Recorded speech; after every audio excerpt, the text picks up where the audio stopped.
National Research Conference on Pension.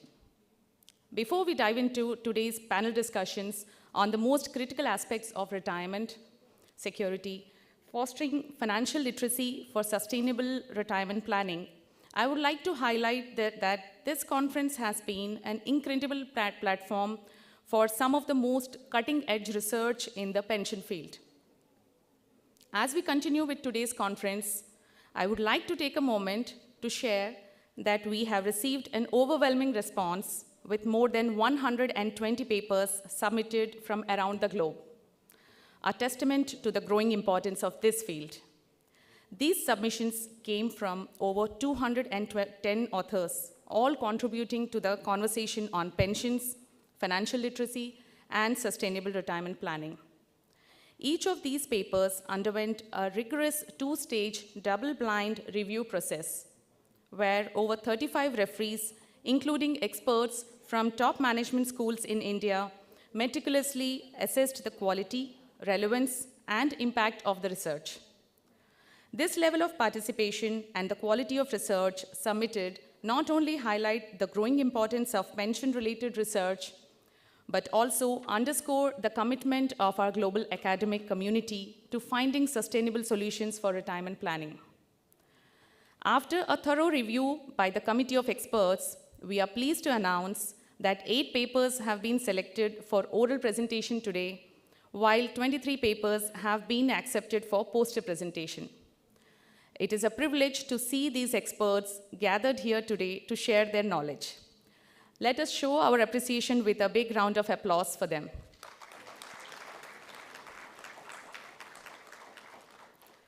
We encourage all of you to take the time to visit the poster presentations placed right outside this conference hall. These 8 presenters will be given a time slot of 10 minutes each to present their research paper, post which our distinguished group of discussants shall share their thoughts and comments on the paper to help the presenters advance their research and aid the audience in understanding the presented material. Let me introduce the esteemed discussants with a request to kindly join us on the stage. We have Professor Nirav Nagar from IIM Ahmedabad, Shri Ashok Kumar Soni, Executive Director, PFRDA, and Shri Rahul Ravindran, Executive Director, PFRDA.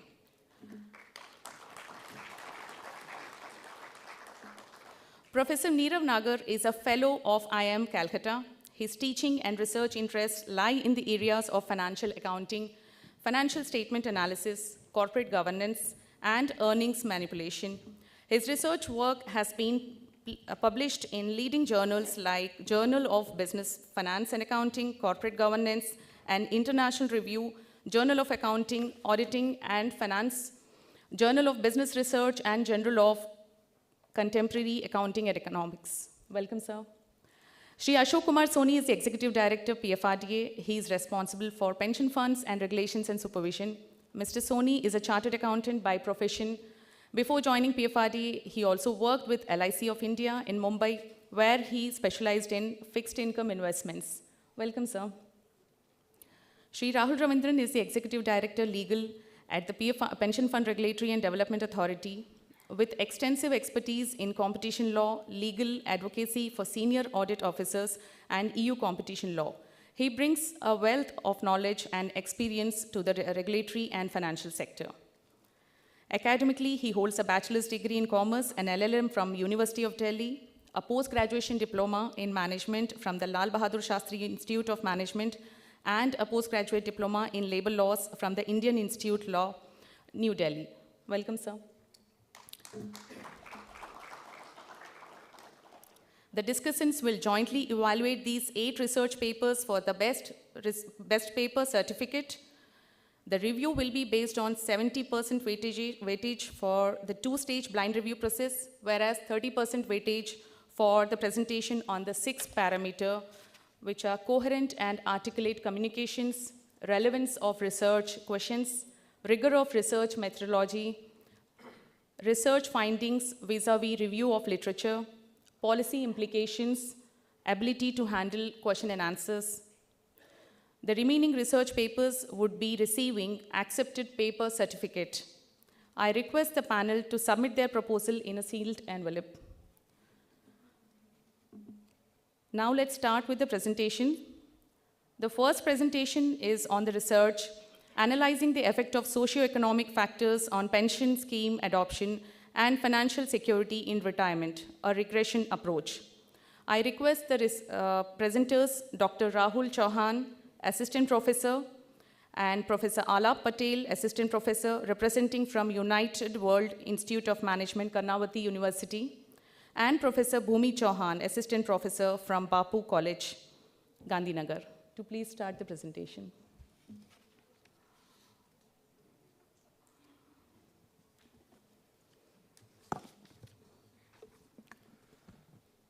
Okay, very good morning to all, one and all present over here. Myself, Dr. Rahul Chauhan, and today I'm going to present this research paper on analyzing the effect of socio-economic factors on pension scheme, adoption and financial security in retirement, a regression approach.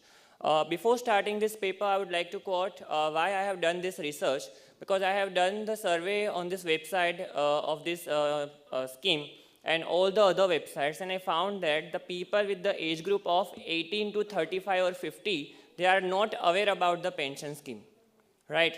The reason is that we don't have that kind of, for example, if I can consider myself at the age of 32, I am not aware about maximum number of pension scheme, right? The reason is that in the education system, we are not include any kind of pension scheme, the importance of pension scheme, what is the retirement planning, what is the future planning, and nothing. And that's why the person with the low age group, they are not aware. And hence, what will happen at the age of 50 plus, then we are thinking about the pension. At that time, might be possible that all the pros and cons might be removed, and then we are going to think about the pension, and then there is no any option available for the pension planning. Because at the age of 50, if we are doing the planning for the pension, then what will be we will get at the age of 50, 60, 70. So there is no any option available, and hence I have done this research. And let me start with the first, that is the research question.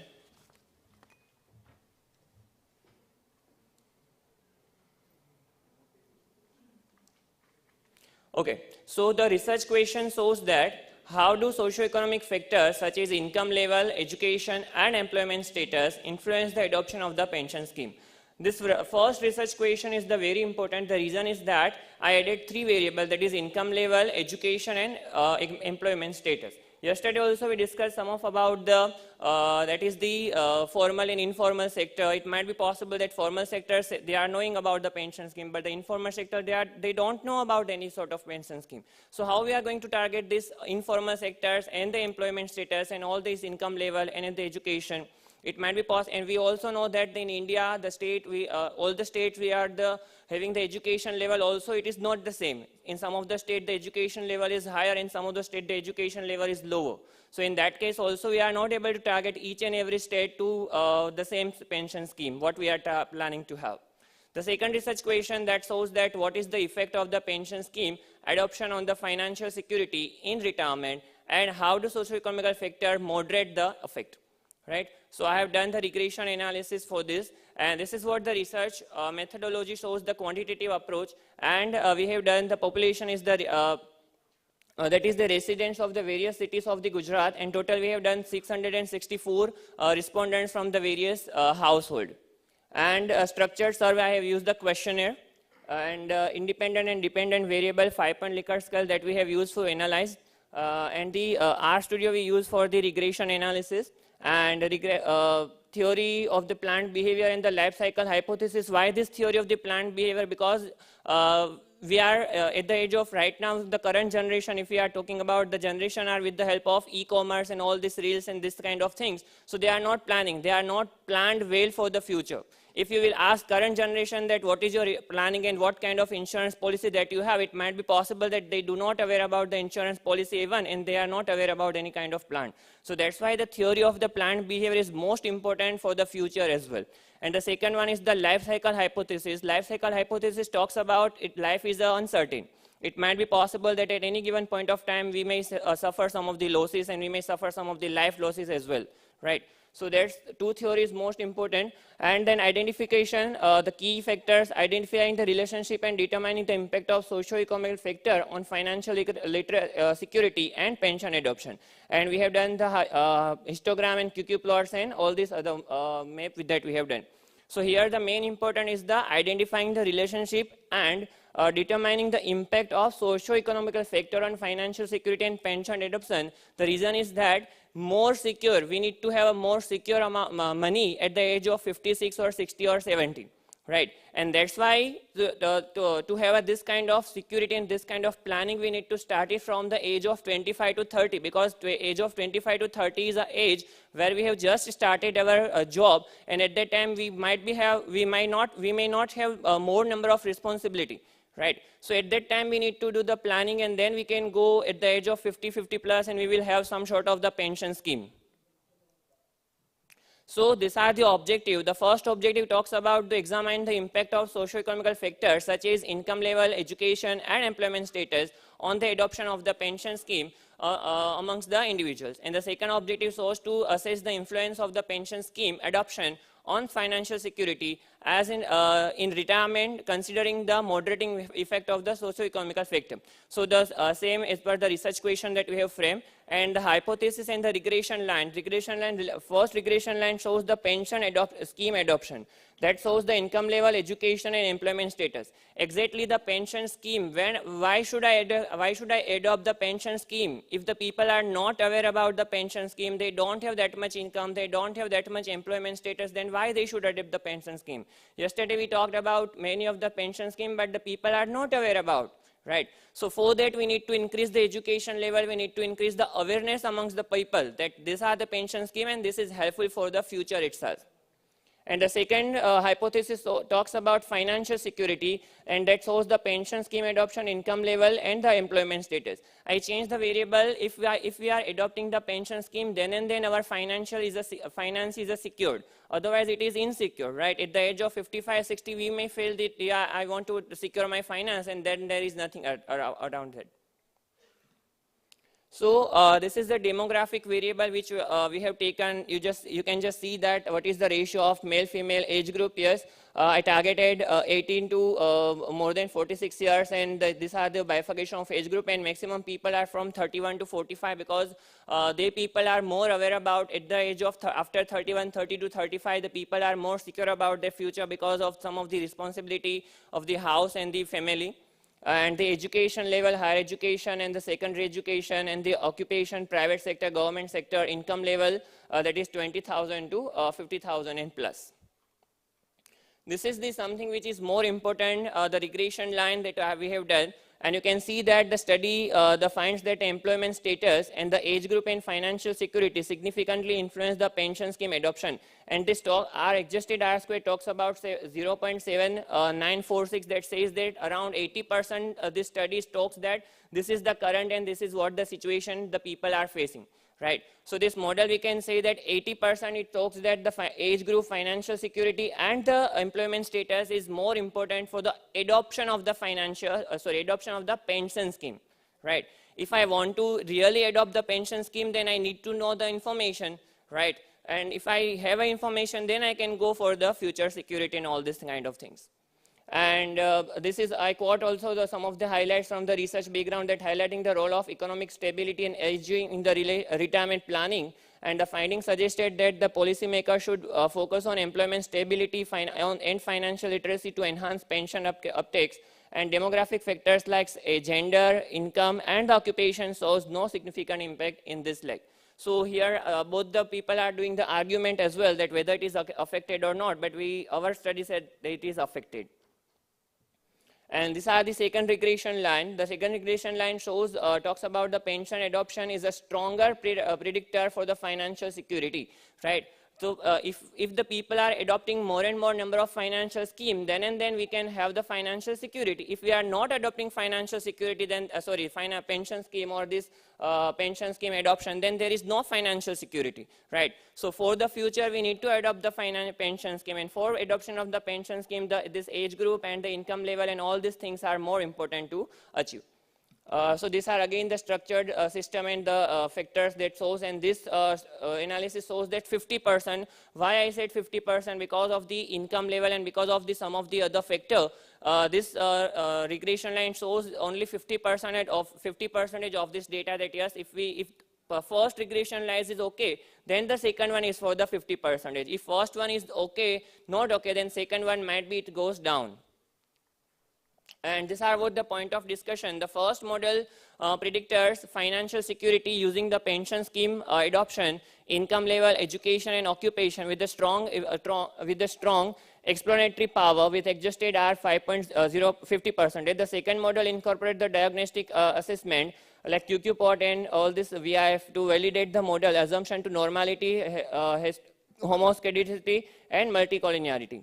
PSAs, that is financial security adoption, is the most significant predictor for the financial security aligned with the Mochar R 2010 and the retirement predictness and the most 2024 financial literacy. The income level also plays a significant role, indicating systematic financial planning to crucial for the stability in the retirement, ensuring model reliability through the diagnostic take, addressing the latent factor influence on the financial security. And these are some of the other parameter in the literature which talks on the same.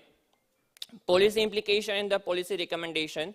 The support of the life cycle hypothesis emphasize on the saving and the investment decision over a time. Why I use the word over a time? Because all the futures and all the years are not same. It might be possible that sometimes we have some of the pandemics like a corona and that hit to the unnaturally, right? So over a time we have to have some sort of the saving and all these things, and then we can go for the further. Reinforcement of the critics of the pension reform in the inefficiencies. And the second model provides a stronger foundation for the security and financial security analysis and support policy decision and all the policy implication that we have. So at the last, I also have some of the numerical data that from the website, and I found that in the case of age group 18 to 25 and 49 to 50 shows somewhere around 12 lakh subscriber for this pension fund. But the person with the age group of 58 and above, only 1 lakh person as subscriber for the pension fund. The reason is that as we are talking about in India, right now around 8.5% as per 2026 data, around 8.6% in 2015 it was a retired person, and in 2050 it might be possible to increase around 19.4. So to achieve this 19.4% retired, we need to have more number of this kind of scheme, this kind of awareness amongst the people. If people are not aware, they are just policies and all these things are just on the paper and on this the booklet. But we need to start spreading awareness to the people through the education, through the various kind of program, and through this kind of conferences. So with this, I would like to say thanks to all the organizers and all the member. And if you have any question, you can ask me. Yeah, thank you so much to all. Hello. Yeah. Yeah. Thank you for an insightful and well-delivered presentation. I appreciate for maintaining the time limit. We can all appreciate the depth of work that went into it. Now I request the discussant, Sri Rahul Ravindran, to delve deeper into the key points of this paper and offer further analysis. First of all, a very good effort. That shows that you have at least gone and done a survey of about 664 respondents. That's what you indicate. Yeah. And you have mentioned about the various cities in Gujarat where you undertook this survey. Also, you have also mentioned the values that you have assigned for the questions. Now, from the research paper, it's not clear on a Likert scale what are the kind of categorical variables that were used and where there are subjectivity, how these questions could aid you in your research. That's one aspect we saw. Secondly, there is a very interesting finding that, of course, you says that needs to be supplemented with more research. Which says that it's interesting to me, saying that people with a higher education level actually don't have a preference for pension. Now that's something startling, I mean, to say, and it's very interesting. I mean, I'm sure in PFRD we'll do some more research on that as to why people with higher education don't need pension. Of course, you have mentioned that they also get an avenue to diversify into some other financial products. Thirdly, there's also a mention about that occupation type may have less direct influence on financial security. This is what your study says. But I thought there is a little contradiction because in your 2024 study, which you have quoted, you have said that public servants approach retirement differently from private sector employees. So I thought that there may be a little bit of contradiction in what you have mentioned vis-a-vis your own latest study of 2024 that you have quoted in the paper. And though you have mentioned that 45% of your respondents were women, how you conclude on the gender aspect in this pension, and what is your study remains inconclusive on the gender aspect, of course. And you think that surveying this many, I appreciate that this many 664 respondents in cities, you think that the finding will be apt when you survey respondents in a non-urban sector, when you go to villages. And also, you think that the model that is there for Gujarat can be replicated for the whole country.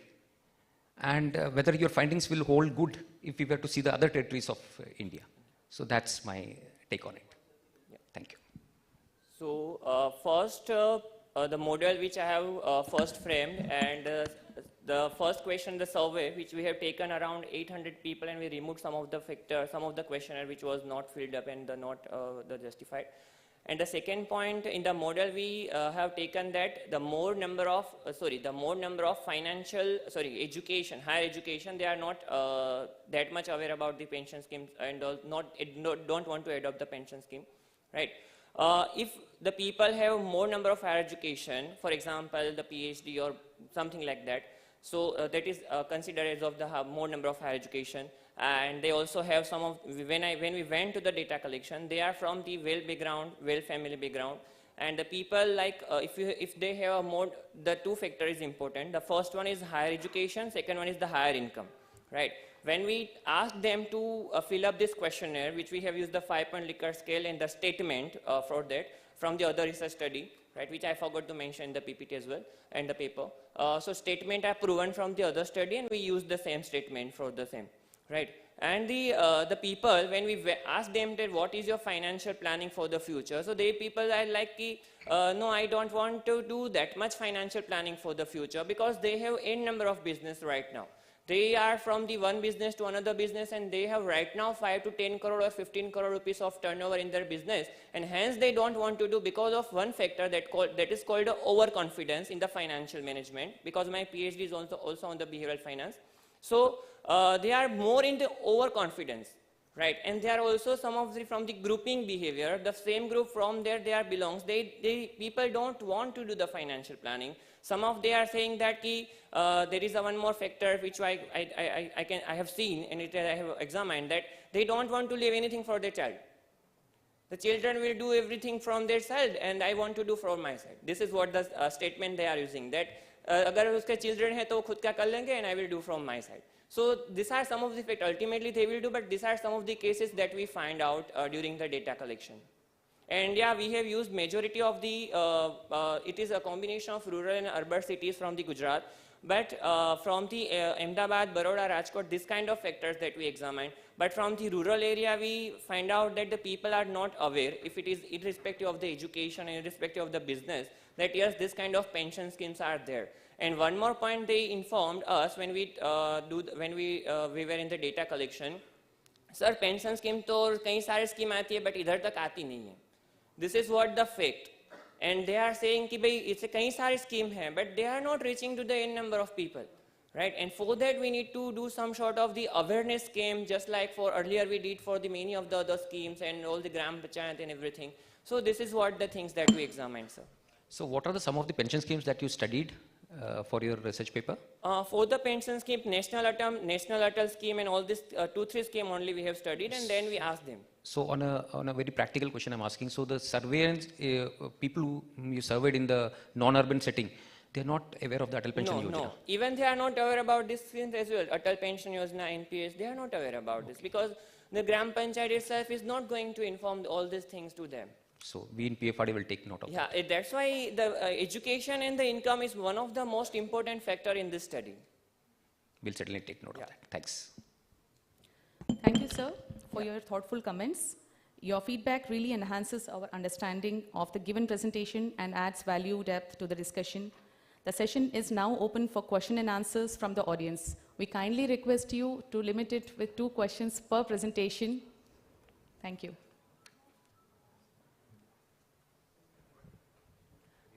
Hi, I'm Mamta Rohit from PFRD, and thank you so much for a good presentation.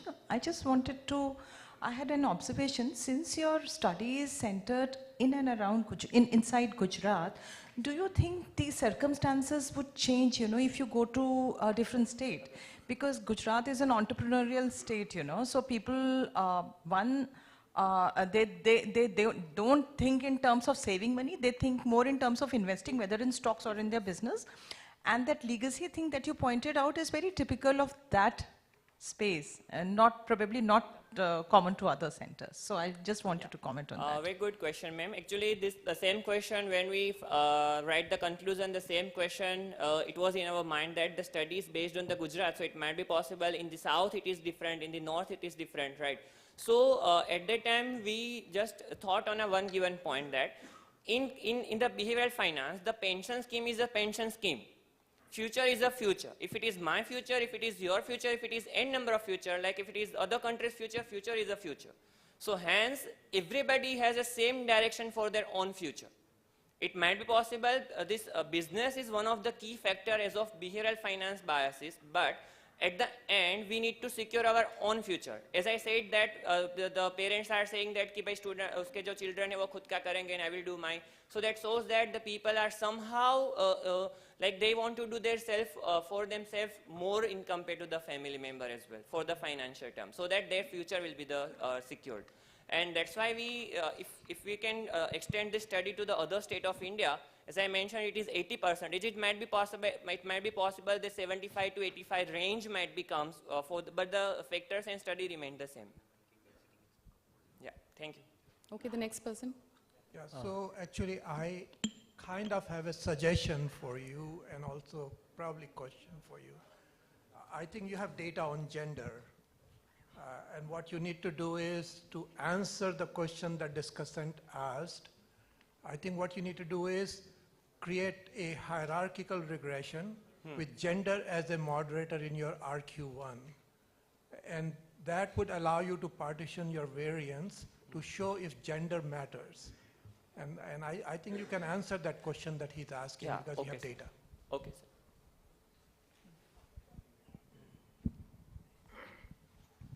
Can I ask the question? Yes, sir, please. In the first model, you have put the PSA, the pension scheme adoption, in the dependent variable. In the next model, you are using it as an input variable. So don't you think there is an endogeneity between the two? And you should have better used structured equation modeling to actually check that gender endogeneity. Yes. We did that in the paper and in the SPSS, but we just quote one line in the paper that this is what we have checked. Because of the length of paper might be increased and the PPT of might be increased, that's why I have not added into this. Otherwise, we did that analysis in the SPS, with the help of SPS. But that actually shows in your, when you are giving a R square of approximately 80%. Yes. That your model is explaining 80% of what the variables that you are taking. But in the first model, it is independent. Then we use the same in the second one. That's why it's a 50% in the second one. So that's fine. But I'm asking you, isn't it a circular argument? It's a chicken and egg theory. Yes, that we have done in the SPSS, but I have not added into this. Otherwise, it might be possible, it might be less than that also, less than 50% as well. Thank you, Dr. Rahul Chauhan. Moving to the second presentation. Please, so, I've not asked my question. Please. Please. Yeah, we have have my one more comments. question. Yeah. I think you need to do some breakdown of your variables. For example, it is surprising that education has negative impact on pension adoption. Whereas if one is educated, you know the importance of pension. And you talk about this life cycle income hypothesis. Initially, no work, then later there is work. After a while, then you go to retirement. So probably you look at the initial endowment of these, your respondents that are educated. Probably they have initial endowment. You know, it plays an important role in what one becomes in the future. If you are from very good background, it may affect your take-up of pension because you have businesses and other investment to fall back to at retirement. So if you decompose that education by endowment and family background, that okay, this with PhD, with master's degree, but with good family background, economically, business-wise, it's showing negative. And one can understand that they believe more in what they have than even pension. That is one. Then two, I can see some contradictions in your conclusion. You said the first model is simpler, and interpretable. Then you said the second model is robust. I've forgotten the next adjective you used. Now, we all know that in econometrics, simple models are the best because it will be interpreted easily and understand it easily. But robust, when it is robust, it means that it is even better than the first one because it can withstand any shock. So I want you to look at those your conclusions in terms of qualifying your model, because simple models are very good in econometrics. But when it is now robust, it is better because it can withstand shocks. Thank you. Good morning. My name is Aditya. I had one observation and one question based on my limited knowledge of statistics. Can we go to the regression slide, please? Will that be possible?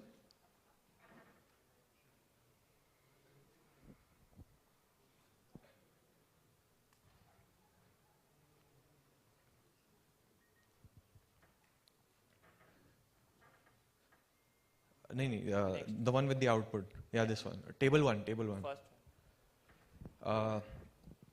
First thing I wanted to ask was, the research question 1, it shows that we are considering the regression equation which has income level, education, and I think employment status, which is supposed to be your independent variables to explain the dependent variable pension scheme adoption. But here I see that the regression is run on a lot more independent variables than the study hypothesizes. So I think this will drastically impact the beta values that you'll have. Second observation was, here you see the adjusted R-square for this model is roughly 80%. Now if we go to table 2, can we go to table 2? Yeah, so here the adjusted R-square is roughly 50%, but what we have done is we have used the dependent variable in the first equation with the independent variables which we used in the first equation together as dependent variables for the second regression equation. So does this not violate the assumption of multicollinearity? And the third thing which I wanted to understand from you here is, how do we convert factors like income level, education, and employment status on a Likert scale?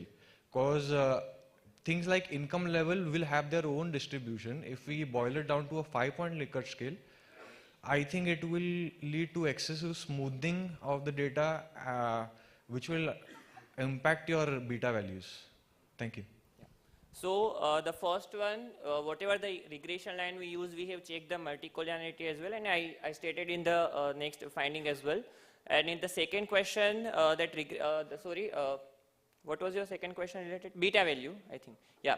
So in that case, we age, income, and education, we use the 5-point Likert scale. Like, do you think that these factors will affect or not? According to you, what kind of factors that affect that we convert education into the 5-point Likert scale? Then in that case, income as well. Like, do you think that lower income may affect the pension scheme, higher income may affect the pension scheme? Likewise, we have prepared the statements, 5-point Likert scale statement. And the statement that we have taken from the other study that are proven statement. Would you not believe that it would be a more robust Aditya, study? Okay, I request you will take it up maybe we can during the sure. break time otherwise. Yeah. Okay, right? so thank you so much to all of you to listen me, and if you have 4 questions, you can ask me anytime. And thank you so much, and have a nice day to all of you. Thank you. Thank you. Thank you, Dr. Rahul Chauhan. Let's commence with the second presentation, which is on the research, the Great Indian Pension Debate. May I now request Ms. Shweta Kallabakshi, Shri Sarthak Gaurav, and Ms. Usha Anantkumar from Indian Institute of Technology, Bombay, to give away their presentation.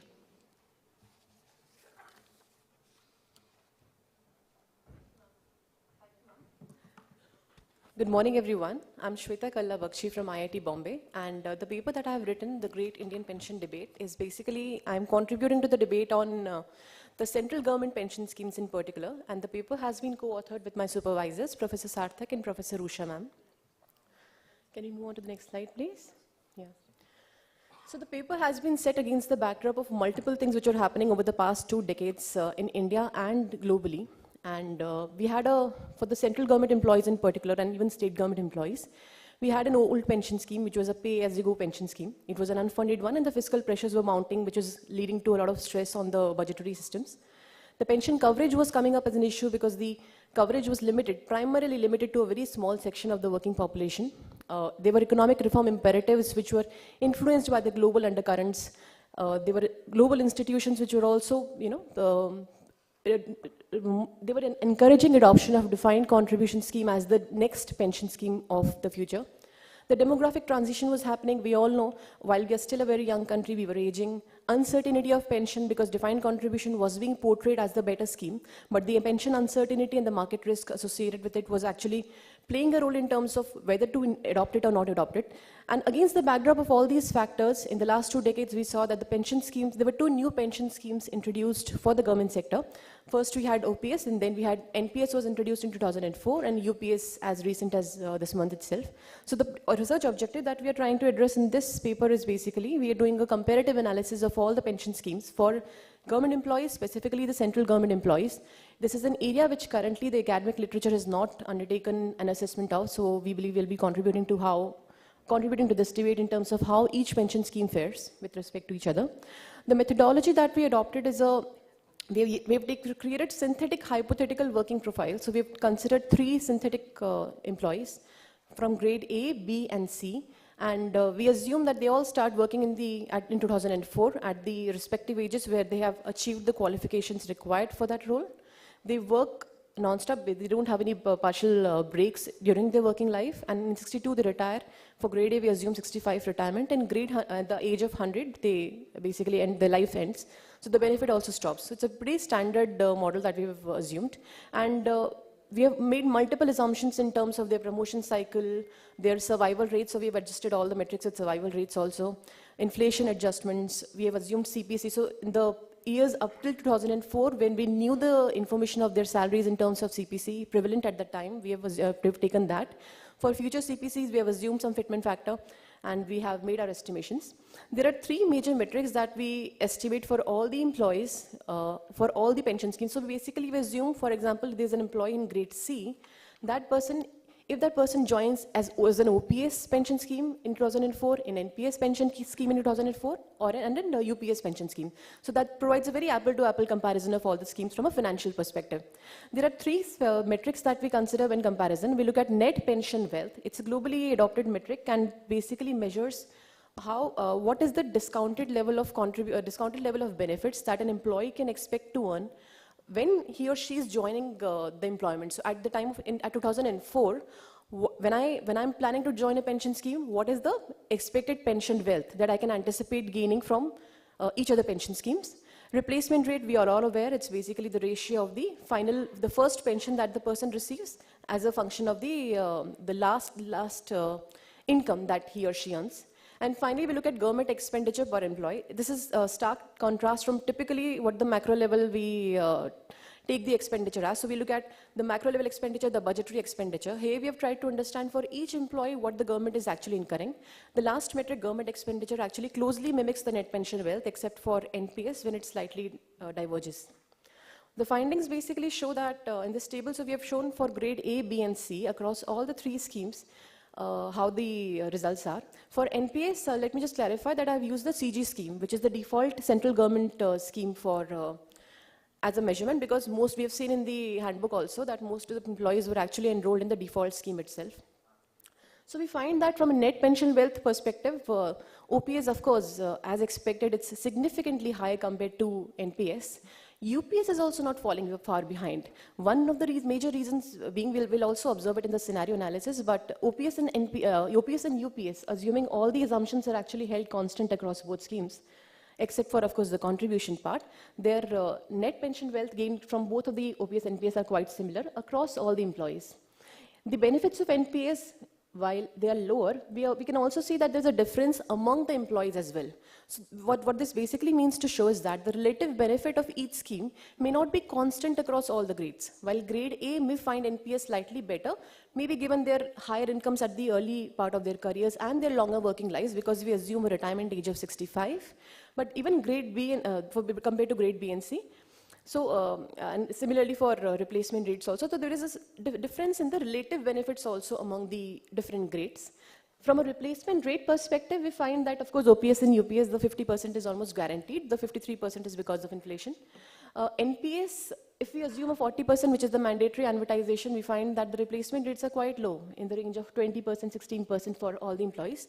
Whereas, if we take, so the argument could also, there could be a potential argument that if we increase the amortization, we might be able to bridge the gap. But even with 100% amortization, we find that the replacement rate only comes close to the 50% level, which, as we all know, once inflation adjustments and wage revisions are also brought into the picture, the proportion will lower down further as the person moves into the retirement further. The government expenditure, like I said, actually mimics the net pension wealth metric pretty closely, and it's only NPS where it slightly differs. So if we think that UPS is going to offer same level of benefits as OPS, the expenditure might not take up much of a beating. It might be very similar to OPS. So, and in fact, in this scenario, the contributions may not suffice to give the benefits that UPS demands. We also conducted some scenario analysis to understand what is basically what could be some of the major contributors behind this gap. So in the first scenario, we say that the investment returns that we had assumed in NPS were basically 9% prior to 2024 and earlier, and it was 8%. So it was a reasonable estimate actually after 2024. So we say that the returns are actually much higher. So if they are, for example, 11.4% after 2024, because earlier returns are already realized. So we find how much increment we can observe in case of NPS, replacement rates, and government expenditure, what is the impact. So government expenditure, of course, because it's only the returns which are changing, the expenditure is not going to take any hit. From an expected NPW, we find that it's an almost 85% jump in the net pension wealth that NPS employees can now expect if the returns are very high. The replacement rates also increases. So this is the delta replacement rate. So basically 16% becomes 8% in this case, which is 24%. So replacement rate also increases. The increase may not be as good as we would have wanted, any employee would have wanted it to be. One of the major reasons being, as we can all guess, the contribution of equity in the CG scheme is actually limited to 15%. So sir mentioned that it has increased to 25% yesterday, but I had taken 15% in this case, and because of that limited, the capping on the equity contribution, the upside is also limited compared to what it has the potential to be. In the second scenario, we fix the future inflation. So we all know if inflation revisions are being provided in the salary, in the income streams also, and in the pension streams also for OPS and NPS. And so I had taken basically the assumption that the inflation pattern follows the last 3 CPC's first 10 years inflation pattern. So it's a twice a year change, revisions which happens in the inflation based on CPI IW. What I had assumed is that basis the last 3 CPC's average, this is what the future is going to be like. So if I limit that inflation to 3% annually, which is slightly lower number compared to what we actually observe, how much of a difference it can be? So OPS NPW actually declines by 12%, NPS also declines, which we can sense is because of the incomes also go down, so the contributions automatically go down. So for NPS it declines by 6%, OPS and UPS almost by 12-13%. Replacement rates, there's a marginal drop in OPS, UPS and NPS of course it increases because the denominator actually goes down because your incomes are actually going down. Slight similar dent in the government expenditure also. But what this scenario actually goes on to show is that giving inflation adjustments, even a minor level inflation adjustments for NPS also might not be that hitting on the budget on a relative basis. While we know that we are already strained, but giving an incremental benefit of inflation, which can be very useful for retirees, may not be that big a dent. This is for grade CF. So yeah. In the third scenario, we lowered the CPC fitment factor. Now CPC fitment factor, so currently I had assumed it to be 2. So every 10 years, the salary increase, the basic salary increases by 2, which is actually on the lower end if you look at it, because we have seen that there have been almost more than 3, the fitment factor has been more than 3 as well in the past. So the fitment factor, we assume it to be 1.5 rather than 2. Now we see that the OPS expenditure goes down by almost 60%. In fact, in UPS also it goes down by 69%. NPS will also go down because the contributions will go down, because the CPC is also going to impact the current incomes. So there is an impact on all 3 in terms of expected NPW, but what we find is that CPC is actually having the major contribution when it comes to the benefit also that the employees can anticipate gaining, and the expenditure also. The replacement rates for OPS of course doesn't change because that is fixed by law. And for NPS, there's actually an increase in the increase in the replacement rates because the denominator has now gone down, which is the income that the employee earns in the just the pre-retirement period. And in the final case, we also see that if there are no CPC benefits in UPS, then what the expenditure will look like. So this is one attempt to actually analyze whether NPS and UPS become comparable or not, and they actually do come very close. Although there's still some difference, but we find that the expenditure actually, the net pension wealth or the benefit and the expenditure, they go down by almost half. And the replacement rates, of course, they remain the same. Not shown in this scenario, but what basically this goes on to show is that CPC happens to be one major factor which will also contribute to the benefits and the expenditure. So while when we're looking at it from a holistic perspective, from the benefits that the employees can gain and the expenditure that the government can incur, we should also think about what can we do about CPC. Can we, because currently CPCs, so I'll move on to the discussion actually. So what the discussion shows is that the pay commission benefits or the CPC benefits for pensioners is a major driver of benefits for employees, as well as an expenditure source for the government. And the government of expenditure on UPS and OPS will actually be comparable if all the benefits are actually also the similar. And it is, of course, much higher than NPS. So whether the funding status will suffice or not is something that needs to be really looked upon and contingency funds created if possible. The low proportion of equity in NPS default plans is the concern. There's a very low upside potential, and I think we've already looked at to some extent, like Sir mentioned yesterday, but I think more needs to be done, especially for the government employees who are already at a lower salary level compared to in the higher categories, higher grades, The employee level differences in relative benefits are also evident. We cannot give the same treatment to employees of each grade when it comes to the schemes. There might be some way of customizing, grade level customization of schemes for all employees. And no inflation indexation in NPS can actually be, it's a concern, and it can actually be brought about with a very small cost. So that is also something that can be looked at. Some policy implications. Pay commission benefits needs to be analyzed for alternatives. Now currently the pay commission sits every 10 years. Sits every 10 years, and because of this 10-year period, there's a front loading of the benefits that needs to be given by the government, because after, it's not before 10 years that the new CPC is going to come up. So maybe reducing the frequency of CPC. So for example, we also did some analysis. If the CPC frequency reduces to 5 years, what will that have an impact on? So if we keep the benefit levels to be the similar, it is actually going to go down, bring down the OPS and UPS expenditure. Introduction of inflation indexed annuity options in NPS should also be thought about. So currently the annuity options do not have an inflation indexation as a component within them. So probably with the help of IRDAI, maybe this inflation indexation can also be brought into NPS schemes, NPS annuity schemes. Increased allocation of equity into NPS default plans is a must, and especially we all know that for the initial NPS enrollees, the allocation into equity was further limited. So we also need to ensure that some guarantees are provided for those employees who continue to choose to remain in NPS, because for them otherwise it is going to be a major hit, because we all know that people are biased towards the default plans and they might not tend to switch even when given the option. So probably as a welfare state we can take that step and ensure that there is some minimum guarantee which is given to them as well. And we can also explore grade dependent pension plans, because like we observe, relative benefits of each schemes are not the same across all grade employees. That's all for me. Thank you very much.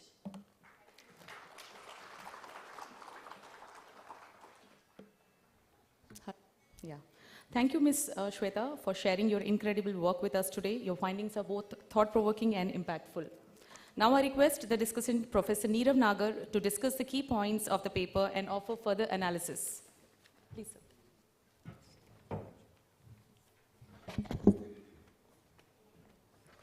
Okay, so very good morning. First of all, I would like to thank Professor Anand and all the organizing committee members to have invited me. Before I start with this, a disclaimer, I've been an accounting researcher throughout my career. So while reviewing papers for this conference, it was the first time I started reading on pension schemes, and it was a really enjoyable process, right?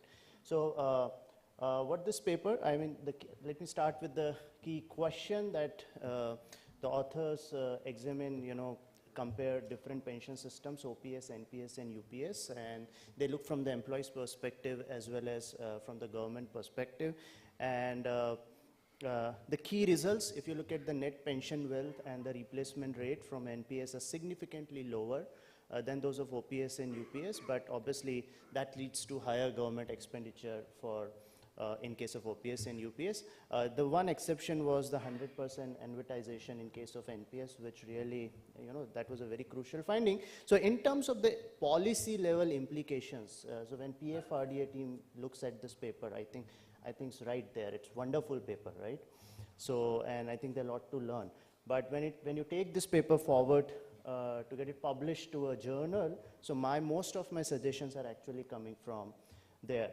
So this debate is crucial for whom? So if I look from the employee's perspective, who is in a way is also an investor here, so is it the investor's story, right? And if it's an investor's story, can a pension plan be substitute for one's others' investment plans? We know that, yes, it's a mandatory contribution, right? But you look at some other private pension plans are available. So from the regulator's point of view, you have to make it very attractive for an employee, right? To invest here, at least maybe in tier 2, because tier 1 is mandatory. Or as an employee, I just contribute because it's mandatory and hardly, I cannot do anything, right? How good or bad the return is. So that's the investor story. Or, so from the employee's perspective, I mean, I give monthly contribution. I really think, what's the cost for me? What's the benefit for me, right? So I want to do that cost-benefit analysis, and I think you should be presenting this, right? So you have to compare the pension plans with the other schemes and show in the paper, right? As an investor, it makes sense for me to invest in the pension funds. Or you take the other side, you build the paper as a story for government. It's a fiscal story because you show in the paper about the government expenditure. So should the government really spend on pension plans? Because now we are coming back to the UPS, right? Which is slightly similar to the OPS, right? Or government should spend somewhere else, right? Rather than giving a defined benefit at the end, after the superannuation, right? So second point is just an example. You can think of other ways of how government should spend money. And again, from the government's point of view, you can show some cost-benefit analysis in the paper, right? So finally, you have to choose, according to me, where is your focus? Is it on the employees or is it on the government? And I think build your paper on that, or maybe divide the paper, have 2 papers out of this, one focus on the employees, investor, and one on the government, and build on that, right? Some other comments, these are the papers which are not cited in your paper.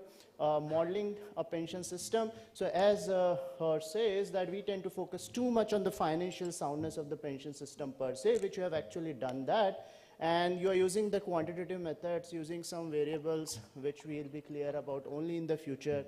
So we don't know how robust the model is. So if you look at this paper, they're focused on host of issues, right, while critically evaluating the pension system. So I'll suggest you to read this paper. We'll share this PPTs with you. Another paper which I came across very interesting. So you are obviously doing a great job by comparing both, but can you suggest something better than NPS or UPS, which are right there? For example, the paper which I cite here, they suggest a hybrid model where there's a growth with a guaranteed income later on, right? So I think that will be an excellent contribution going forward if you can think about this. Maybe this might be a new paper and not this one. Finally, some other suggestions. I read the paper very carefully. Literature review is not comprehensive, as I cited few papers which you have not included, so you should read more on that. Graphs were very difficult to interpret. Have them in colors so that reviewers can read it easily. And there are a lot of typos and errors, right? So I hope these suggestions help you in improving the paper. Thank you.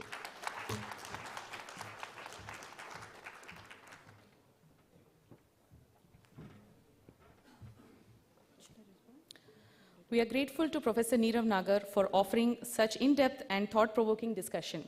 Your suggestions will undoubtedly spark further conversation and exploration in this area.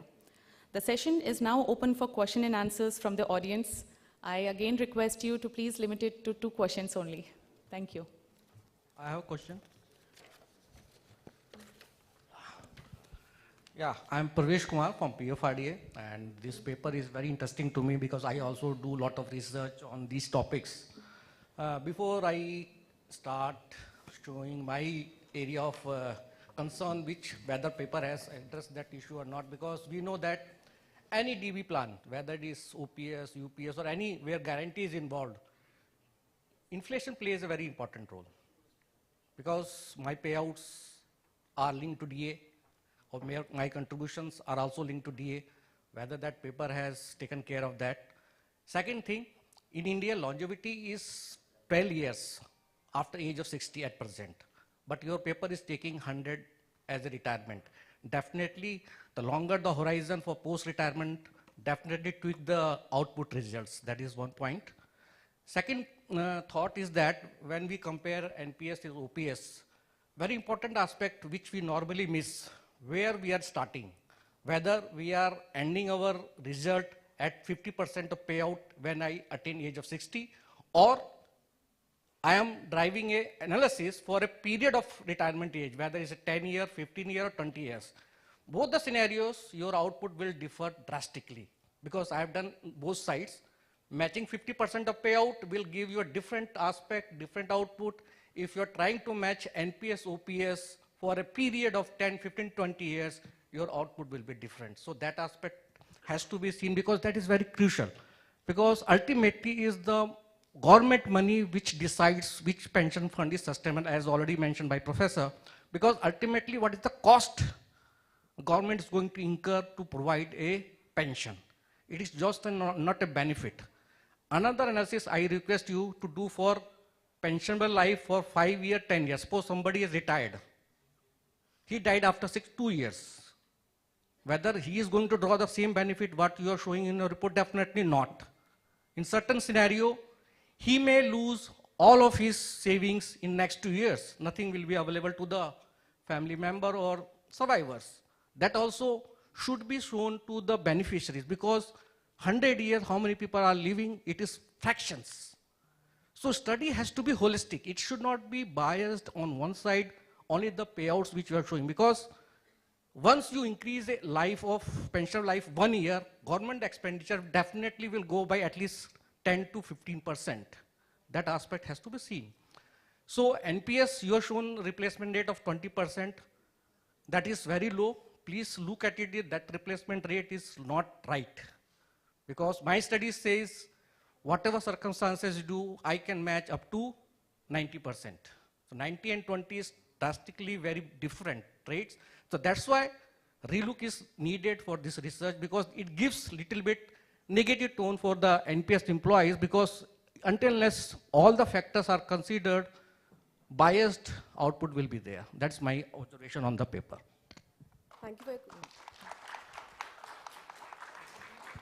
Thank you for your questions. So I'll address each point one by one. You mentioned about inflation. Inflation is one of the costs, and inflation has been assumed as the prevalent DA rates. So actual inflation adjustments that were given until 2004 have been assumed. After 2024, we have assumed the inflation adjustments as an average of the previous 3 CPC. So it is a part of this analysis. Longevity concerns, I understand what you mentioned by 100. That is why in all the calculations we have actually adjusted by the survival rates. So we have taken the SRS life tables, the survival rates, the mortality rates and survival rates which is mentioned in those tables. We have adjusted all the benefits with that survival rate.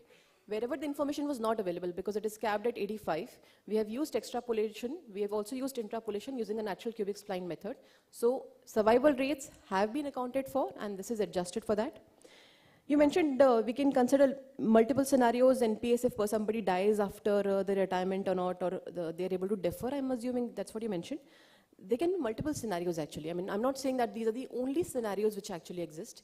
We have looked at this scenario as a standard one because, you know, we were also thinking of, actually looking at from an employee perspective when the person is joining. And suppose that person has an option of multiple pension schemes, which one should they adopt? So when they're doing that, they would also anticipate a longer longevity. However, we have adjusted for survival rates, but like you mentioned, we can look at multiple scenarios in terms of what may happen in case of contingencies as an addition to the existing baseline scenarios. Finally, you mentioned NPS replacement rate. So I think one factor which I also observed in some of the reports was that the wage revision with each CPC, I did not find that figuring in many of the reports. Wage revision, like I have shown, is one of the major contributor behind the increment that one can observe, as an employee can observe in his pension. Because, you know, if it's a factor of 2. So if each 10 years, the salary is increasing by a factor of 2 or even more actually in reality, you can expect that a person earning 80,000, immediately they will jump to 1,60,000.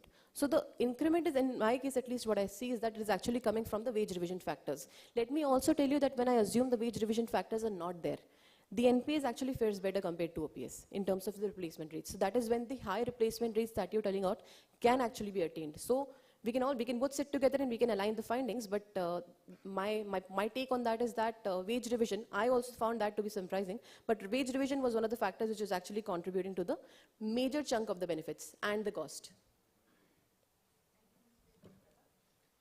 Ma'am, I had a question. Ma'am, very good study, firstly, I would like to admit that. But coming at the same point about replacement rate, when we are calculating the government expenditure, we are taking into consideration the 10 plus 10% or 10 plus 14% which would be contributed. So the entire proportion of what money is flowing into the NPS will be taken when we are calculating the government expenditure.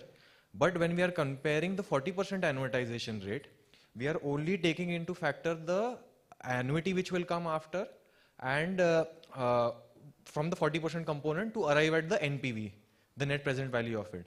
So my question here is, why are we not taking into factor the 60% lump sum component, which was also something which the government funded?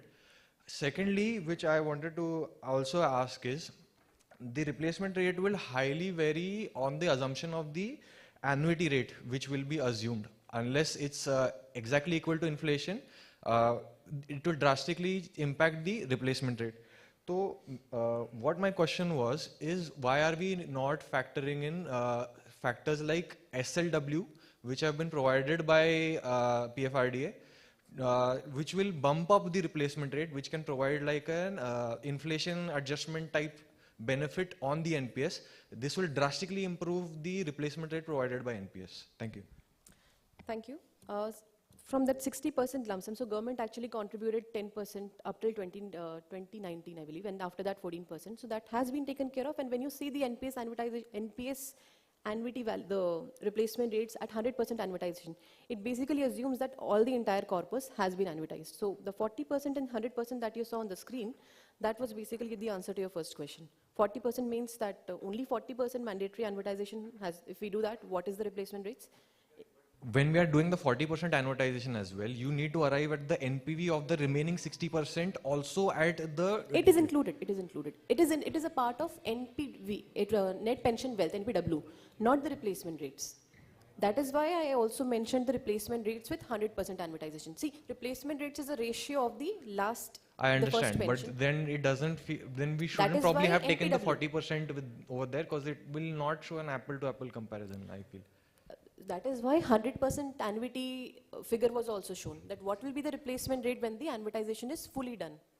So NPW and 100% annuity will give you apple-to-apple comparison. Why I have shown 40% as well, because a lot of people will stick to the default allocation. They might not switch. So if they do 40%, what is the replacement rate they can anticipate? Replacement rate is a commonly understood factor. That is the reason why I have shown that. Second, you're saying that replacement rate will be a function of the annuity rates. I agree. So I have taken it to be 6.5% because mostly at the time of the writing of the paper, the annuity rates were actually ranging in this area only. SLW you're saying is basically incorporates that inflation adjustments also. That I will look at. I'm not sure. Hello. Thank you. Yeah. Thank you, Ms. Shweta. Thank you so much. I see a lot of enthusiasm among the audience, but due to the time constraints, I kindly request for the audience, in case of any subsequent questions, even for the next upcoming 2 presentations, you may discuss in person with the researchers during the tea break or during the lunchtime. Yes. Thank you, everyone. Yes. Sir.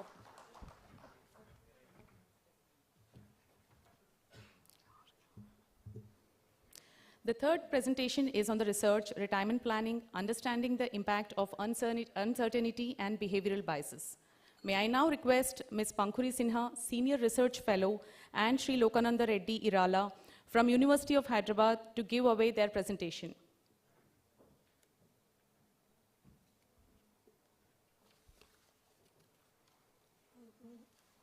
A very good morning to all of you.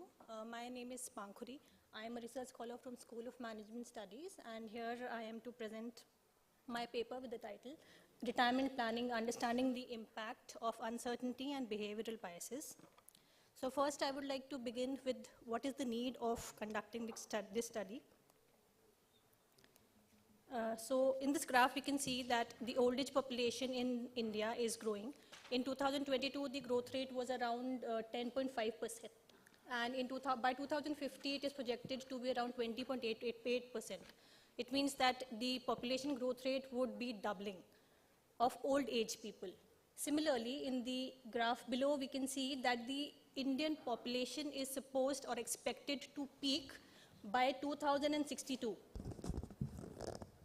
In the purple, India is the purple colored section. So the population of India would be growing, and it would be reaching its peak by 2062 after 2054.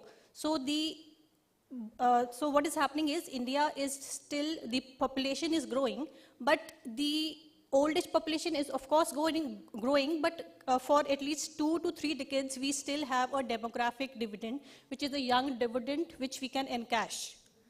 Secondly, the pension framework in India, it was like in pre-2004, we had the defined benefits plans. After the introduction of NPS, we shifted to defined contribution plan, and presently we have a multi-tiered system. I would like to highlight that the government of India is spending a lot on pension, and we can see that in 2025 and 26, the expenditure was 2.77 lakh crores. So from these two graphs, I want to make a point that the fiscal burden on the government is increasing. So taking both into consideration, the present study has been conducted. Coming to the research questions and methods. So my first research question is, how does savings adequacy uncertainty influence retirement preparation in India?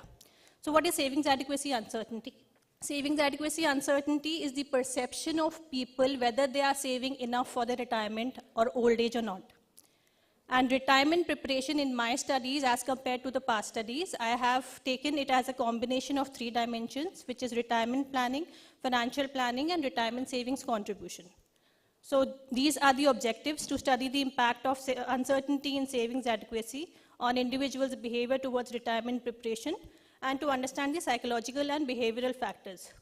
So I have used procrastination as one of the factors to study this relationship. The second research question is, how do confidence levels affect retirement planning? The methods that I have used in my study, it is a cross-sectional study, where I have collected the data from mainly the working population, working in the 4 knowledge-intensive sectors, which is financial services, software and services, healthcare, and the education sector. The sampling technique is convenience and snowball sampling. I have collected a sample of around 380, which is the final sample. I had distributed around 900, both online and offline. And the data analysis tools that I have used is AMOS and SPSS. Coming to the data analysis and findings. So the majority of the population is from Telangana, followed by Maharashtra. Most of the participants are male, falling in the age group of 20 to 40 years. They belong from the education industry, majority. And they are married. The income is up to INR 10 lakhs. and they have an education of higher education more than the university education and higher. This is my conceptual model. So here I'm trying to test how does savings adequacy uncertainty affect retirement preparation.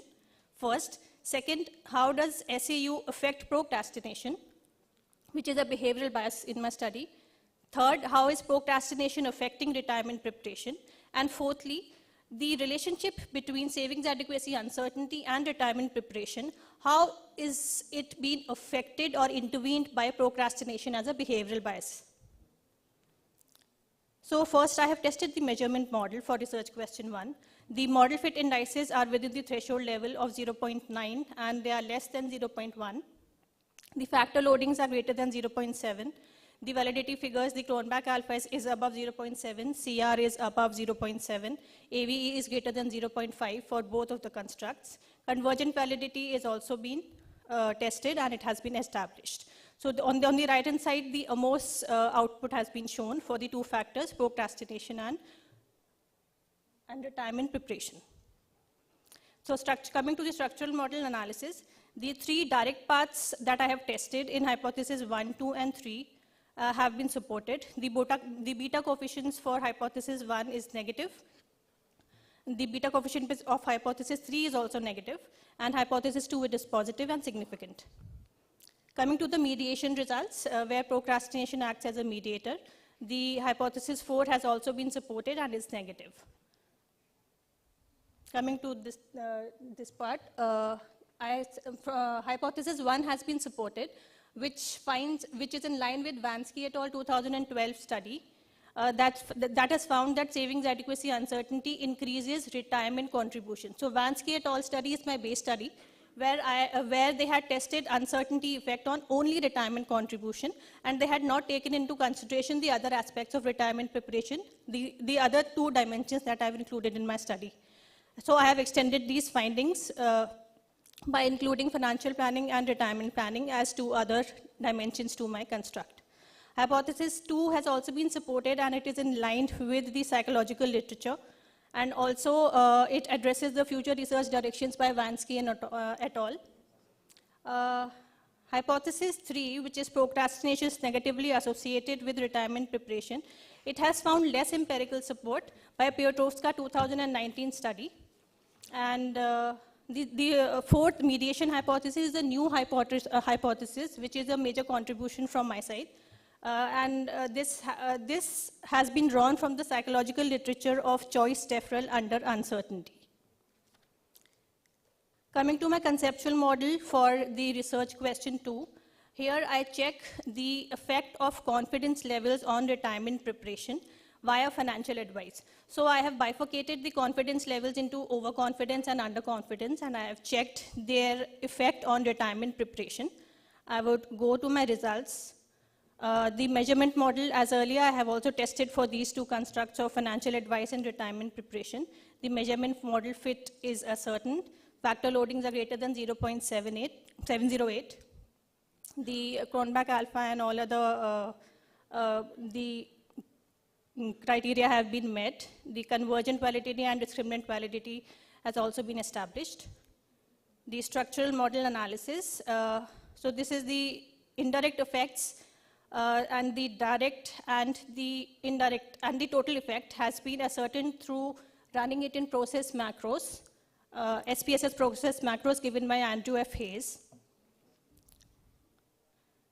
Now, the overconfidence has a significant positive association with retirement preparation. This was my first hypothesis, and it finds support with Chen and Chen 2023 study and Angriseni and Casanova 2019 study that demonstrated that overconfident individuals have a positive association with retirement planning. The second hypothesis, which is that underconfidence has a significant negative association with retirement preparation. This hypothesis has not been supported by my study. The results are there, but it is not significant. The reason can be that Angriseni and Casanova in 2021, they had showed that underconfident individuals hold other assets like IRA and stocks. So they are not that much interested in planning for retirement, but they are interested in gathering the information.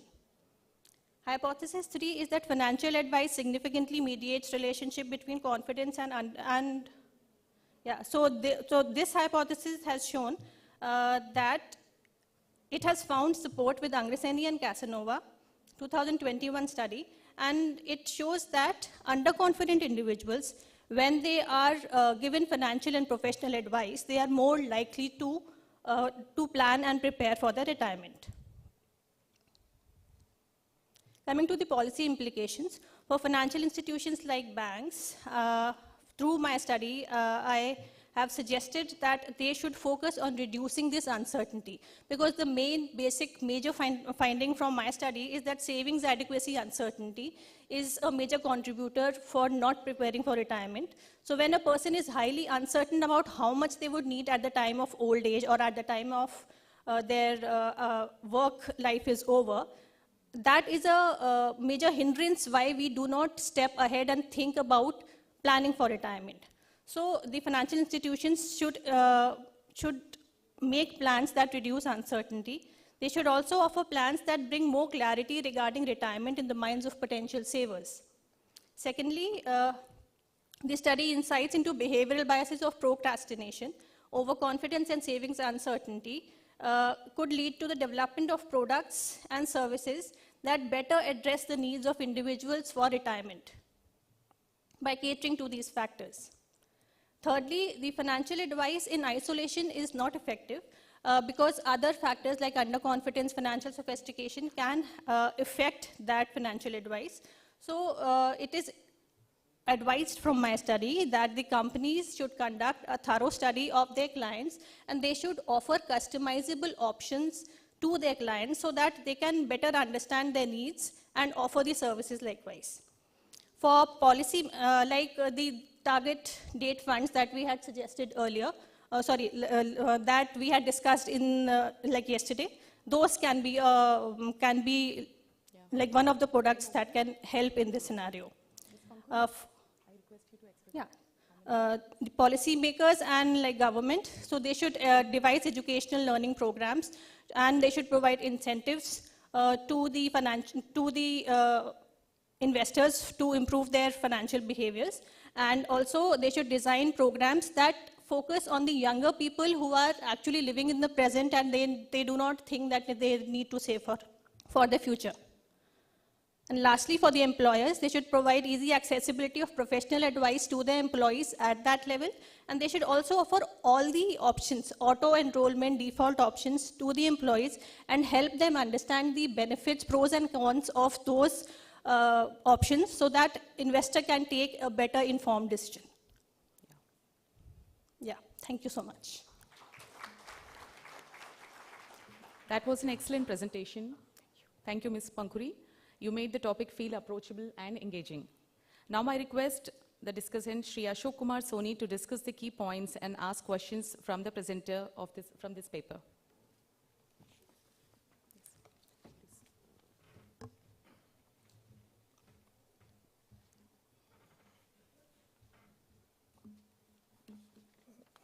So thank you, madam. Actually, the paper is excellent paper and very relevant to the current scenario where we are expecting a major demographic changes.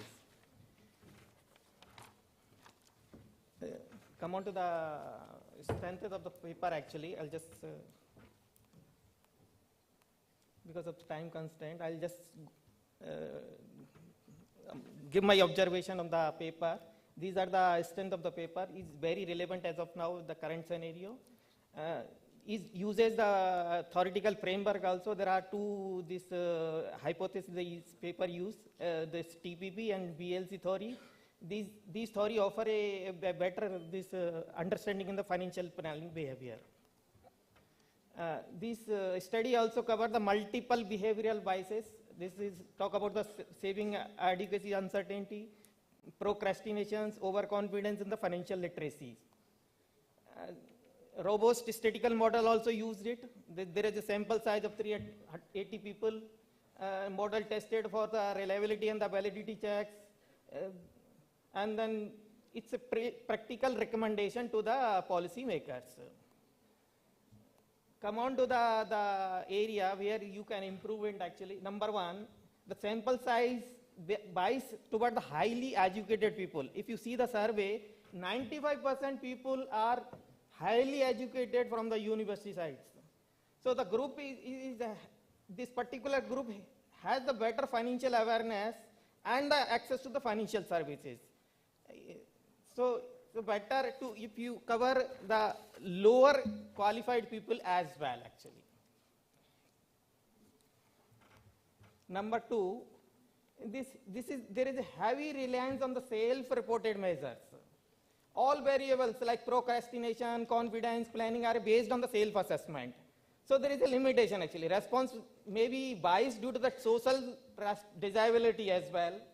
People may misjudge their own knowledge or the behavior, especially when they are overconfident actually.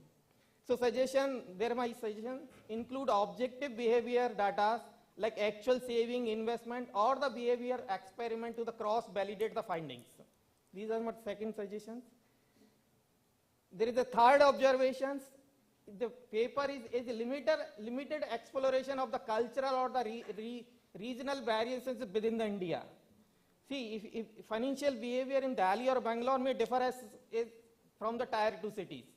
So there is my suggestion include region-wise analysis or use a multi-site sample for future study for more general insights. Is a huge diversity in terms of the language, economic development, and regional awareness and the social norms. This is the fourth observations. The study uses a one-time survey only. There is no cross-sectional, there is a cross-sectional data. So it can only show the association, not the causations. So there is my suggestion actually a longitudinal study would provide deeper insight into how so you can take the data for two different set of data actually, instead of taking one. There is one more suggestion, no gender-based or age-based this moderation analysis. The study does not explore whether the impact of the behavior biases differ by the gender or the age actually. So include moderator. This is also my suggestions. Overall, is a well-articulated study of the uncertainty and the behavior biases in the retirement planning. Well-conceived, behaviorally grounded and methodologically sound study, finding are practical, actionable and fill a significant literature gap in the Indian context, and highly useful for the designing target retirement planning intervention in the emerging economies. Thank you. So I would like to respond to a few points that you had picked up. So the highly educated that you're saying that I should actually focus on the lower education participants as well. Actually, the people that I have taken in my study, they are working professionals in the IT sector, financial services sector. So these people have that higher education. So this is not my inclusion criteria. This is actually what I have got from the respondents. So I can focus on that lower education participants as well in future. Thank you so much. Second, the biasness of the findings that you were saying, because I have actually checked for common method bias as well, which actually takes into consideration this the bias of people, the self-assessment of the people. So this has been taken into consideration in my studies, and it does not have CMB in my study. Also, the region-wise analysis, it is a good point. I would like to take it up further in my future studies. And the gender-based moderation, sir, in my study, in my model, I have taken age, gender, education as the control variables for my study. So if you are if you are saying that I can use it as a moderator, I will surely look into it and try to incorporate in my study. Thank you. A round of applause for Ms. Pankhuri. Thank you, Soni sir. Your expertise is exactly what helps elevate the quality of discussion like this. Now we'll move for the fourth presentation. Okay. Yeah, thank you. Yeah. So can we please have it during the break time, if you don't mind? We are having some time constraint.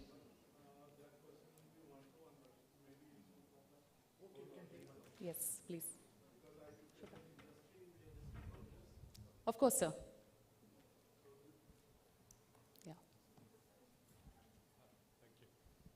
So, as stakeholder, industry participant, we are annuity service provider, and we are more interested in solutions coming out of these research papers. You are more concentrating on analysis, problems, etc. But if we get some solutions, it will be useful for us. We can design our products. We are one of the annuity service provider in NPS system, one of the 15 service providers, and we have some other retirement solutions as well for the customers. But these retirement solutions have some problems, behavioral patterns, dependencies, etc. But if we get some model which can calculate and wipe out the uncertainties at the retirement and give us some calculations, what would be the required annuity amount at the time of retirement depending upon the current lifestyle and income pattern, etc., not only in your research paper as well as other research papers, we find a lot of calculations, analysis, etc., lacking in solutions for the industry and stakeholders. Okay. That is from me. Thank you so much, sir. In my future studies, I'm actually planning to take up the products that are offered by financial companies and thereby dig deeper into what kind of solutions can be provided, taking this study into consideration. Thank you so much, sir.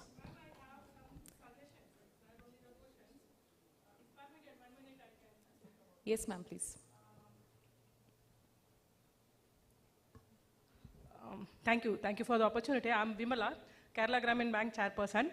I'm just listening since morning. It's really good that the research been done.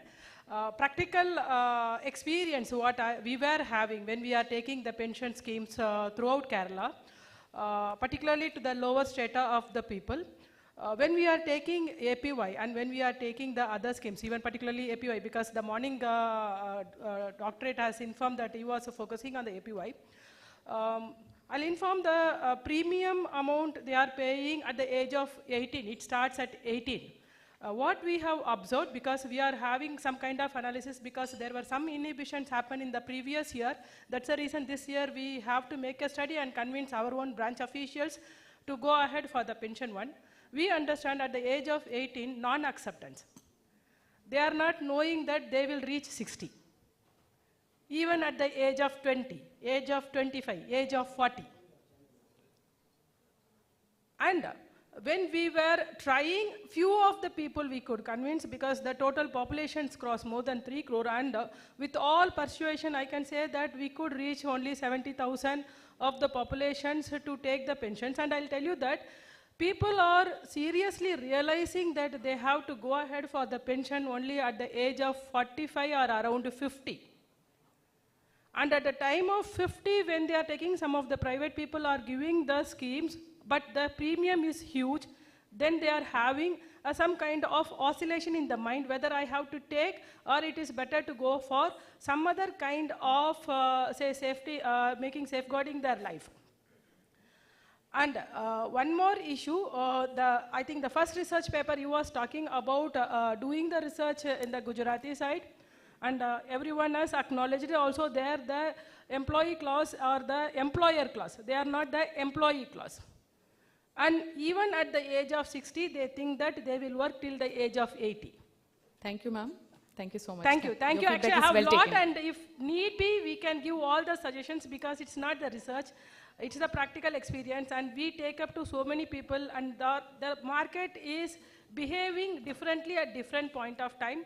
And one more information what I wanted to share to the people. It's not only the income which decides whether they have to get into the pension scheme or not.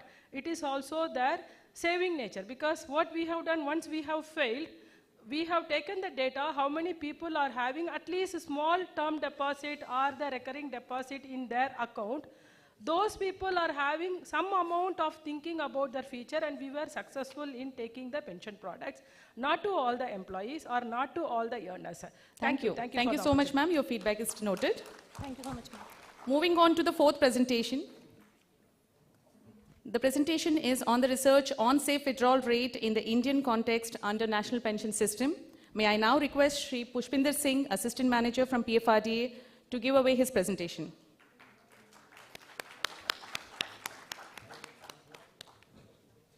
Thank you very much for this opportunity, and good morning to all of you.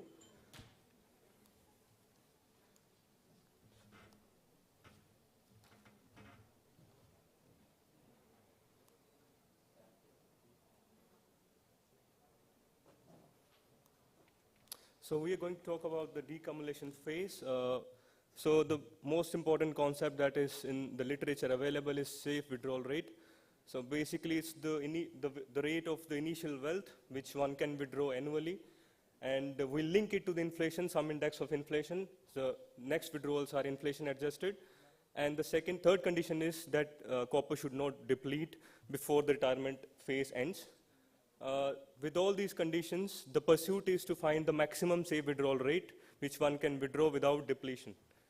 So we'll see later in this presentation how this safe withdrawal rate is a determinant for finding out the ideal wealth. Next we move on to the 4% rule. It's basically from the seminal work of William Bengen, published in Journal of Financial Planning 1994. So he concluded his paper that 50% in equity and 60% in equity and 40% in bonds with annual reallocation is actually fine to withdraw without depletion for 30 years of retirement period. Although he has also concluded that equity allocation between 50 to 75% is safe. So we'll see in this paper how this rule is valid in Indian context and what will be the impact of different asset allocation strategies on the safe withdrawal rate. So because of the paucity of time, I will just quote some of the papers. Bengen in the initial paper actually used the large cap stocks. Then he later on extended his studies by considering small cap stocks. Initially he considered treasury bills, then he moved on to considering different asset allocations, and he has concluded that the 15% allocation to small cap stock out of the total equity allocation increases actually the withdrawal rate. Then actually the paper of Bengen's were only based on historical analysis, so he considered data from 1992 to 1926 to 1992. But he didn't study any simulations. So after that, there is a very famous Trinity study by the professors Cooley, Hubbard, and Walls, all three from University of Trinity. They studied it from using the Monte Carlo simulation methods. So they said that with 98%, the 4% rule is safe to withdraw in the US context. Then in the similar, Gordon Pye actually studied that the initial paper did not consider any expense ratio. So if we consider 1% expense ratio, it will reduce the safe withdrawal rate by 0.5%. Then later on, the recent studies are targeting that 4% rule is not valid in US in the current scenarios. So methodology, we are going to use bootstrap sampling. The data is used from the Handbook of Envious Statistics. The data is taken from 2009 to 2024. We'll start with the some value of initial wealth, let's say 10 lakh Indian rupees, and with some amount A naught, which is wealth multiplied by the initial withdrawal rate. Of course, we are going to use monthly withdrawals instead of annual withdrawals. The withdrawals will be first from asset class G, then asset class C, and then from equity. And wealth at any point of time T will be equal to, it will be a vector of wealth in equity, corporate bonds, and government securities. And of course, we multiply it by monthly returns and minus the withdrawal at point T, which is AT, which is nothing but A naught multiplied by the inflation index divided by the index at the starting time. For inflation, I have used the CPI IW index. Then every year, the portfolio will be rebalanced as per the current allocation. We will see for 360 months, because we are considering again for the 30 years, 12 into 30, 36, 360 months, when will be the corpus will be non-positive. We'll consider only those values, and then those will be classified as the failures. Then we'll see out of 10,000, what is the proportion of failure. We will be considering two types of asset allocation. One is constant allocation. In constant allocation, the equity is varying between 80% to 35% with a difference of 5%. And then asset class C and G is kept minimum 10% in all the allocations. For every equity allocation, we'll be considering all the possible combinations of corporate and government securities. For example, if the equity allocation is 70%, then there are three possible combinations, 10, 20, 15, 15, and 20, 10. And then we'll see whether there is an impact of gliding path equity allocation. So for example, if we reduce the equity allocation by 1% every year, whether it changes the success rate of some safe withdrawal rate or not. So we're going to do for all the possible combinations of 50 asset allocation, then we'll see the gliding path allocations, what is the safe withdrawal rate. So the first and the foremost conclusion is that with 100% success rate, 4% withdrawal is not possible. Then the second conclusion is that extreme equity allocations actually reduces the success rate. So equity allocation more than 70% or equity allocation less than 30% is actually reducing, less than 40% actually reduces the safe withdrawal rate, the probability of success. And equity allocation between 40 to 70% is actually good for achieving 95% success rate for 4% withdrawal rate. And one more conclusion is that more exposure to corporate bonds is actually going to increase the success rate as compared to the government securities. The discussion points are, the first point is how to consider the right mix of assets. As we have already seen that extreme equity exposures actually reduces the success rate of some safe withdrawal rate. Maintaining 50 to 70%, as equity increases, also the expected wealth after 30 years increases. So one has to take that point into considerations while choosing the right mix of allocation, because if somebody wants to save corpus after, let's say, 30 years, the expected wealth with higher equity allocation is more as compared to the lower equity allocation. Second is with gliding path allocation, if somebody has with the initial equity allocation between 80 to 60%, then gliding path allocations actually increases the success rate for safe withdrawal rates. But if the initial equity exposure is less than 50%, then the gliding path actually reduces the success rate for any safe withdrawal rate. Then second point is the safe withdrawal rate reduces, as we have seen that one of the paper has mentioned that it reduces the success rate by 0.5%. So as in, we have used the data from Handbook of NP Statistics. The AUM-based charges are already been adjusted in the NAV data. The contribution charges are very minimal for a high amount of corpus. So this point is addressed. Second point is tax adjustments. So if we are considering that after retirement, when one withdraws from NPS, there is no tax, but if the tax is apart, then it will also decrease the probability of having a high safe withdrawal rate. How the safe withdrawal rate actually impacts the desired corpus. If, let's say, a subscriber wants to have half of its last income as his pension or payout, then with subsequent inflations, the required corpus will be 12.5 multiples if somebody withdraws 4%, and it actually increases to 6.7% if 6.7 multiples if the withdrawal is 3%. Thank you. Yeah. Thank you, Pushpinder, for sharing such an innovative perspective. Your fresh approach to withdrawal rate in the Indian context under NPS opens up new possibilities for the field. Now I request the discussant, Professor Neerav Nagar, to discuss the key points of the paper and offer further analysis.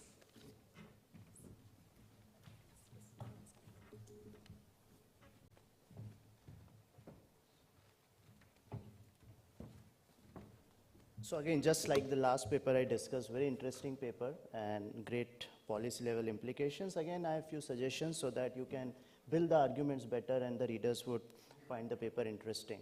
Right, so that's the key question, and the authors talk about, suggest a safe withdrawal rate which is different from the popular 4% rule given in the Bengen's work. The findings are that the withdrawal rate of 3% is highly reliable for long-term sustainability, but they're also giving a range of 3 to 3.3%. Excessive equity exposure reduces the safe withdrawal rate, whereas the corporate bond allocations provide slight improvement. So here are my suggestions, and the first one is the contribution. Now, interestingly, later on, later on in one of the sessions, this paper would be presented, right? And first of all, so this is a question to both the authors, right? So what is, what you are doing which is kind of incrementally contributing to the others' work, right? So that's the first one. But interestingly, the second comment on my slide, both the sets of authors have different contrasting findings, right? So the second point here read, with higher equity allocations can potentially increase safe withdrawal rates, while what you are finding is the opposite side. Right? After 80%. So between 50 to 70 is fine.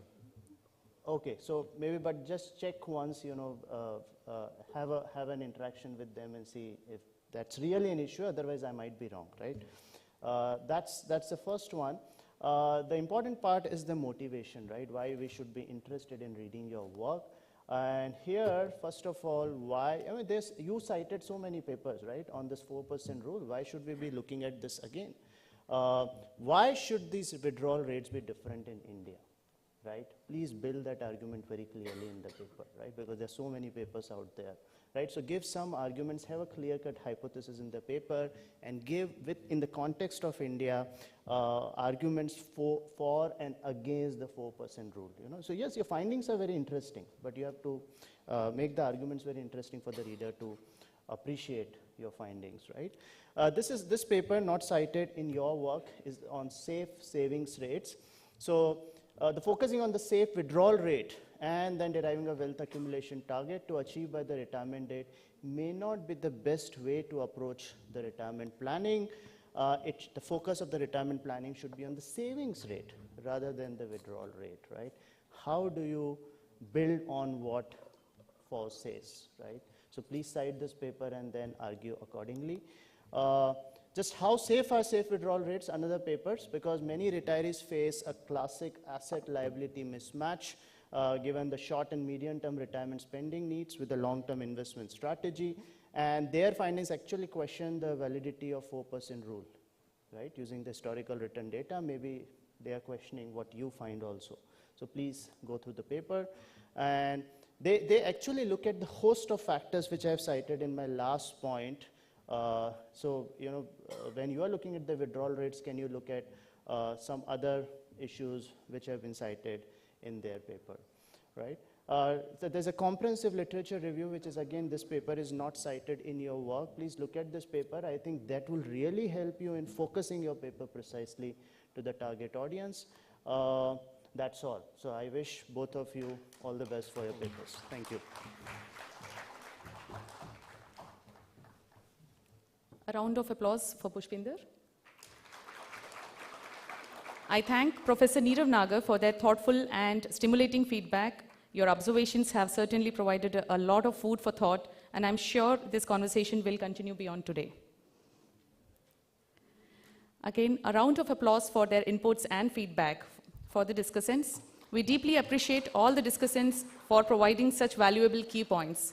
It's clear that your observations have opened up several avenues for further thought and research. Now I request officials of PFRDA to thank our panelists for their valuable contributions by delivering the token of appreciation. I request Dr. Manoj Anand, whole-time member finance, to hand over memento to Professor Nirav Nagar. Sir, please.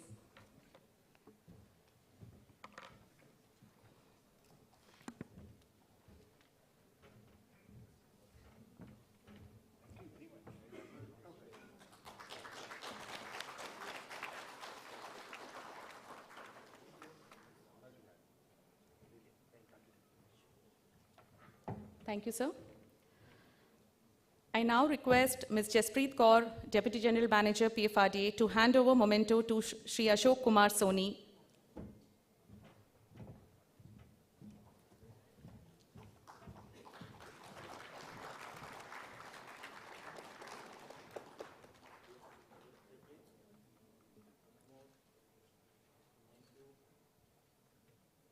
Thank you, Jaspreet. Now I request Sri Devesh Mittal, Deputy General Manager, PFRDA, to hand over memento to Sri Rahul Ravindran, sir, please.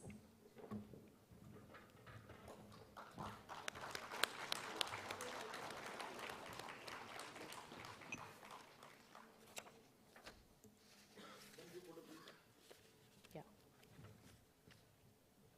Thank you, Devesh.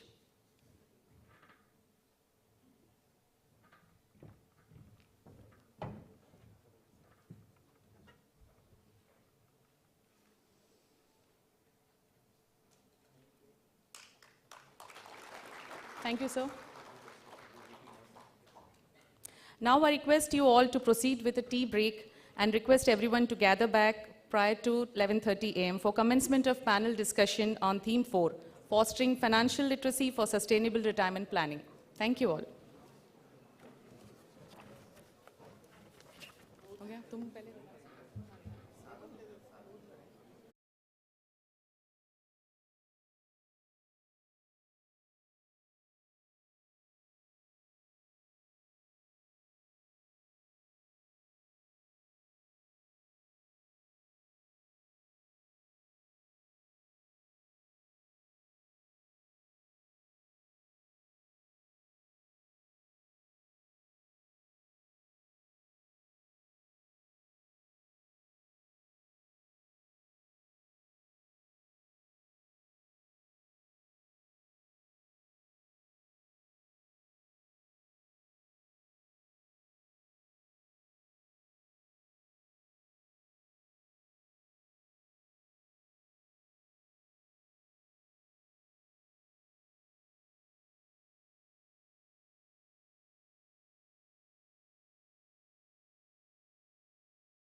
Today's panel discussion on theme 4, Fostering Financial Literacy for Sustainable Retirement Planning.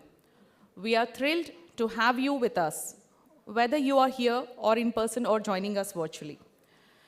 Today, we have gathered to explore key strategies for enhancing financial literacy, focusing on effective retirement planning, investment principles, budgeting techniques, and long-term financial security, helping individuals make informed, sustainable retirement decisions.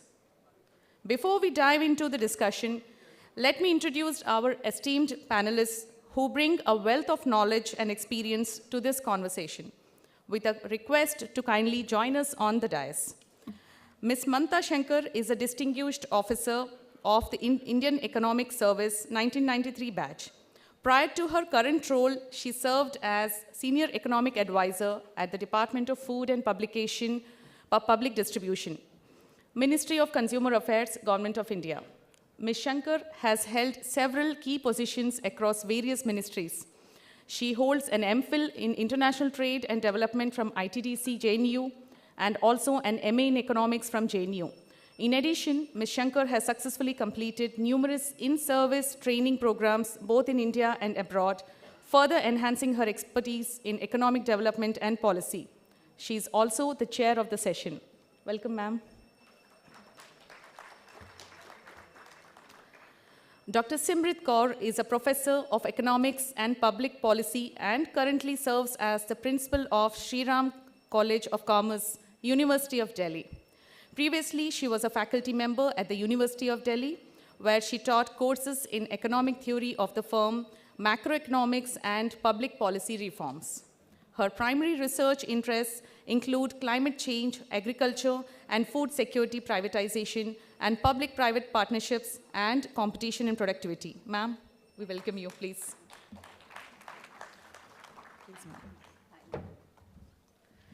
Dr. Arvind Sahai joined MDI Gurgaon in October 2023 as the Director and Professor of Marketing and International Business. Before this, he served as a faculty member at the prestigious Indian Institute of Management, Ahmedabad, IMA, and prior to that, he was part of the faculty at the London Business School starting in 1996.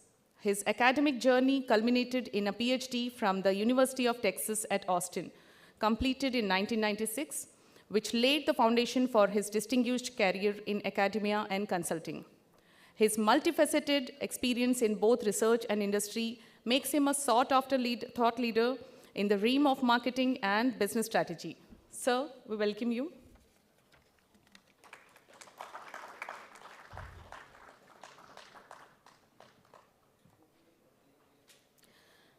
Dr. Pawan Kumar Singh is the director of IIM Tiruchirappalli, bringing over 30 years of academic leadership.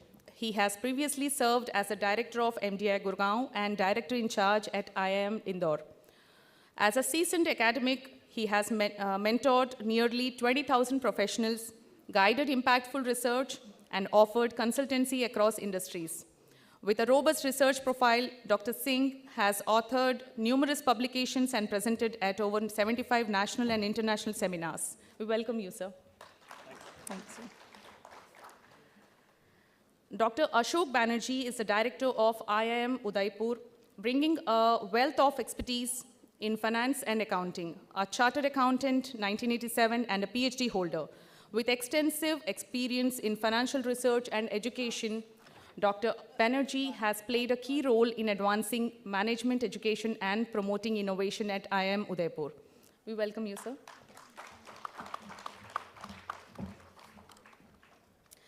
Dr. Bhimraya Maitri is the director of IIM Nagpur, a distinguished academician, renowned educator, researcher, and accomplished administrator. Dr. Maitri earned his PhD from IIT Bombay and is an active participant in global academic networks, specializing in decision sciences, supply chain management, and strategic leadership. He continues to make significant contributions to management, education, and research. We welcome you, sir.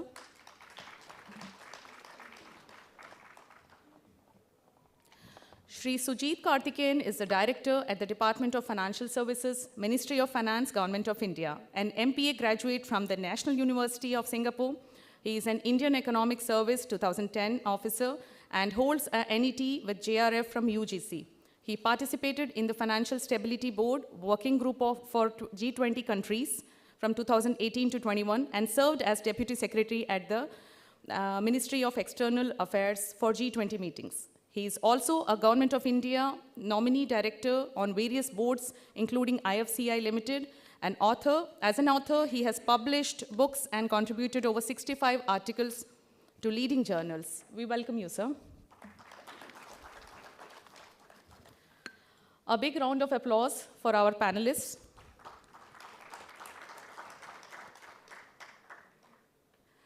Without further ado, let's get started. Please join in welcoming our panelists. Now I request Ms. Mamta Shankar ma'am to take over. Ma'am, please. Thank you, Kavita. My distinguished panelists for today's session, all the invitees from industry and academia, and my colleagues, I welcome you all to this invigorating session on fostering financial literacy for retirement planning. Most of you have joined the sessions today, and I would just like to take you over to the last couple of days. We started the session yesterday morning, and this is the 6th session, a combination of panel discussion, plenary session, and also paper presentations. So what has come out clearly in these discussions is that coverage is a huge issue. We still have a huge uncovered population in the country. It was also emerging from the international participants, the country to which they belong. And not only this, the awareness about pension products, long-term retirement planning, that was highlighted and underscored by each and every discussion. It came up in each and every session. So I welcome all the panelists today, and I would like to take you through the context further, the pension context of NPS and APY, our pension ecosystem. So we have these two schemes, important schemes, and as I already mentioned, the coverage is low, and it is our endeavor to saturate the population, as said yesterday at the highest level, that we endeavor to get into pension for all by 2047. And this is important because of the demographic changes, the gender dimension of this demographic change over the next few years, also the low saturation. So we feel that this is a very important area that we need to focus on. As per our Act, the PFRDA Act, also as per our investment charter, also we are committed for subscriber literacy, subscriber education, protection, training to secure their future through investment and contribution and fully funded pension programs. So with this we have an intensive engagement with our stakeholders and also our subscriber base. And we have a small and efficient team within the organization, as promotion and development is an integral part of our work, and to promote the contributory pension in a regulated environment, and it covers all demographies. So basically our focus is to have training session, which is online and offline. We have an agency for that purpose, and it is demand-based and organized around the year for all our major subscriber base. Then our intermediaries call it a push product. So they themselves are engaged in this initiative of financial literacy. NPS Trust is there, the other intermediaries, we call them points of presence. So they are also engaged to take forward this product. And not only that, we have started taking help of online social media communication strategy, print media, and TV commercials. So I hope that the visibility is noticeable of our products over the last 2 years, because we have been working relentlessly. Also, we have intense engagement. Our staff also goes and engages with our state governments, our central government officers for further informing about the project and importance. So now today's panel, we have expertise from all areas. So I will start first with Dr. Simrit Kaur. And for you, madam, you would be aware that the product that we have launched, NPS Vatsal, last year, it has opened the possibility of pension literally at birth. So we can take a pension product, NPS, from the age of 0 at birth to age of 70. So young people will get a longer span to enhance their investment. And also our APY Yojana or even the NPS does not require employment. So you can onboard the products at a young age, irrespective of your employment status, and be invested in the long run. And using the compounding principle, you can expect to have a decent post-retirement income. So the one thing that is recurring in our interactions is that, oh, we don't know this about the NPS or the APY or any other product or Vatsalya. So people are not aware of the benefits. They don't know the advantages, you know. So I think you're the right person to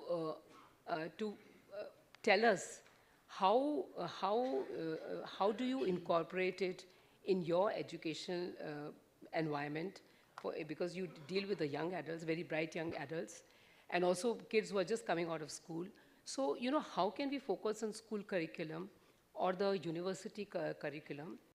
And there would be a follow-up area also, that do you have awareness programs on financial literacy where you educate people about having, you know, saving, the benefits of saving over the long term, and having a pension product? So I would just like you to focus on that. I think a very relevant question, ma'am. What has primarily emerged from your opening remarks is that there is a product, so market is there, supply is there, but adequate demand is not there for the product. So the question is, the people don't want it, or are the generational people not aware of the product? Because otherwise, there is no demand coming out of it. Allow me to speak at three perspectives. One, as a researcher, where we know that there are problems at a macroeconomic level, people not demanding, not being aware of this particular product. Second, I will take it up at the university level. And finally, I'll come to the college, Sri Ram College of Commerce, and what we are doing to promote financial literacy amongst the youth. The moment we talk about it from a macroeconomic perspective, we know that even financial inclusion is very low. So financial literacy automatically turns out to be very low. And no matter whatever levels of financial literacy exists, it is skewed. Heavily skewed in terms of the organized sector and the educated class, and away from the gendered class or the vulnerable sections, which may be the aged or the youngsters. So we have to take care of both intergroup and intragroup disparities. Creating awareness is important. And what is the university system doing to take it forward so that the public is aware and proactively works towards retirement planning, makes informed decisions? And there's also something which is said that no matter how much you talk about being aged, you know you will age, but you never know what the issues of being aged are unless you've actually aged.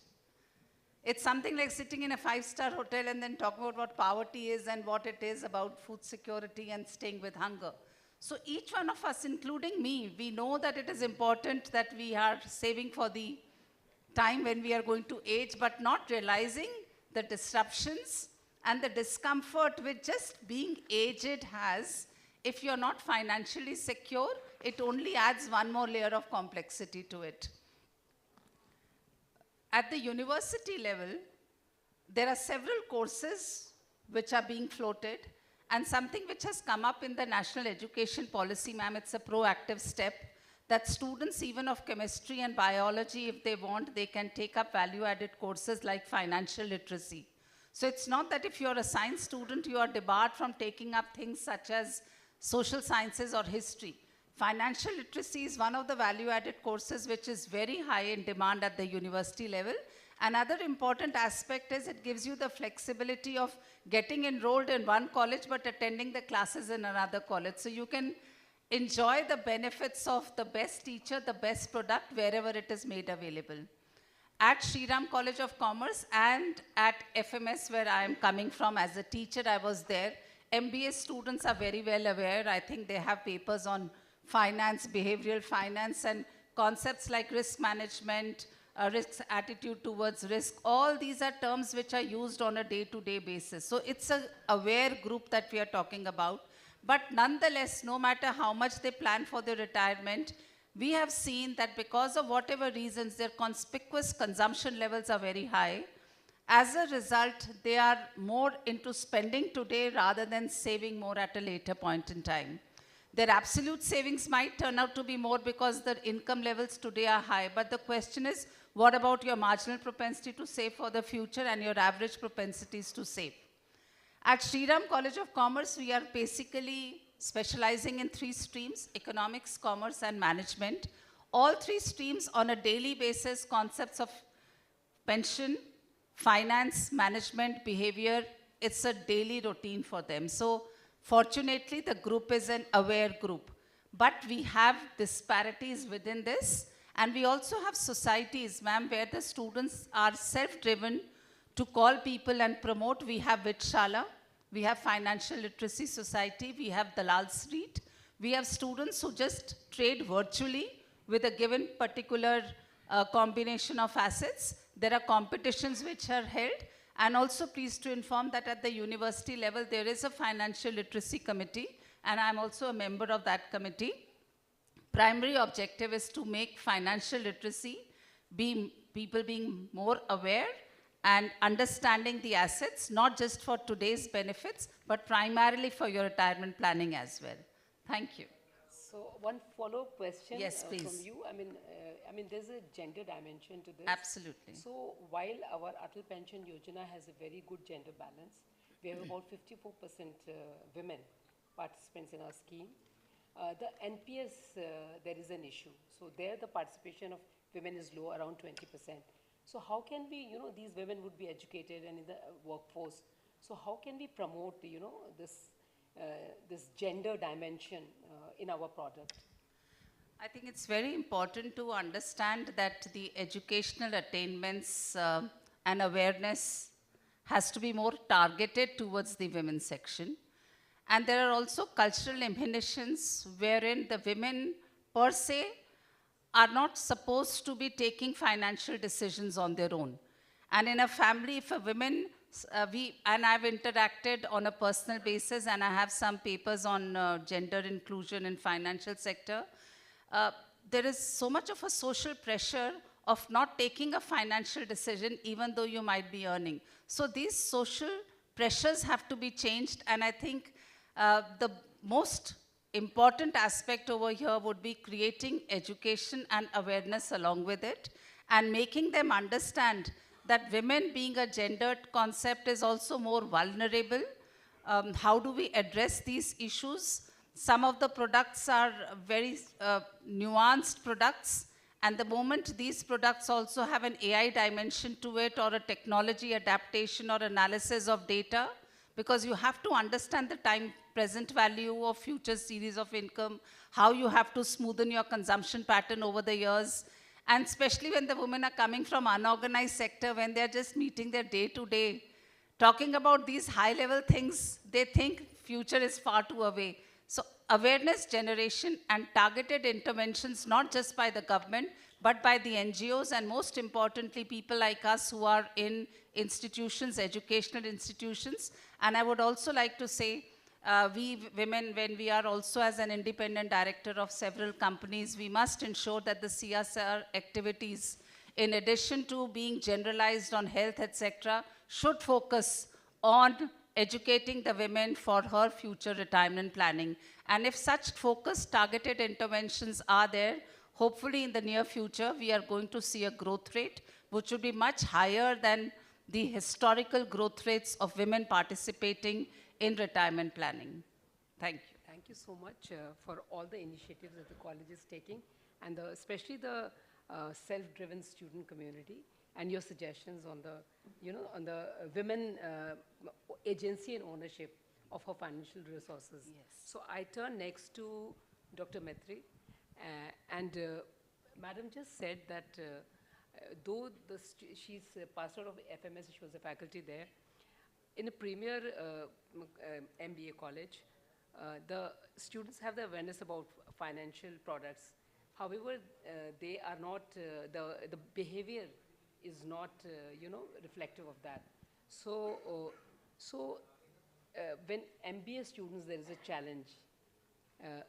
What about other professional degrees, like medicine, like engineering? There are so many other streams where people are not aware, they're not connected, so they're financially illiterate.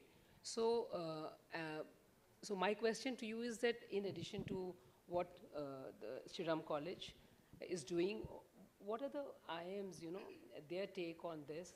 And, how do you equip your students not only with financial knowledge, but also applying it? One question. The follow-up question would be, in the morning, one of the persons from industry pointed out that the research is something that they want to use, and apply for in their field. So, what would we, how can we inform the industry? So, can we work, industry, then, the regulatory body, the promotional side, and other stakeholders come together and design, areas when we can look at the application, which they can readily use. Right. So these two areas I would like you to focus. Thank you very much, ma'am. I think in IIMs, we do main MBA program, that is a postgraduate program. There is a separate department of finance and accounting, and there we teach us courses. And nowadays, fintech is the one, technology is the one, all new complex financial products and all taught over there. But apart from that, basically in IIMs, we also do number of programs, postgraduate certificate programs.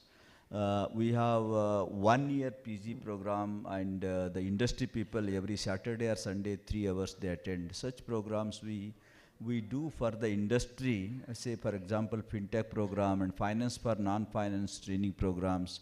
All those we conduct for the industry people as per their requirement, and this is about 150 hours to 160 hours program we do to create awareness and all in those areas, including the technology, latest technology and complex financial products and all taught, including digital intervention in the financial product.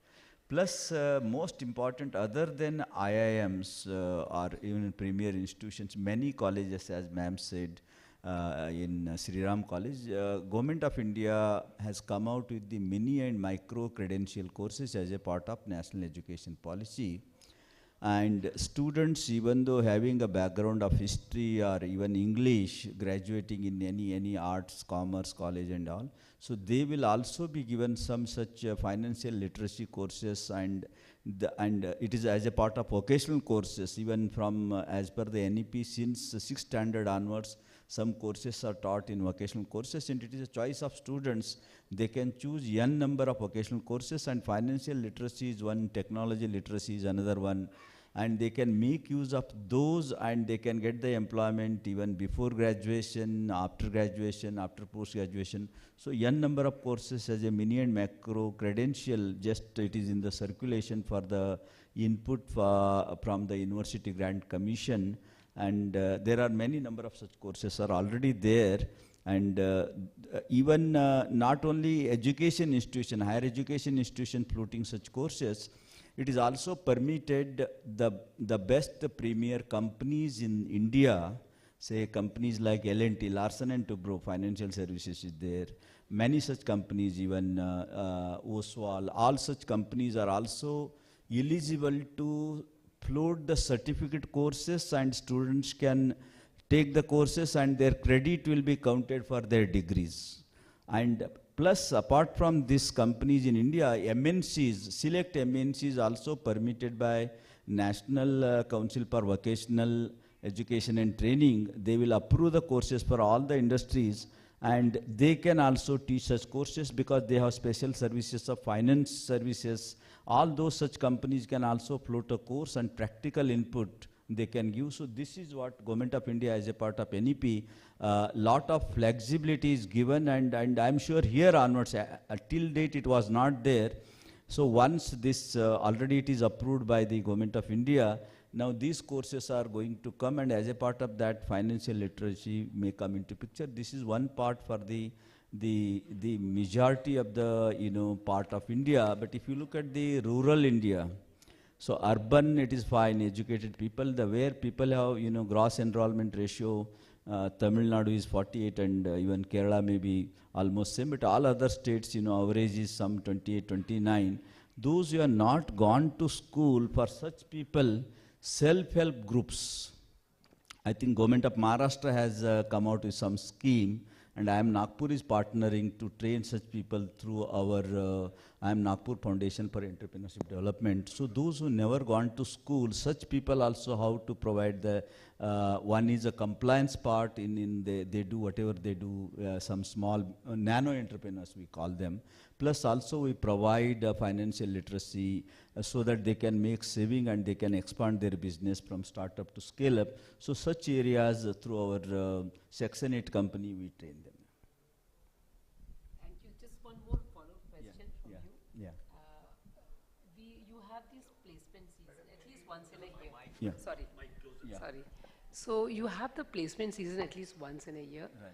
And how can we integrate the financial literacy or pension literacy in this process?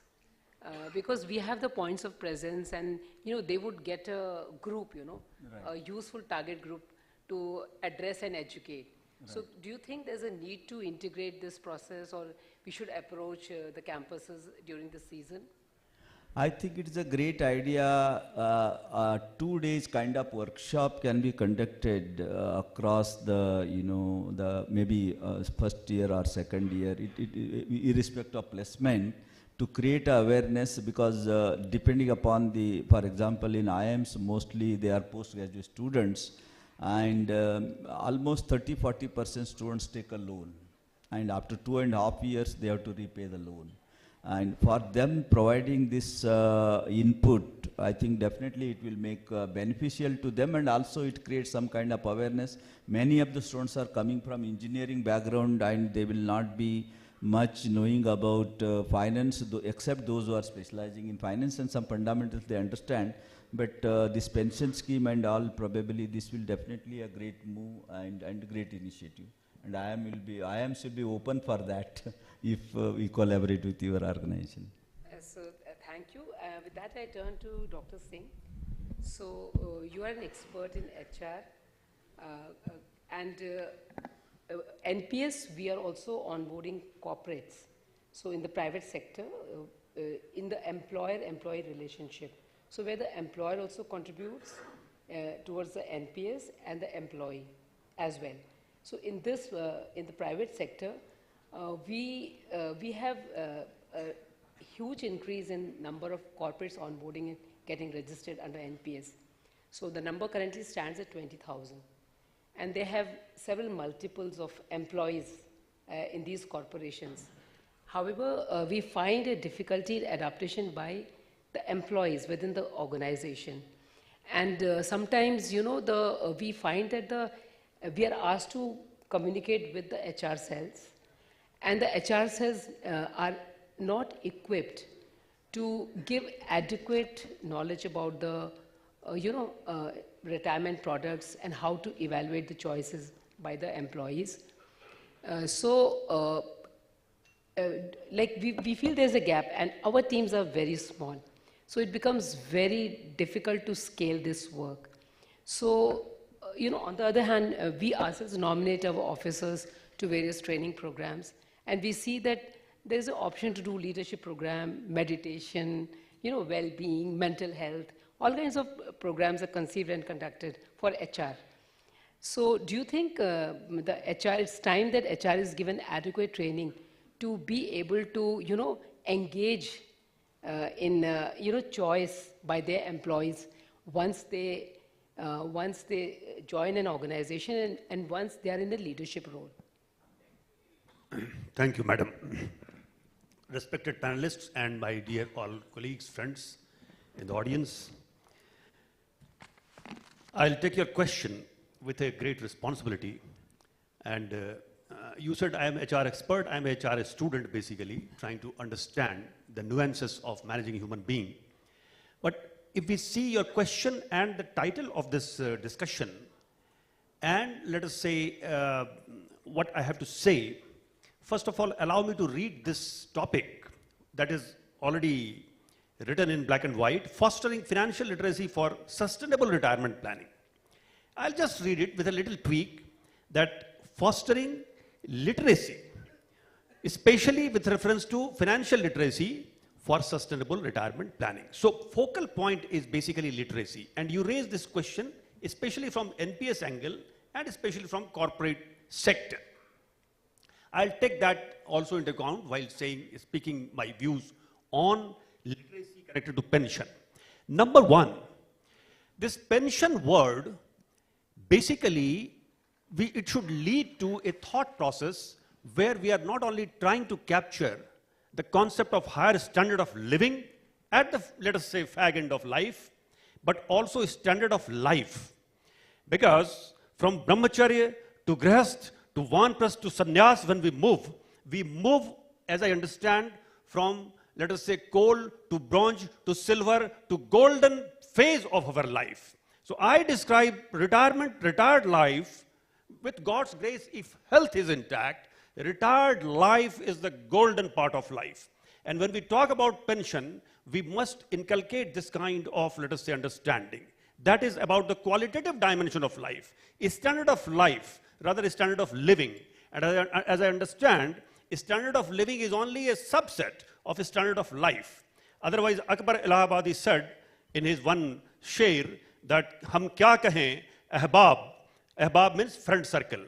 हम क्या कहें अहबाब क्या कारे नुमाया कर गए, BA हुए, नौकर हुई, पेंशन मिली, फिर मर गए. Point I'm trying to say is that in order to achieve higher goals of life, our basic needs should be fulfilled. That's why to achieve higher goal of life in the last phase of life, golden phase of life, the economic, let us say, need of life in terms of pension should be intact, and that's why there has to be financial literacy, because it will add to a great purpose of the meaning of life. That is point number one. Point number two, in corporate sector, when we find there are many experts, HR expert you said, madam, but they may have reserved capacity, only a reserved or limited understanding of financial issues.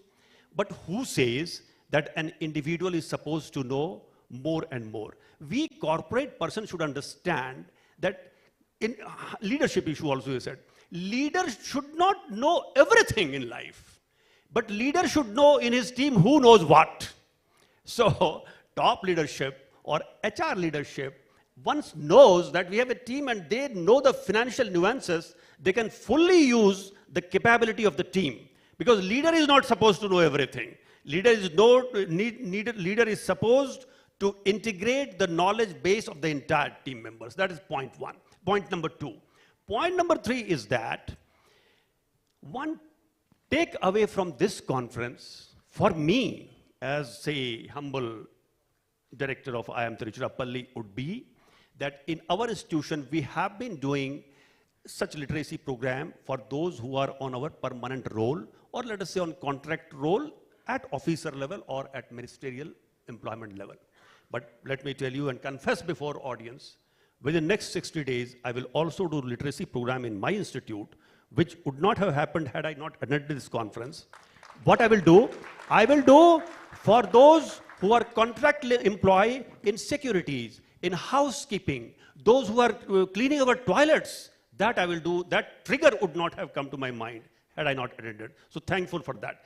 My last point in this round, because I hope I will get another round also, is that in financial literacy towards NPC or towards greater portfolio of, let us say, pension funds available, For example, one is NPS, let us say. And there are other government-supported pension funds, including EPF-based pension also, and EPF has come with enhanced pension scheme now. Secondly, there are instruments with banks which are pension-oriented, with insurance company which are pension-oriented, or with, let us say, different kind of individual-based saving schemes which I may plan for pension orientation. And one more is that, say, mutual fund.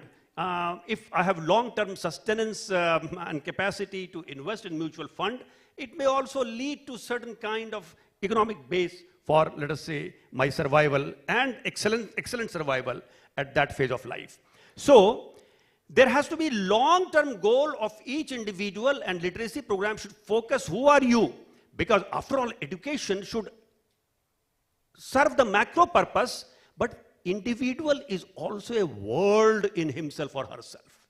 Everybody has two worlds. Psychologists say one is world outside, which is also perceived differently, and individual is a world in oneself. So literacy should have customized approach to help the individuals. That is point number one. Point number two, that portfolio management should be basically discussed for literacy program. How you will manage your portfolio of the finance available. And they must be taught the value of very simple thing which we studied at class 5th level, compound interest. What is meaning of compound and how sustaining to one? Ek hi sadhe sab sadhe sab jaye. You have to distribute your finance into various portfolio, but you must make your one or two portfolio more stronger, long term. So that is point. Health management issue should be also properly covered. Otherwise, I may have pension, but suddenly I could not care for my health and something happened. So health. And last one, I'll say that in case of making people literate for, let us say, pension, I will also study a little better that what are those schemes where in 1 month I may invest 1,000, in another month I may invest 10,000. I'm thinking about those who are on the last leg of in our society on economic strength, a little poorer, but still can invest, so that a flexible amount can be invested per month. That I will study further. That literacy also is needed. Thank you. Okay. Thank you, Dr. Singh. So, time permitting, we will come back again with one more question. So I turn to Dr. Ashok Banerjee, Director IIM Udaipur.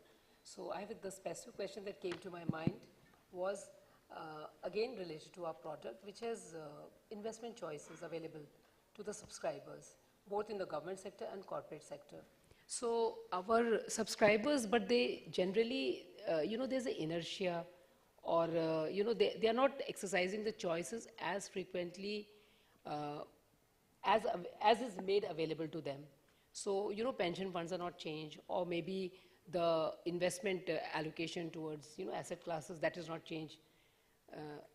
So how can we and it can substantially affect their future wealth, pension wealth.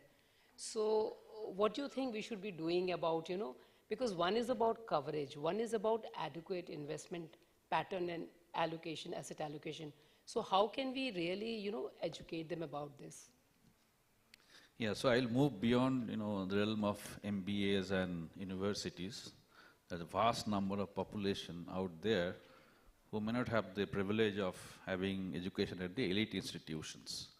And there lies the problem. So in the name of financial literacy, we sometimes do what is called financial sensation. I give you two examples. Now during COVID period, everybody was sitting at home, lazy, and trying to find out what is going on outside through the internet. And we all know that there was a craze for investing in stocks directly, meaning equity assets. And just to give you a perspective, just before COVID, we had 39 million Demat accounts. And today, end of 2024, we have 185 million Demat accounts. So during COVID period, when I was sitting at home, I got some data, which was trader level data, with the PIN codes of the trader, of course not the names. And I found two examples. There are many, but I'm just citing two examples. One, suppose let's call him Ram, the other one is Shyam. Ram is from eastern part of India. An individual aged below 30, working in private sector, but not a reputed company. And I find that on a single day, that Ram was investing in a particular bank stock, 10 a.m. in the morning, 11 a.m. selling, again 12 investing, 2 p.m. selling. 6 times that fellow traded on a single day.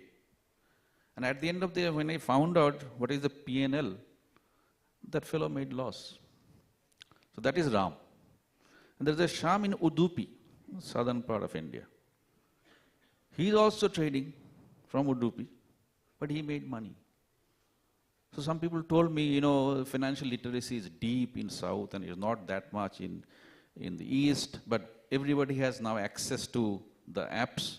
So people are trading because of ease of access, not necessarily because of the knowledge. And then I found that the guy, the Shyam, who was in Udupi, is actually an IT employee with a top IT company. Because during COVID, it was a work from home, he actually went home. So he knew that because he was in a metro, he had the exposure.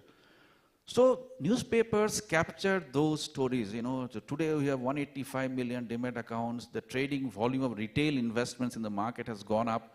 So that means there is a huge literacy. This is not literacy, this is sensationalism.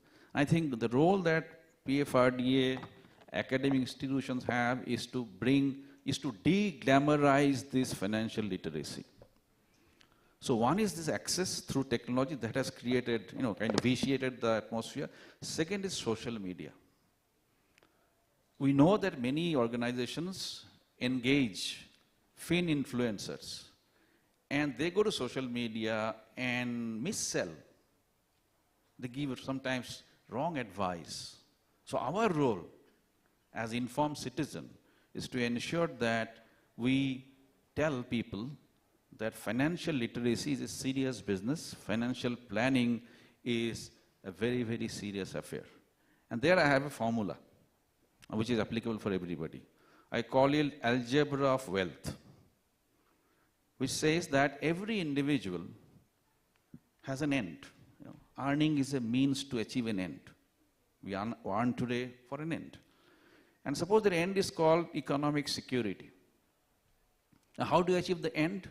There's a simple formula that you will achieve economic security if your passive income is greater than your burn rate. Now, the burn rate term we learn from the startups, but individually you also have burn rate, our consumption, you know, the amount of investment we have to make, amount of spending we make on medical, on food, on rent, etc., etc.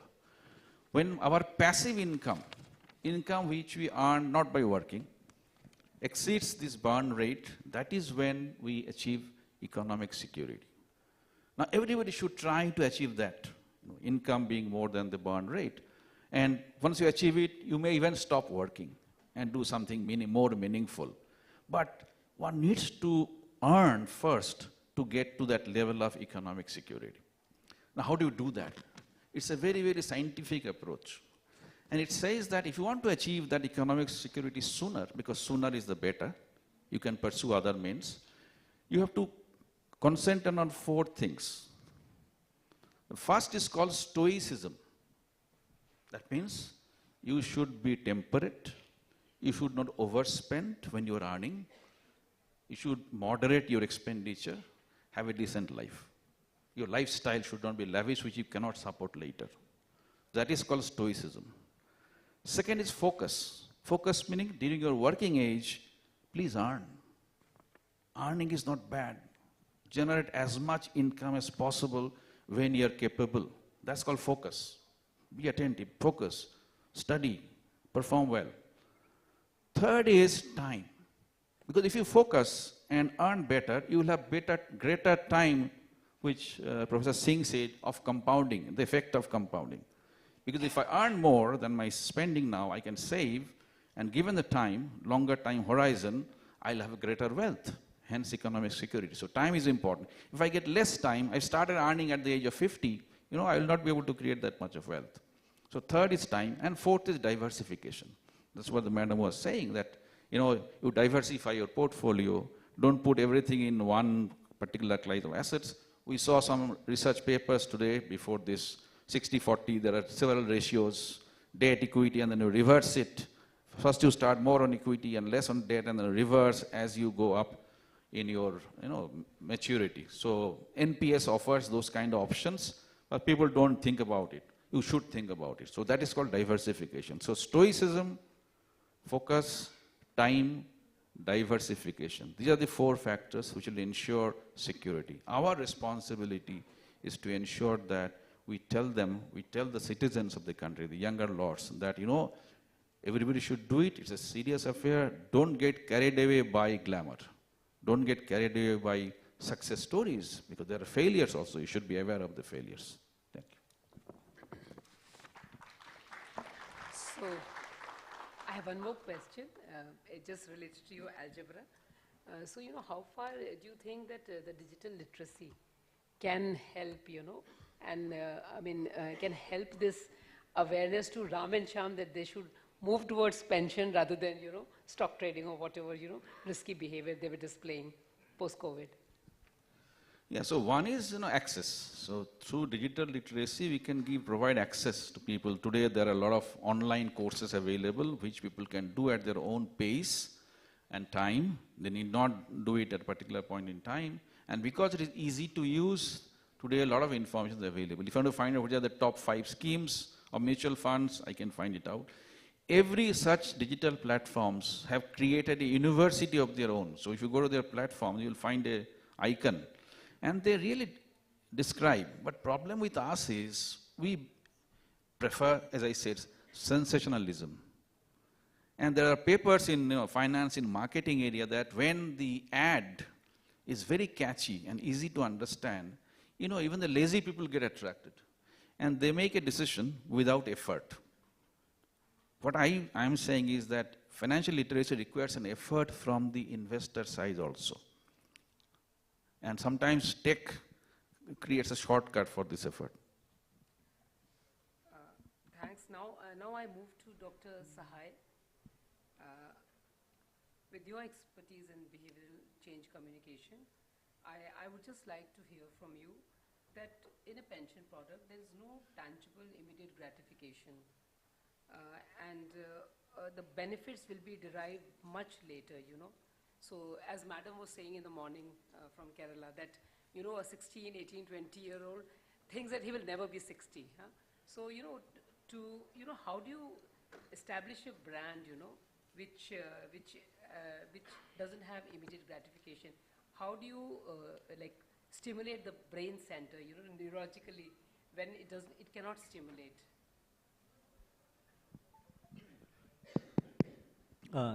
Thank you, Madam Mamta. I think you've probably done a little bit of research on what I was doing when you started talking about the brain. I read your email, where you mentioned your book. So my background is kind of training in behavioral psychology and the use of neuroscience in achieving behavior change in marketing and increasingly in organizational change also. So first of all, thank you very much for calling me here, Dr. Manoj and Dr. Mamta. Very happy to be here. I just want to say also that we are probably going to do a little bit better than Dr. Pawan, who's just going to talk about it at the institution. I have Dr. Manoj, who's coming back into MDI Gurgaon, so he will be carrying the torch for PFRDA from MDI Gurgaon when he comes back. On the question that you raised on behavioral biases, I want to go back to something that you mentioned earlier, which is from the age of from beginning till the age of 70, how does one inculcate the idea of long-term savings when it is not easy for people to think about the long-term future? So in psychology, there is this concept called hyperbolic discounting, where the long-term is not real for the brain. We might think about it logically, rationally, but for our midbrain and the hindbrain, which helps us to take a lot of decisions, it is not tangible enough. So therefore, we kind of tend to park it. We tend not to make decisions in the near term unless we are nudged into that decision, unless there is a default setting which nudges us into saving for pensions. So what might be some default settings for saving for pensions? I want to draw an attention to a place where people normally will not go in terms of their action, which is donation of organs, right? Donation of organs will not normally take place, so there are a couple of countries in the world where the default setting in law is that your organs will get donated when you die. And a person has to deliberately opt out of it. Otherwise, the state, when the death certificate is issued, will harvest your organ for people who need them. Now, these countries tend to have a much higher level of availability of kidneys and hearts and livers required for transplants than others. So the default setting mode is one thing that I think we should think about very seriously when we are looking at behavioral changes across age groups. Beyond a certain age, people start thinking about it much more, but below a certain age, I can say for sure that it's not on the horizon. I think a couple of the panelists have also mentioned that. I have two kids, 25 and 23, and I can tell you that they are not thinking about pensions.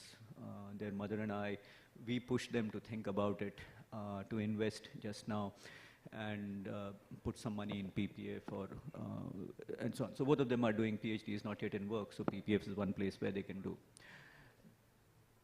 The question then becomes that even if you are putting you're encouraging a person to put in money in pension, why should it be pensions? Because in India we have a very unique context, which is that many different products have been considered to be savings for the long term, right?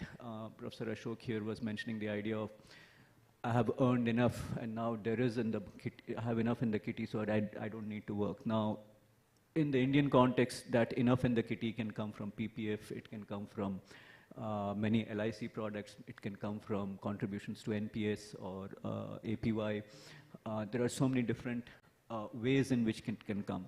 So the question that I would ask, not just to PFRDA, but also to IRDA and others is, from a product portfolio perspective as a marketing professor, from a product portfolio perspective, what is it that the person should be doing? Where should they go? Because the pension schemes is just one in the portfolio that the person is considering. And for many people, they end up getting confused. Should I do this? Should I do that? Should I do that? Because beyond a certain level of choice, it becomes hard for people to decide. Now, one of the things that occurs to me is that behaviorally, if I can figure out a way to educate people on not just the importance, the suitability of a particular product for a particular kind of person, that might help to enhance the coverage. Because I was just looking at some numbers. Our coverage is only 30% of the population above 70, and our coverage is only 12% of the workforce. I don't know how correct those numbers are, but that is something to look at from a behavioral standpoint. The third and the last point that I would probably make in response to the question of literacy. Literacy comes from two dimensions. One is the financial product knowledge, and the other is that ability and the motivation to take the right decision for myself for the long term. And I think there is a reasonable amount of effort going on the first part, which is educating people about the different products, but perhaps not enough to influence people so that they develop the ability and the inclination, and maybe the nudges are there in place to push that behavior in the direction that we want if we want to be a fully pensioned society.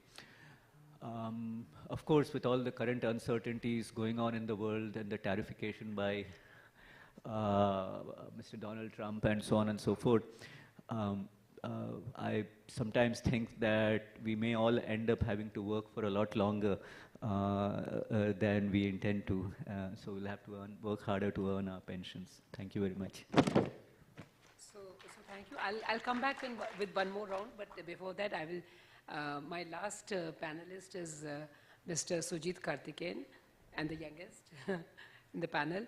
So, given your background, Surajit, I would like to, because you were involved with FSDC for a long time from DEA. So we are currently, PFRDA is holding the NCFP chair, that is the National Center for Financial Literacy Education. So, it is pension literacy as a part of financial literacy curriculums. So we are contributing, but I think this needs to be scaled up. So what are your ideas on that? How can we leverage the NCFP process? And not just financial literacy, pension literacy, but also longevity literacy. So any ideas on that? Respected ma'am and other panelists, so first of all, let me express my gratitude, sincere gratitude to PFRDA for inviting me for this conference, even though I am new to the pension sector in Department of Financial Service. And in Financial Stability Development Council Secretariat, I had worked for around 5 years, 2015 to 2020. Chairperson PFRDA was then ED RBI, who was handling Financial Stability Secretariat in Reserve Bank of India. And PFRDA officers were close to my heart since so many amendments have been everything. We used to work together, and yesterday I could meet them here as senior officers here. So, before telling about the FSDC experience, so let me quote some data. Like 2038, around 14 crore population would be in the older section of the society. So, and also if you see the composition of, there are regular salaried employees estimating to around 21% according to the present periodic labor force survey, and 78% are either self-employed or casual labor. And economic survey indicates that out of 78%, 54%, out of 58% are self-employed, and remaining is casual laborers. So, and even among the salaried class, that salaried 21%, 54% are not covered under any social security schemes. So why I quoted this data is to speak upon it further. We need to have a differentiated strategy for pension, for promoting pension sector in India, like for the salaried class, that is 21%, 23 crore, that is 49.9% in 2036.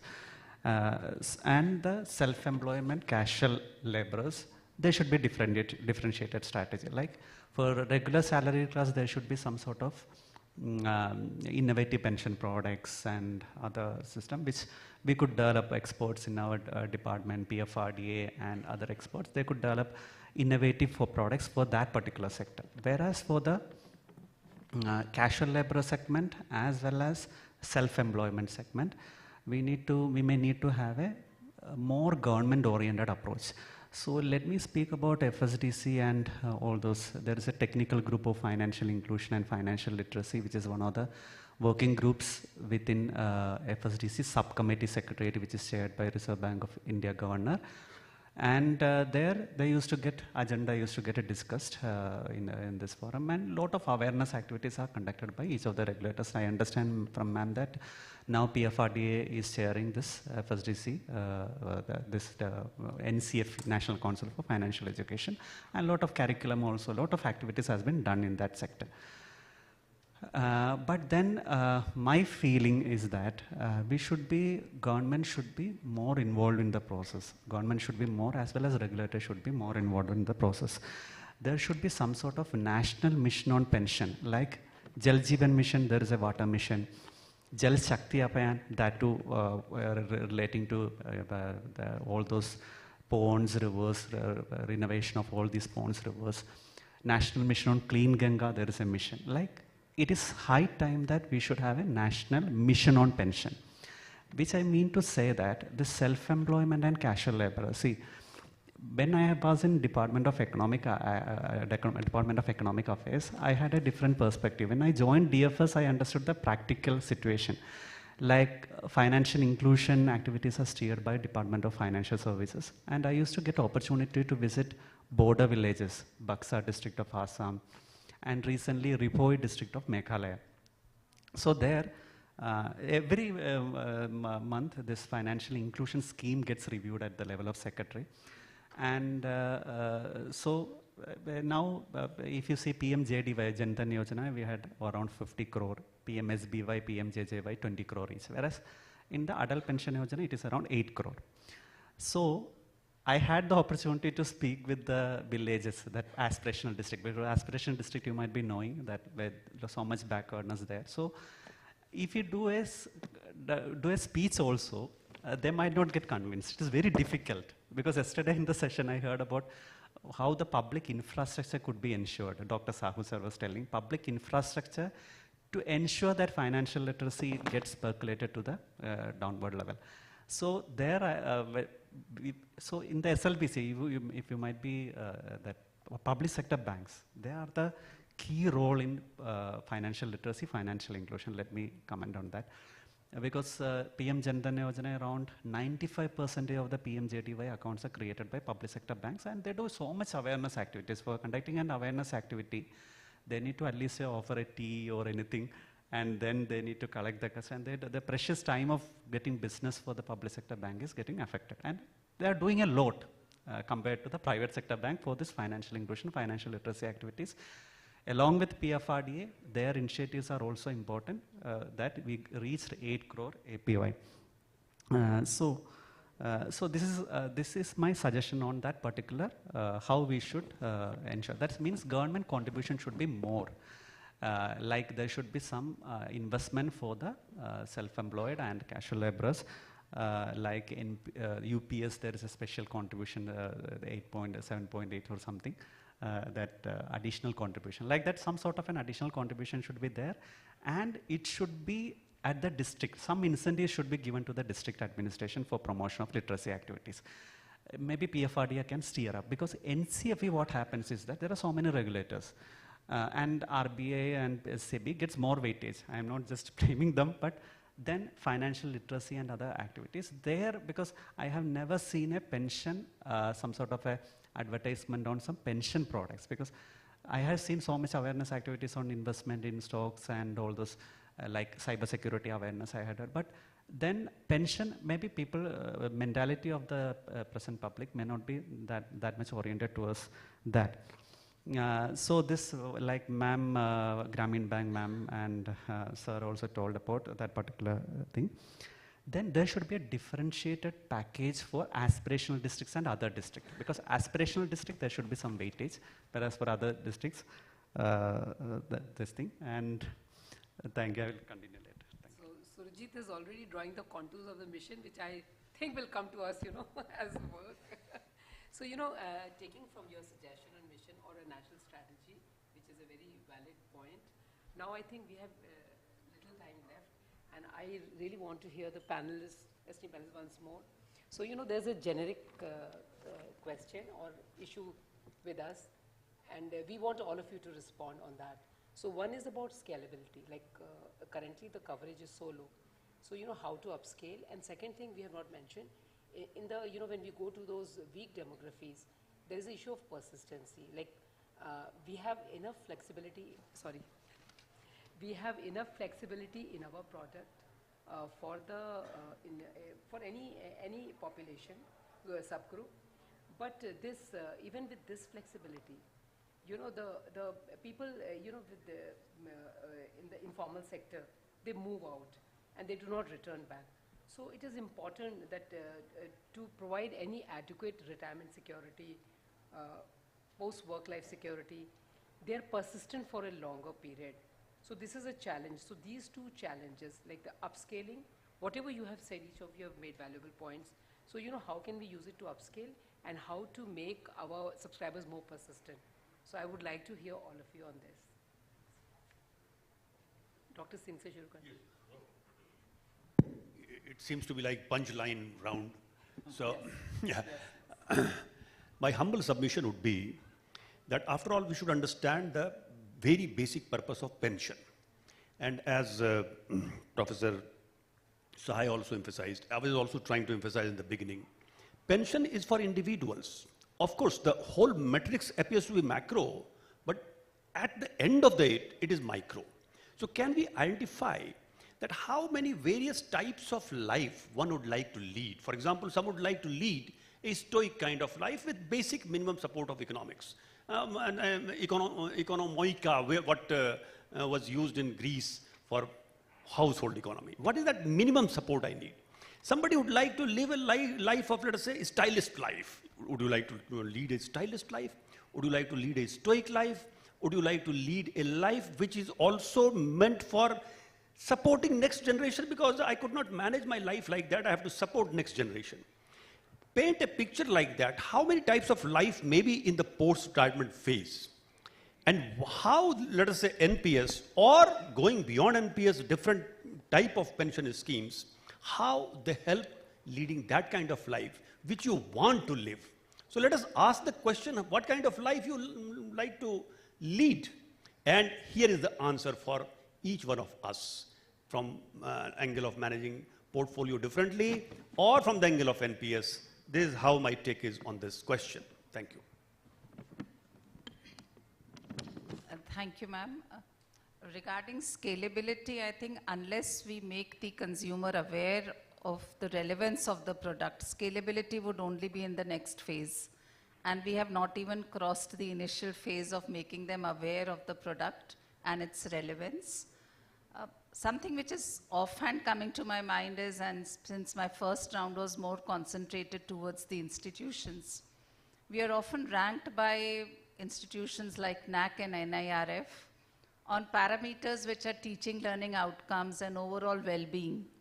I think if there's another parameter which talks about what we've done to our students' long-term livelihood and having made them a part of some kind of a retirement planning right when they are there in the institution would be a step in the right direction, because then we are taking care of our students not as a flow, but we think of them as a stock and we are taking care of their well-being. Scalability would certainly come in over there. And it is really wonderful to also ensure it's not just the student community, but also the other stakeholders associated with our students, be it their parents, be it the workers in the organization, to whom as an outreach, social outreach, the institution head through a committee should ensure what are the retirement opportunities and whether they are availing any kind of a benefit. Data sets can be easily generated because most of these institutions, the faculty is well-read. They are also into research, and the moment you have this kind of a primary data collection, superb analysis can come forward from various stakeholders associated with the institution. Going outside, yes, awareness has to be created, and as I mentioned, it's not just the role of the government to initiate that. NGOs have an important role, communities have an important role, and if we can, instead of the top-down approach, have a bottoms-up approach and make changes at the grassroots level, that would have wonderful multiplier effects to my mind. Thank you so much. In the interest of time, I'll take the second question first, which is the persistence. I think we can draw lessons from two other industries which face similar problem. One is life insurance. There is a persistence issue, big persistence. After 5 years, it drops out significantly. And the other one is SIP in the mutual fund. There was an issue of persistence, but they have, I will not say 100% solved it, but they have largely solved this problem. And if you look at the persistence rate on the 61st month, in case of life insurance, it has gone up for, I don't want to name some companies.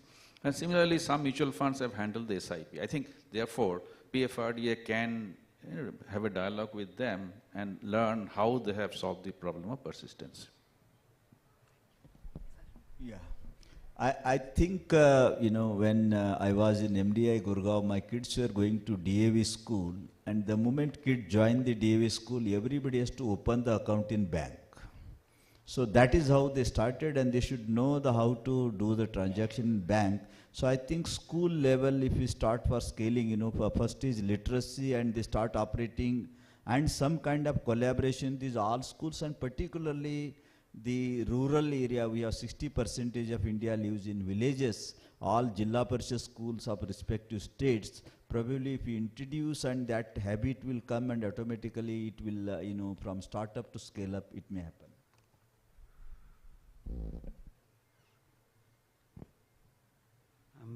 For scalability, ma'am, what I feel is that some sort of incentive, the present incentives which is given for APY, it need to be enhanced, slightly enhanced, and government should play active role. Some sort of a regulatory advantage should be given for those institutions which are more promoting this type of pension products. There should be a level playing field for the regulated entities for undertaking these activities, and persistence. Maybe for that also some sort of an incentive may need to be given for that, because banks ensure that it gets renewed every this thing. That is all. So on the issue of scalability, I think the long-term idea is the one that Professor Maitri has given. Nothing like it if we can build on it. In the near term, from a marketing perspective, these days the term that is used is influencer marketing. And there are people in every product market, in this case amongst people who are looking at pensions, who carry social credibility and influence amongst people who are looking at pensions. So if there is a way to identify them and get them on board, where out of their own conviction they are willing to post on social media, talk about it in their community. Sometimes these can be the sarpanch of a village also, sometimes they can be in urban areas, some other people. So that would be a good way to increase the reach and likelihood of getting more people to adopt pensions. On persistence, the first one is the default setting that we had talked about. And the second one is backup. So what happens if you fall off the map in terms of your contribution to pension schemes? So I think what Professor Ashok was talking about, insurance would be a fantastic place to learn from. They have institutionalized the companies, some private companies. I don't know about LIC, but I know some private companies have institutionalized some ways on how they approach a particular person who has stopped making a contribution or paying the premium or has not renewed and so on. So there are some SOPs that they have put in place. So I think time permitting, we can take a few questions. So yes. So Rahul Chauhan, now I know your name. I saw your hand first. Sorry, madam. Yeah, please. Yeah, thank you so much. My question is that many of you talked about the financial literacy amongst all these graduates and all this person. And I believe that financial literacy is among only the students who are coming to the college, right? And those who are enrolled in the PG and UG courses. The question is that how we can increase the financial literacies those who are not coming to the college, because if we will see the ratio from 10th, 12th to the graduation, it's decreasing day to day. Right. The person who is in 10th and 12th is not going to the, it's not confirmed that he or she is going to the college. So just like Pawan sir said that he will start some of the initiative to the sweeper and all this person. And there are so many person in the village as well, they are not coming to the college, and how we can increase the financial literacy amongst them. And that was what the question of my paper is, that how we can increase this financial awareness and the pension amongst the people who are not coming to the this kind of program and initiatives. Yeah, thank you so much.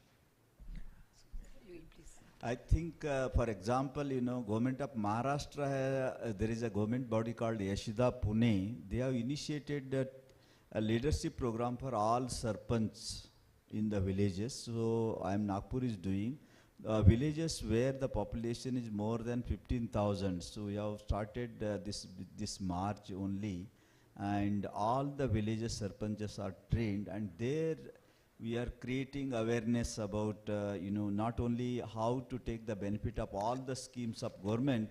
I think this is a great platform in such kind of programs for villagers, even farmer producer organizations. Trainings are also Government of Maharashtra Magnet project is there we're doing. So such programs, I think this kind of financial literacy and creating awareness, those platforms can be used so that it can spread across the villages.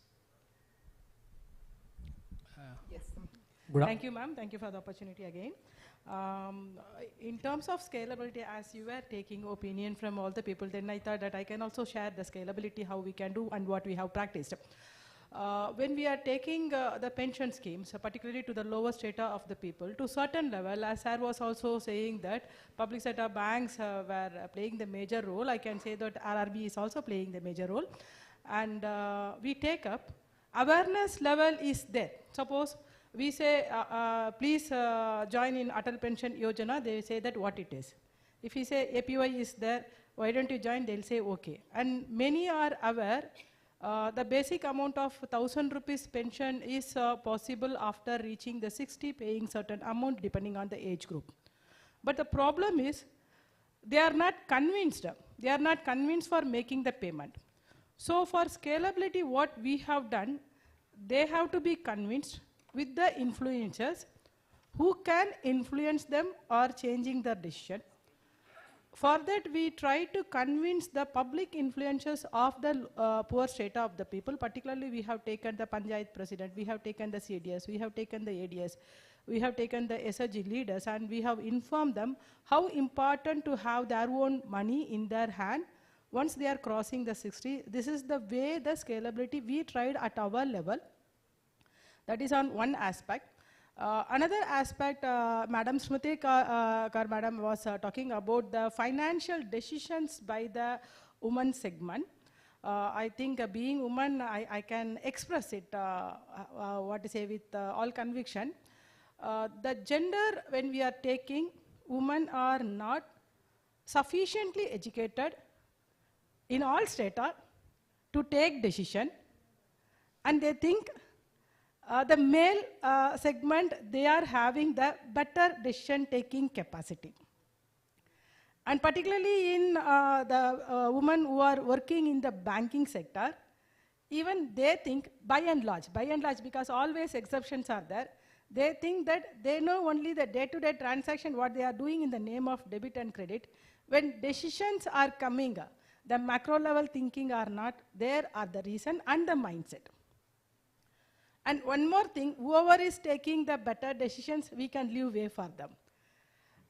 Sometimes their contributions, whatever they are giving, the suggestions are taken when we are taking in the family pattern of decisions.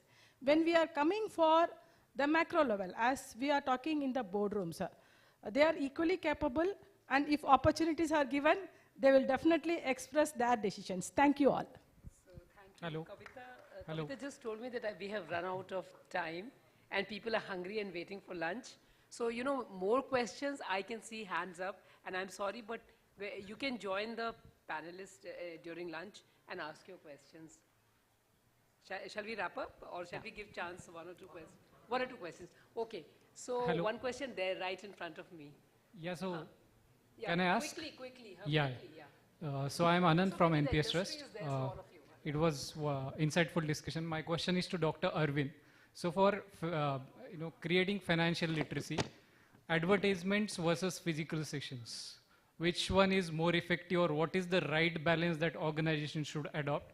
And second question is, there is one new class rising because of behavior and lifestyle change, who want to retire, work for 20 years and retire early. So as a regulator, should there be thinking for that class, even though number of people are less, but wealth they hold is significant, and that number is expected to increase. So Sorry, should there be... Your first question was advertisement versus? Physical sessions. Okay, Thank let you. me start with the second question first, which is people who are thinking of retiring after 20 years. All of you young people out here, I hate to disappoint you, but that's not going to happen. you should be prepared to work for 35, 40 years. And if you're not, you will never have a secure old age. Happy to talk more about it during lunch or later. There's a reason why I have that view. On the first one, advertising versus physical sessions, the quick and short answer to that is it depends, right? Take a situation where you are looking at a person who already has some knowledge about pension as a product and other financial products and is looking to make a decision about a pension product or within a pension product which one to take. Their advertisements can have a fairly large influence in a metropolitan setting or a tier 1 or tier 2 setting, sometimes even in a rural setting. On the other hand, if you have a customer that's not yet part of the pension process and the level of knowledge is limited, there a physical session and influencer marketing might just work better. But again, you know, there are so many ifs and buts. I'm just giving you a general principle over here. When you go out into the field, you will need to allow for some other variables that can influence the process. And most companies are able to adjust by having some markers that, you know, if this, then we will try this, if this, then we will try this. So that's what I would recommend. Thanks. Yeah, industry, so, you know, 1 minute, Pravesh. Yes, please, from the industry. Yeah, ma'am, this is regarding, when you look at today, unemployment rate in India, what I'm talking about is for the last year. For the age between 15 to 29 is about close to about 10%. Now, how we gonna address those set of people while at one side we say that we have to start investing early, but in case if I do not have a job in hand, so how is that we gonna cope up with? And secondly, when you look at today, also the early salary firms are on a spree. That means basically I'm actually lending the employees before they get their salary so that they can spend more. So how that can, I mean, how these will get impacted in case if I have to have a sustainable retirement planning? Anyone would like to take this question, or I will say a few things? Yeah, so, you know, as far as NPS is concerned, we have a flexibility. So, you can always revert back. There could be irregularity of income flows, but you can always come back during the duration of the project. So that is possible. The flexibility is there both in APY as well as NPS. And second thing is that, as our chairman was saying yesterday, NPS has to be looked at as a family product. You know, there are many members, and it is possible for other members to also contribute, you know, to pitch in. Like for young people who are not even employed, pension can be started, the product. So, you know, others can chip in, because these things I'm sure are temporary issues of the market, and sooner or later things will become better and they will come back to the job stream. Thank you, ma'am. Yes, just to add 1 or 2 sentences, Sir, that regarding financial literacy, 2-pronged approach has to be there, vertical, horizontal. And my answer is very short, 2 lines. In vertical, financial literacy for educated. Maybe I'm a PhD, but financially not literate. Possible, because PhD maybe in, I'm not demeaning any subject, but maybe in anthropology or botany, I may not be. That is number 1. Financial literacy for educated, and financial literacy for those who are not educated. Second dimension is that financial literacy for 4 types of persons. And my answer is geographically indicative. 4 types of persons. Persons living in Delhi, persons living between Delhi and Palwal, persons living in Palwal, and persons living between Etah and Kanpur. I think my indications are enough. Yeah, please. One more from the industry.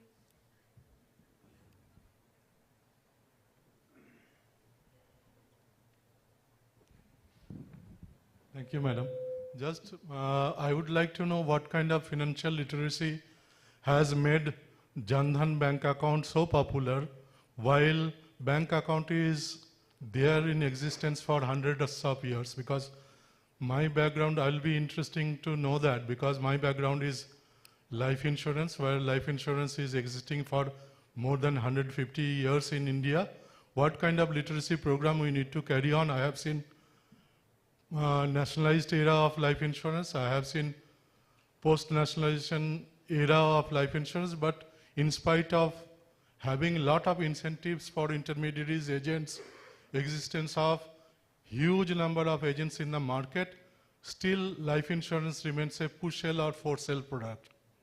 And another thing is, what kind of literacy made smartphone so widely used in the rural, deep rural pockets, so that we also design such a literacy program for our financial products as well.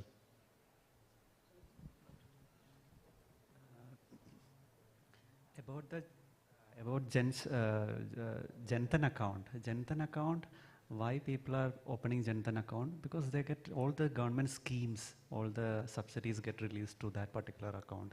Because unless and until you have a bank account, you will not get those benefits.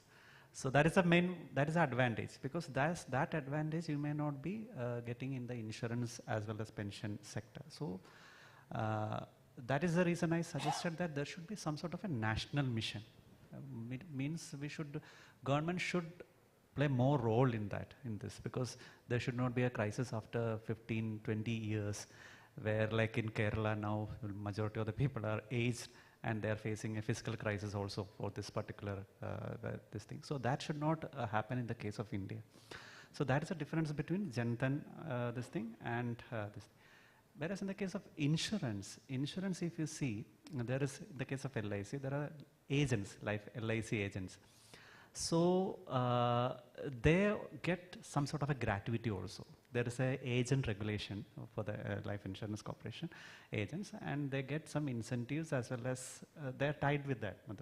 Incentives as well as some sort of a benefit, gratuity or this thing, I'm not exactly remembering. So they try to get business for the Life Insurance Corporation.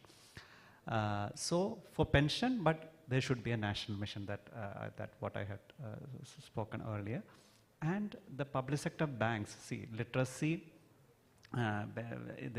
pension is a very small component of literacy, because literacy first class would be that making awareness. If you see OECD countries, 70% of the, only 70% are opting for pension products. Literate people are opting for pension products. So that is all. So there should be some sort of this thing. Thank you. So I'll just take one more question. Madam wants to say something. Just adding on to what Sir said, I think it's, Janthan very rightly said there was an incentive linked, because your direct benefit transfers, whether food security, whatever payments were going to your own account. So if the similar kind of incentive can also be attached with NPS or any other pension retirement, for instance, you have to admit your child to the school, you could just put in a simple question that, is the parent also covered for retirement planning? Linking some kind of benefits could be there. And additionally, what I think is, in India, we have such strong culture where the youngsters take very good care of the elders. And at the rural areas especially, it is practically taken for granted that in the old age, your pension and your social security, everything is going to be the children with whom you are living. But making them aware that these systems are changing and joint family systems are giving way to nuclear families, again boils down to creating awareness and making even the elders in a family realize that not depending on their own children, even if they are willing to take care of them in the old age, and yearning for your own financial independence is important. So awareness generation again comes at the forefront. Thank you so much. If I may, Madam, if I can just add one more element to that question that was asked. So apart from the policy aspects of, your benefits are going into the account and so therefore you will open it. There is also, to me, the very important aspect of, it's actually really easy to open a Jan Dhan account. Even if I'm illiterate, even if I don't know much about phones, if I have a touchscreen phone, I just have to press a certain number of buttons and hey presto, my account is there. Right? So it's really easy. And that's one of the keys to getting large-scale adoption of anything, including, mass pensions. So even for our APY account, the focus is now, to create simple language, one-pager literature for awareness generation. and also outreach through vernacular mediums. So that is also an important part of our strategy to reach the unreached. So one last question now for Pravesh. Yeah, He good, looks after, good afternoon. when I you would mentioned like in to this have some PFI. insight from Dr. Ashok and other panelists, because I will just take on you whatever research you have done to the next level, because I also do some internal assessment.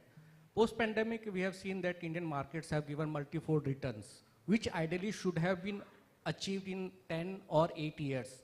So that is making people to go for quick money, means that is changing the behavioral pattern. That's why you may see demat accounts have gone, because everyone wants to be rich next day. So in India, what I feel that this type of euphoric returns should be seen like a risk to the holistic financial market, and there should be a education for long-term financial products, because until unless people are not going for long-term financial product, what the sustainability or retirement goal, what we are talking about, will have something, really we have to think in that. But only think what research you have done, that is good research, but this aspect I need your inputs, how this market behavior is affecting the nature of investment styles. Yeah, see, what we try to tell our students and through students to the next generation is that, as I mentioned in my beginning, that let us avoid this sensationalism. In India today, there are about $1 million millionaires, people having 8 crore plus savings. Everybody is, trying to woo them. Thanks to SEBI, now they have allowed micro mutual funds. So there are even small ticket size mutual fund account one can open. But nobody is, so they have successfully done it, regulator is promoting it, but this pension is a sector or a segment which requires informed choices. And hence I think there is a role for the academic institutions to play, coming to the scalability part. So what we are doing, I can give a small example of what we are doing at Udaipur is, we have a student-led club called Phenomena. Now they go to university in the city where I come from and give literacy to the students of undergrad colleges who are invited to the university, and we tell them that each student has to literate 5 more guys who are outside the university system. And we are thinking, we have not done it yet, to call them once a year and give them some recognition of those who have gone and spread the message. So I think we have to start small, and this referral system would work rather than a national level campaign. Of course, you need national level, but for scalability, these small steps are also equally important. So I think with this we come to a close. Let me thank our eminent panelists for, I have thrown up with you all my challenges that I face in promotion and development, and we could see it through the academic lens as well. And I thank you for all your ideas and suggestions, and we will look forward to, implementing some of them. Thank you once again. Yeah. I thank all the panelists and participants for an active and interactive discussions. A huge round of applause for all the panelists once again. The prime takeaways of this panel discussion are to start early, understand diverse retirement products, leverage technology, customize plans, and emphasize financial literacy, including digital literacy, to secure a long-term retirement stability. Now I request Dr. Deepak Mohanty, Chairman PFRDA, to kindly come on the dais and hand over the mementos. I request Mamta Shankar ma'am, please come on the dais. Yeah.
Yes, they do.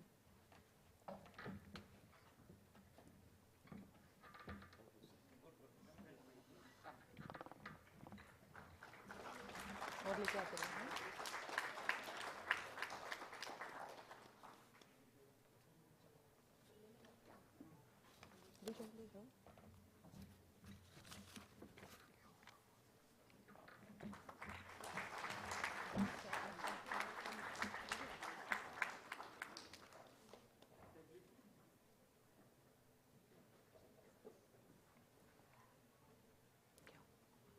You have one for her or no?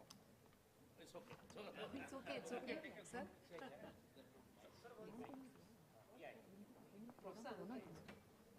Yeah.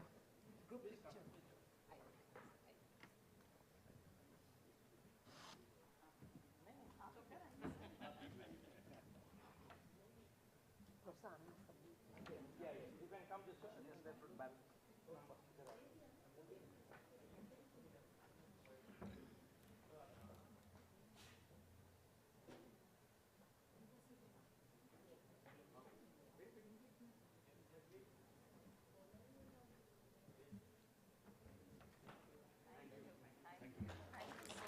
Thank you, sir. I now request everyone to join us for lunch right outside the conference hall. The lunch for senior dignitaries and VVIPs is arranged at meeting room number 19, one level down. We shall join back at 1:50 for commencement of panel discussion on theme 5, pension fund investments with a focus on return, risk and return. Thank you once again.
first half of the day. As we move into a final session of this conference, we continue our discussion on future of pension system, investment strategy, and financial security. This session will feature a panel discussion, paper presentations, and announcement of best paper. Our panel discussion is on pension fund investment with a focus on risk and return. We'll dwell into one of the most critical aspects of retirement planning, ensuring sustainable return while managing investment risk.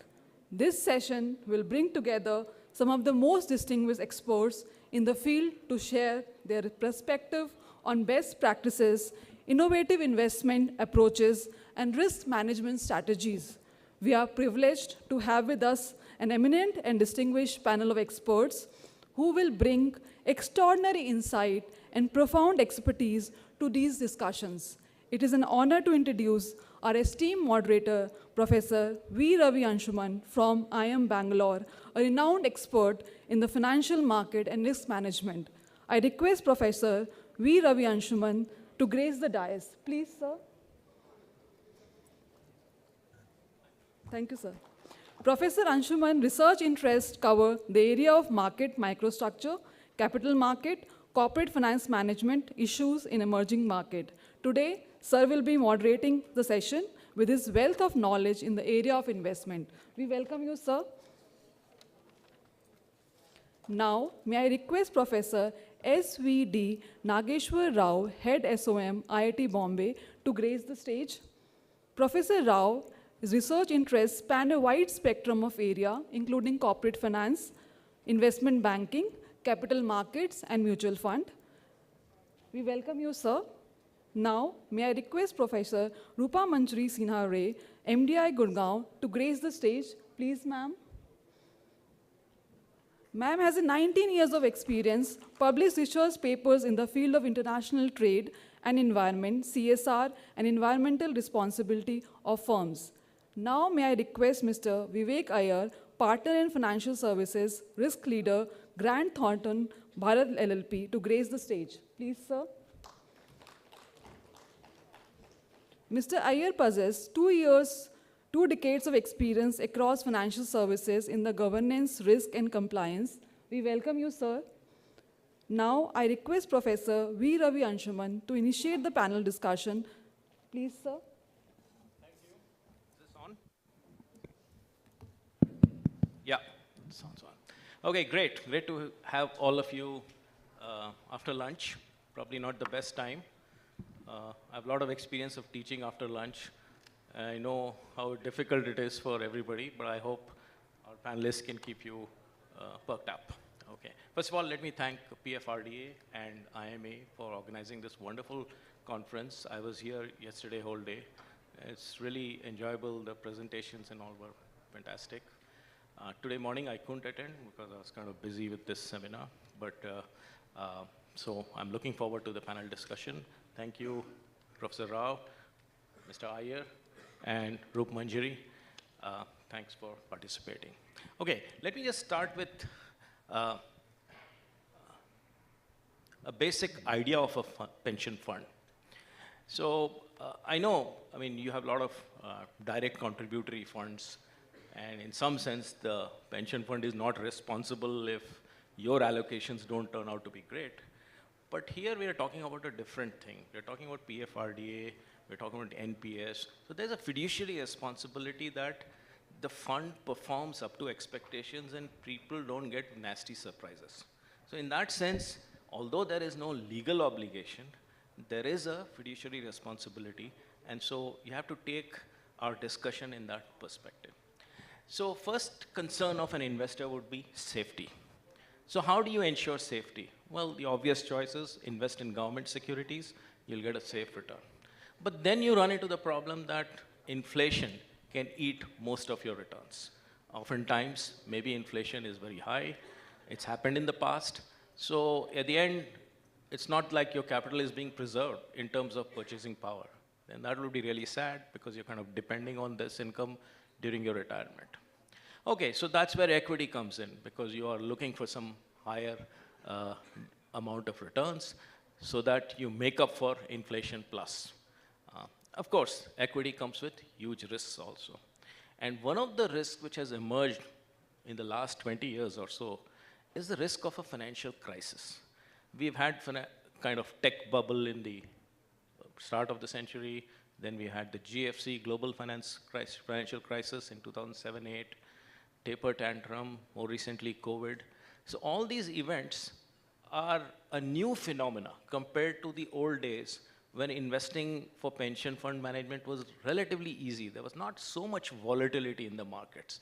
Now we have episodic volatility. Some 2-3 years, things will just crash. And lo and behold, if you're retiring at that time, that's a huge risk you face. So equity comes with higher returns, but exposes you to certain kinds of risks. So as a pension fund manager, you have to not only worry about inflation, but if you're switching towards equity, you have to worry about all these financial crisis-related risk. Above that, whenever a financial crisis happens, the policymakers tend to lower interest rates. And if they lower interest rates, the return you're making on these pension fund assets, that comes down. So it's like a double whammy. And that's why it lasts not just during the crisis, but for a few years after that, pension fund management becomes like the subscriber is exposed to the risk of low interest rates. So of course, then how do you maintain a decent degree of return? And that's where you want to look at alternative assets, because now, given the current market conditions in the last 20 years or so, and going forward also, these alternative investments are going to be extremely important. So what are these alternative investments? Because they will provide you additional return, because now, if interest rates are low, then, your cash flows are not coming in that fast. And if your obligations are very high, then you're in trouble. So how do you get additional returns? So you have the private equity, VC space, very complicated. And then, of course, you have the infrastructure space. And among that, you have the real estate, REITs, recently introduced, and InvITs, which are also recently introduced in the last few years. But these instruments tend to have liquidity problems. So you have this inflation risk, you have equity market risk, which is volatility risk, long-term volatility risk, as well as liquidity risk becoming important. So pension fund management is much more complex today than, let's say, 20, 30 years ago. So in that backdrop, I thought we can have our discussion. And the first area which I think is kind of important and interesting is, how do pension fund managers, too many goodies here, but yeah. Okay. The couple of other things I wanted to mention, in this backdrop is longevity. So that's another complication which is coming in. And demographics. So right now, demographics is favorable to us. We have a lot of people who are putting in money, and the population is largely young. But 20, 30 years down the line, these things could be issues. It's a double-edged sword in the sense, if you're sitting on a comfortable position, all of us tend to be complacent. So how much can we factor in that future problem? That's extremely important. So you have to worry about something which is not here. It's not easy to do that yet. Okay. And longevity, everybody talks about longevity, but that they have in mind current longevity. The longevity is also increasing. Every 5 years, life expectancy is increasing by a certain amount. At least in the developed world, every 5 years it increases by 1 year. And even in India, with facilities, medical facilities and all improving, longevity risk is going to become even more important. And if there's more longevity, then schemes like APY and other schemes, people are not ready to face the future. And no matter, as I mentioned, it doesn't matter whether they have chosen a plan and that's worked the way it has worked. Finally, there's a fiduciary responsibility of the government to ensure that as a society, individuals might differ, we are covering up, we are preparing people for the future. And of course, the most important thing in this backdrop is the fact that what is the penetration? And if the penetration is not very high, which is the case right now, I mean, 80 to 90% of India is not secured through social security. And like the previous panel, Professor Kaur had mentioned, social circumstances are changing now. We are moving from a joint family system to a nuclear family system. So suddenly we'll be out of debt in 20, 30 years unless we prepare ourselves for it. So that's the background which is important. And let me start with Professor Rao.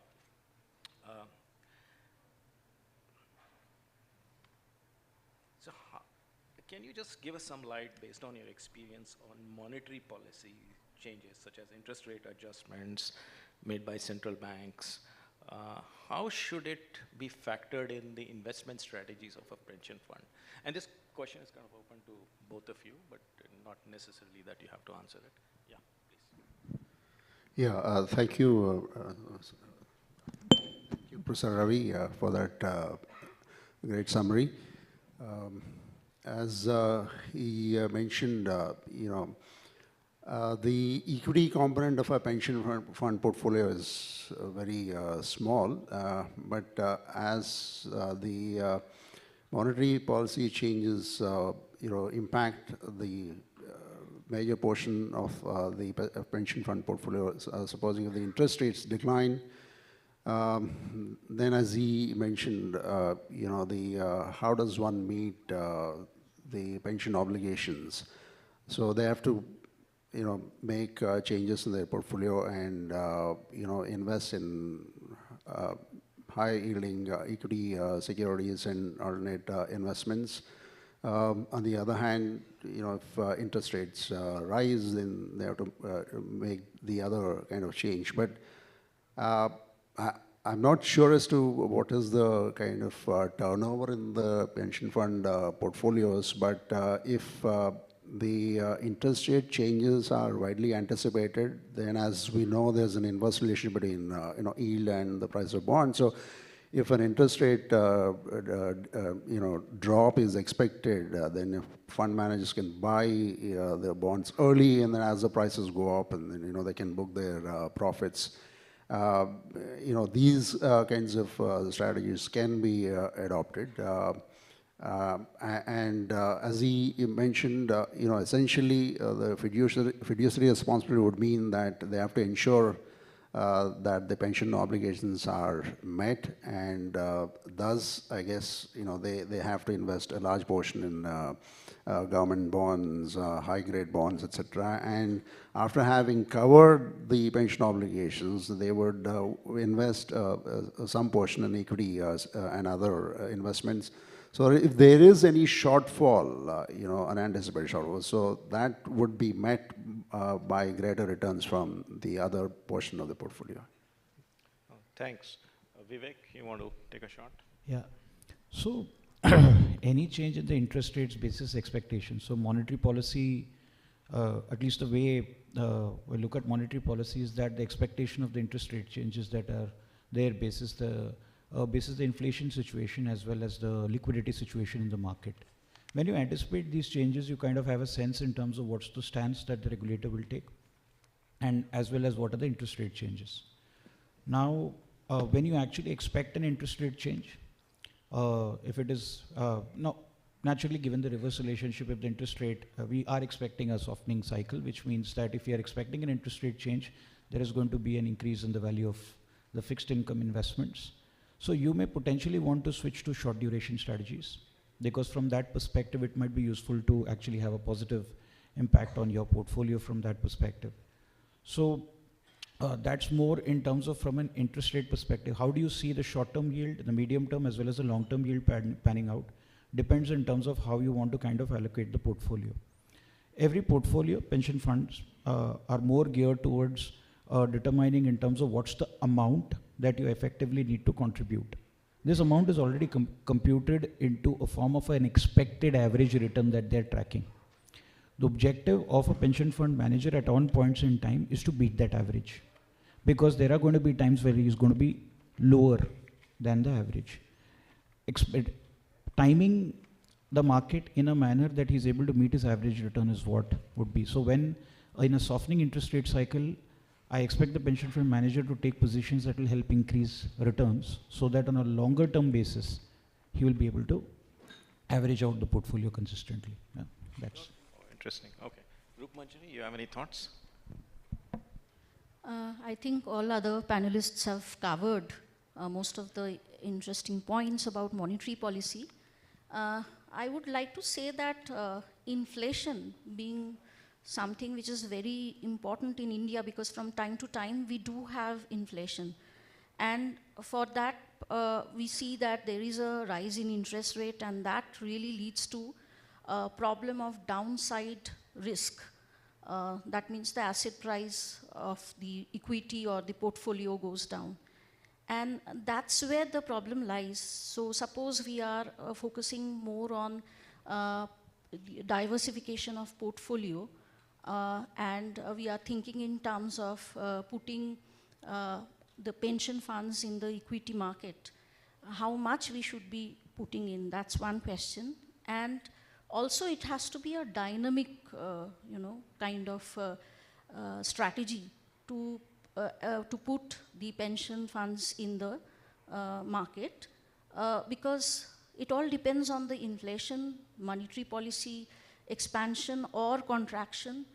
If it is probably, I can say that if it is expansion, the rate of interest should come down and that will increase the asset value.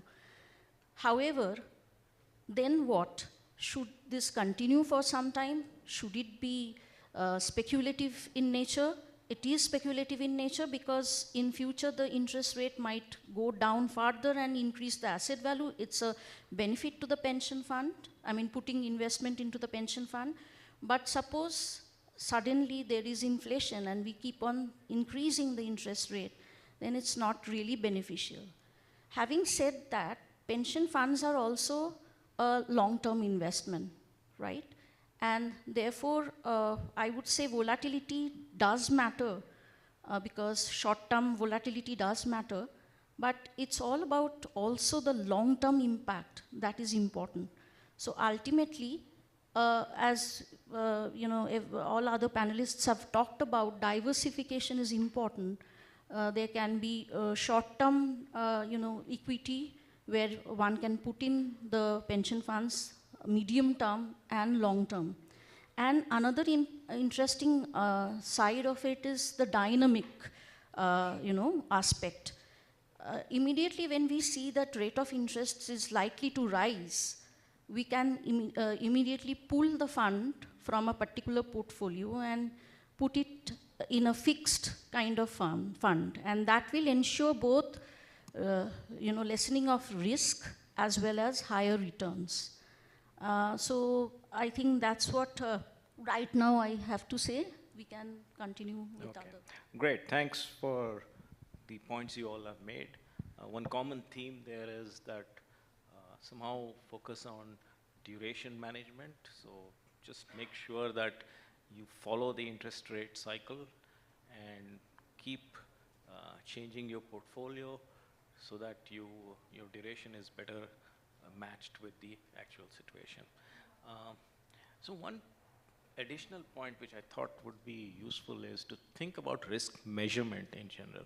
So most of the pension fund managers tend to use very standard measures of risk, which would be they look at historical performance of the fund, look at the volatility of the returns, so come up with variance and standard deviation and all those measures to see how much risk they have taken. But what really matters is forward-looking risk assessment. I mean, the industry is very caught up on backward-looking. And so in the sense, the implicit assumption is the future is going to be like the past, which may hold most of the time. But these are troubled times. There are so many things happening even as we speak. So you should come up with some forward-looking assessments of risk. That's important.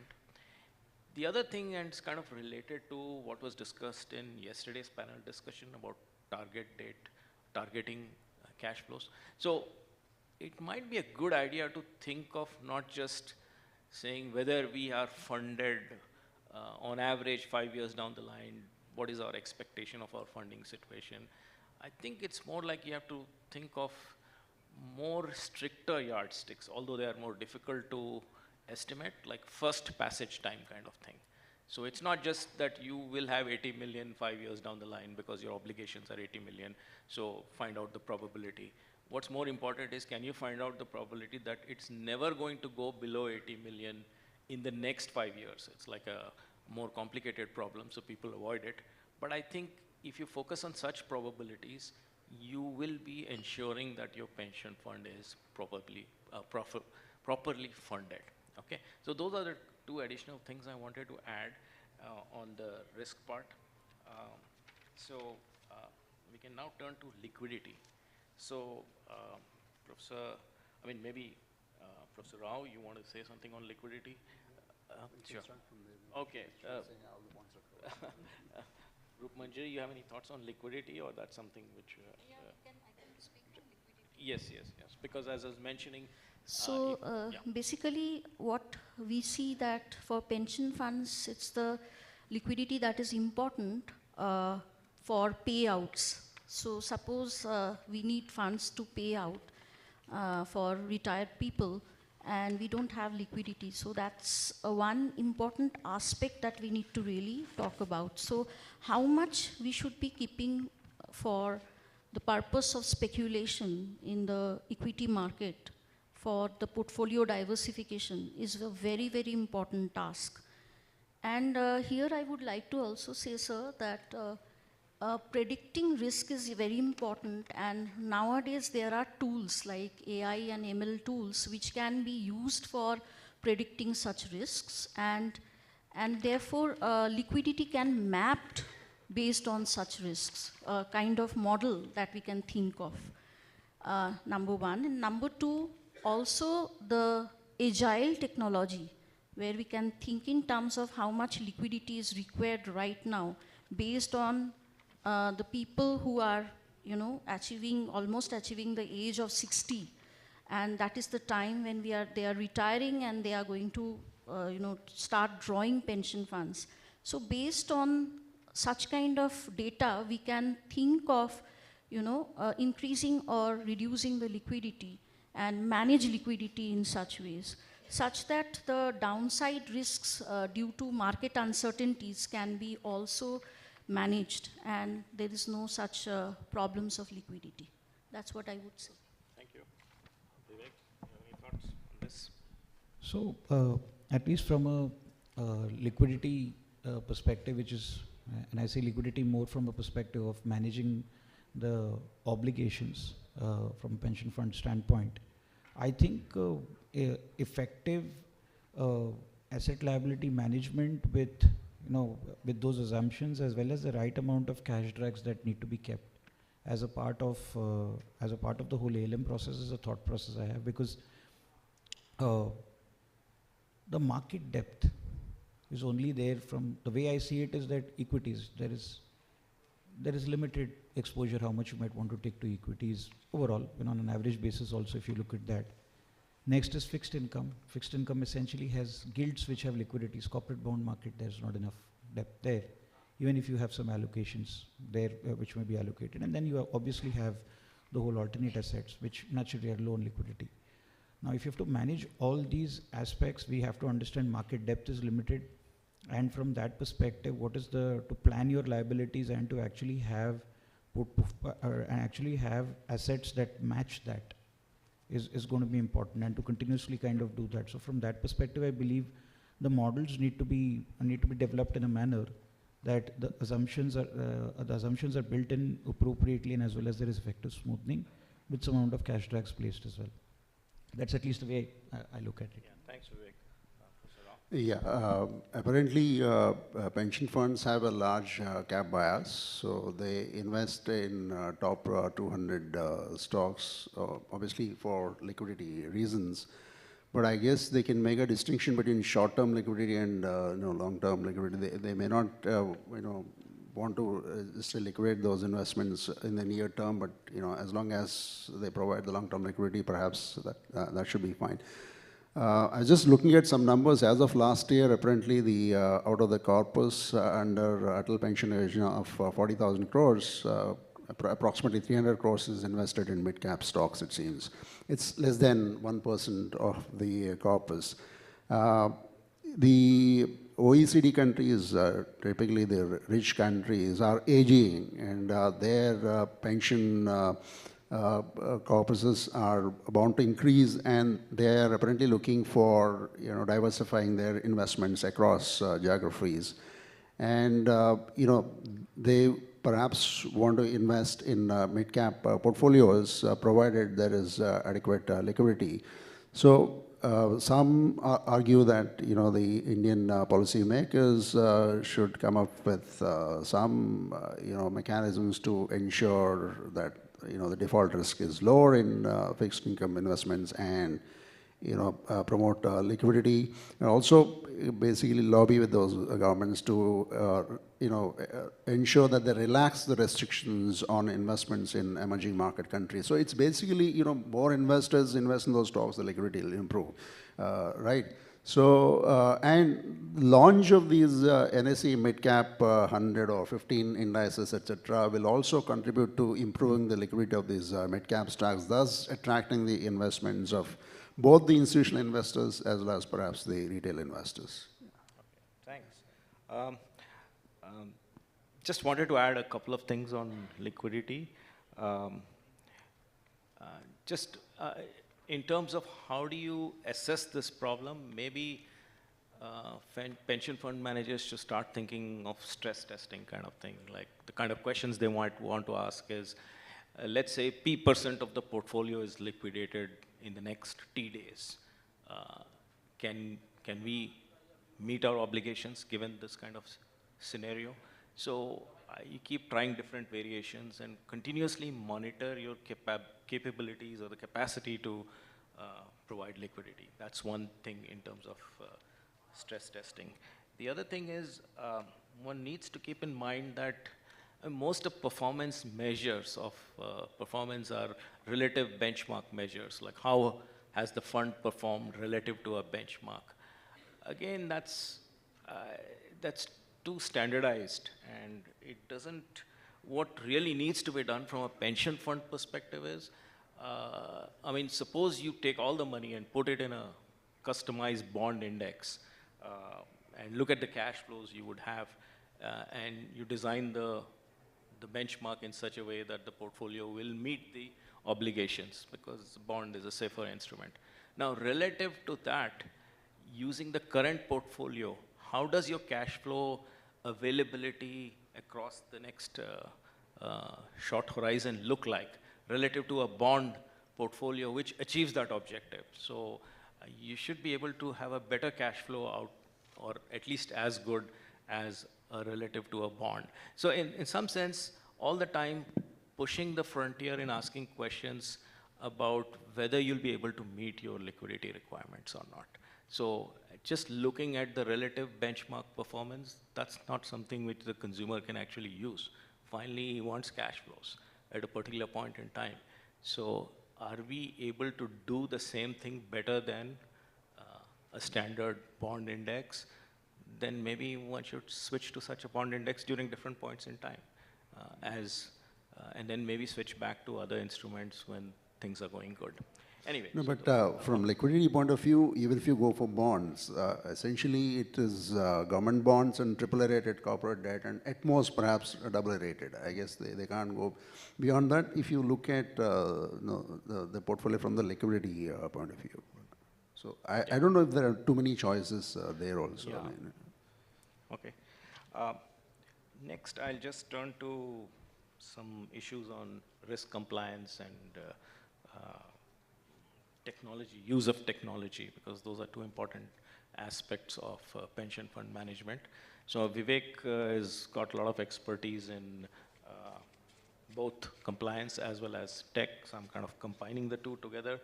And so my question is, so worldwide, what kind of challenges pension funds have faced while moving from a compliance-based regime to a risk-based supervision? Like, what are your thoughts on that? So I think one of the biggest challenges that globally, and I'll put this into two buckets. One is, what are the challenges regulators faced, and what are the challenges that the pension funds faced? From a regulatory perspective, from a regulator perspective, the biggest challenge of moving from a compliance-based supervision to a risk-based supervision was basically in terms of moving to a lot more thematic reviews vis-a-vis a very, and pardon me for the choice of words, a checklist-oriented approach which is there. That's the biggest change that I see. And I can say that because I've personally helped RBI implement the revised risk-based supervision framework, and we implemented the risk-based supervision framework for NHB as well. We completed both these exercises of late. And this is challenge number one, even they faced. And challenge number two, when you move to risk-based supervision, is data. Yes, it's beautiful. We can move from a compliance-based supervision to a risk-based supervision. But what if the regulated entities in the market doesn't give you data? They don't have information. You just can't move to risk-based supervision. So the biggest challenge to move to a risk-based supervision for the regulator is data. So developing that whole data integrity, data quality is going to be the first step to move towards risk-based supervision more from a regulator standpoint. Now coming to the regulated entities, culture is the biggest issue. So it is not about if within an entity there are a set of 7 or 8 metrics that you monitored. See, it's a very interesting thing about metrics. First 2 cycles of any metric, it is honest. Third cycle, you know the metric, you know what it means. So you start beating it. And after 5 or 6 cycles, the metric has completely lost its meaning. So, and that's really one of the biggest challenges an organizations face from a risk-based supervision standpoint. So having the boards of such organizations to keep the moral conscience upright is the most important aspect. Take a deviation, look at any of the challenges that happen in any financial institution. It's a moral conscience that failed. Metrics are always beautiful, numbers are always good, but they can't. It's at the end of the day, the moral compass, it moves the needle a little bit here and there, you have a crisis. So I think personally from a regulated entity standpoint, it's the culture and the moral conscience that the board has to drive, even if things are right, to consistently question and challenge, objectively. I think those are some challenges at least. Yeah, quite interesting. Anybody, you want to add something? I agree with what he said, but with the use of technology, like in banking, for example, you have sophisticated models, etc., that the addition support system expenses, that basically suggests something. To overrule that, then you have to justify, and then you're fixing responsibility there. So can that kind of a system, along with deploying technology, would it work? I fully agree with you as far as the moral conscience part of the board is concerned. That's a critical point. But let's say along with deploying technology, building in those kinds of checks and balances to fix responsibility, I mean, will it work? Definitely. Given the fact that pension is at a very nascent stage in this country, we want the penetration to go up, etc. Yeah. No, definitely agree on that one. Just because you took a banking example, I'd like to elaborate on that a bit. See, artificial intelligence still has certain assumptions. Biggest assumption, past data, history will repeat itself. Nothing, it's statistics only. And because AI is there, it is AI, I believe, in this personal opinion, AI is overhyped. It's machine learning. Yeah. Because machine learning is going to throw up exceptions. There are going to be biases. There has to be whitelisting, blacklisting, brown listing, grey listing, those pieces that have to be done. And the machine has to learn. The learnings are not there. Let me give a very simple example. Take the credit portfolio of any bank. Run as many metrics as you want to. There is still going to be evergreening. Why? Because the data for evergreening is related entities. Related entities of common directors. All this information is either not there on the banking systems or it is spread in a very disparate manner. Try connecting it through data. People haven't achieved it. Data stores, data lakes, data warehouses, still work in progress. So as a result of that, great concept technology, will there, it takes 10 years. The next 10 years banking will figure out. So from a pension fund ecosystem standpoint, it is also a journey that we will need to cover from that perspective, because it has its own realistic challenges. And that's really why, personally in terms of, I feel it's great that data is there. We have technology today to aid us. What would have taken a far longer time will take us lesser time. But challenges do exist because of the, I will say technological architecture makeup of the organizations. At least that's a... Okay. Great point you made. In fact, one follow-up question I had was how could pension funds use AI and ML? But I guess you kind of answered much of it. So let me just step back and say, okay, given all these challenges and all, how do you rate Indian financial sector's adoption of AI and ML? Is it going in the right direction? Is more to go, or are we missing the boat? Where are we? So, two responses.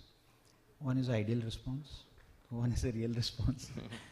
I'll go with the ideal response first and then give you the real response. The ideal response is that yes, there are, directionally in terms of we are applying machine learning to all repetitive routine tasks, usage of chatbots, usage of anything of a routine nature. There is ML which is being applied. And the good answer is that yes, there is adoption. Real answer, it is useless adoption. Pardon, unfortunately I don't know to speak, I would say in a very diplomatic manner. You're not trained enough on machine learning. Machines haven't trained you enough yet. Okay. So the challenge is that, ideally machine learning had to be really applicable to quite a lot of complex scenarios and contexts. We need to do that. I'm not saying we are going to be successful there. But very little used cases in that domain are actually being applied. So very simply saying, in the from a wealth tech standpoint, wealth tech is basically in terms of let's do an assessment of risk return profile of this investor who is coming. Some checkpoints have been defined, you fill in the figures, it throws a rating. What's your risk rating? And basis that there is an ideal asset allocation that is suggested to you. Well, that's great. It offers it. It takes away about 3 hours of work that probably a private banker would have done with you in 5 minutes. Great application. But designing your portfolio, truly understanding you, your nuances, your priorities, that is something still where the humans come in. So I believe that from a machine learning standpoint, currently the industry is kind of using it too much for easy routine tasks, and then to showcase, oh, we are one of the first machine learning players, we have adopted, AI has come, when are you going to smile? I'm going to tell you in advance. Listening to that made me smile immediately. Did the model tell you that? But that's just a piece in terms of, honestly, that's where I say, I believe the industry has a lot more capability. And one of the biggest challenges I genuinely see, and this is also drawing an inference from the lunch table conversation that I was a part of, I was only listening and absorbing, industry doesn't give data to academia. Yeah. That's the biggest challenge. You want fantastic applications, you give data to academia, and you will see the kind of insights on machine learning. Truly, that will be AI. Otherwise, if you honestly ask me, ML/AI, they use the term together. About 10 years back, I was trying to understand what is machine learning, what is AI. No, I'm quite dumb that way. I'm just very fortunate to be a part of an esteemed group here. But machine learning is like a toddler, 2 to 3 year old child. As the child learns and becomes smarter, it is artificial intelligence. You don't go to a 2 to 3-year-old child who says some interesting things and says, my God, you're brilliant, you're the next Einstein. You don't. You wait. Because it's a journey. And I believe that's what the industry is doing today with respect to ML. They are calling something AI, which is just ML. Can I? Yeah, please. So I'm just wondering, what prevents, let's say, a bank or a financial institution from using a sophisticated AI algorithm to forecast asset prices or interest rates, exchange rates, etc. You spoke about lack of data earlier when it came to deploying it for pension funds. But bank treasuries have large amounts of data, right? So why can't a sophisticated AI algorithm be used to forecast asset prices, interest rates, exchange rates, etc.? So honestly, the response to that is quite, for lack of a better word, funny.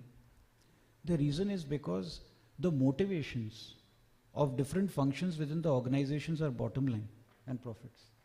So essentially everything that is actually done is done purely with an intent to drive that. So for example, so far as understanding what are the changes in the macroeconomic variables like exchange rates, interest rates, geopolitical factors, what is going to have an impact on global liquidity and all these aspects, those are metrics and aspects that they're built in. But look at the structure.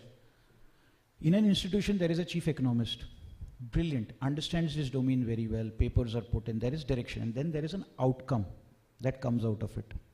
That outcome is shared with the head of wholesale banking, who invariably also looks at treasury. That is further translated down to the treasury team, where the chief dealer along with his team of dealers look at those aspects, and then they follow it.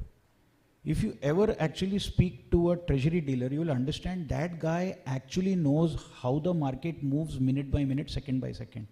Ask the guy to suddenly take a step back and say, tell me what will happen in the next 3 to 4 years. You'll find him a little lost. Not to blame him, but it's just that division of labor, it has been applied in a very detailed and a significant manner across different functions, where knowledge is only, I would say, fragmented. Because of which all the reason, that's why I suggested that a partnership with academy is useful, is because the ability to look at things holistically is lost in an organization. Fantastic. Every fraud that you're actually seeing in the market, when you read it, you say, are you kidding me? Seriously, this? I mean, what are people doing? But it's actually the fragmented knowledge within the ecosystem that's a big challenge. The ability to think holistically is a lot. I mean, that's probably the only reason consultants like us even have a job. But I think, I would disagree with him in the sense that, of course, repetitive tasks, etc., are, replaced by ML. But, I was having discussions with a private general insurance company in Mumbai. They are using sophisticated AI algorithms to, they've collected the data on, let's say, preferences of their customers. They fed them to come up with some, to design customized policies for their customers.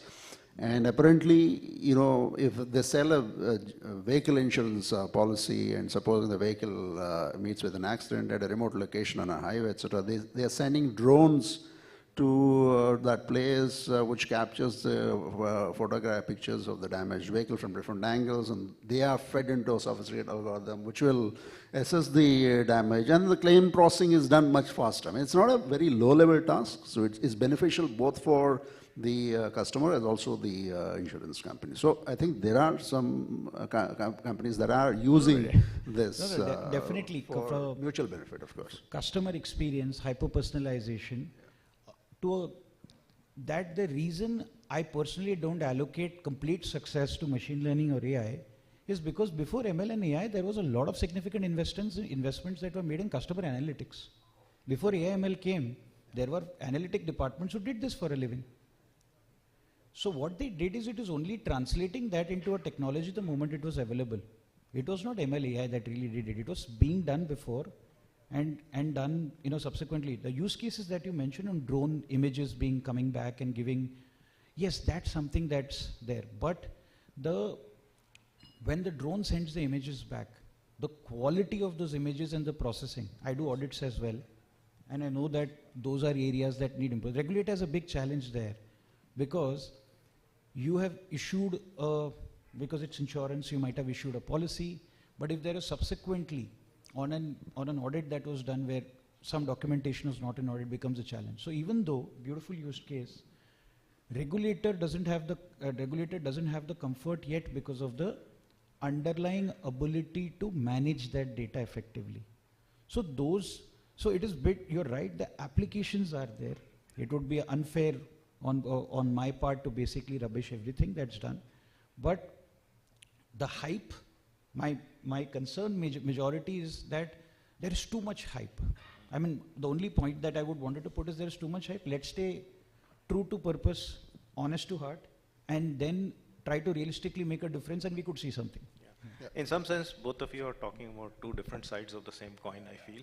So you're there. You wanted to say something? No, sorry. No, I agree with the hype part. Yeah. Yeah, okay.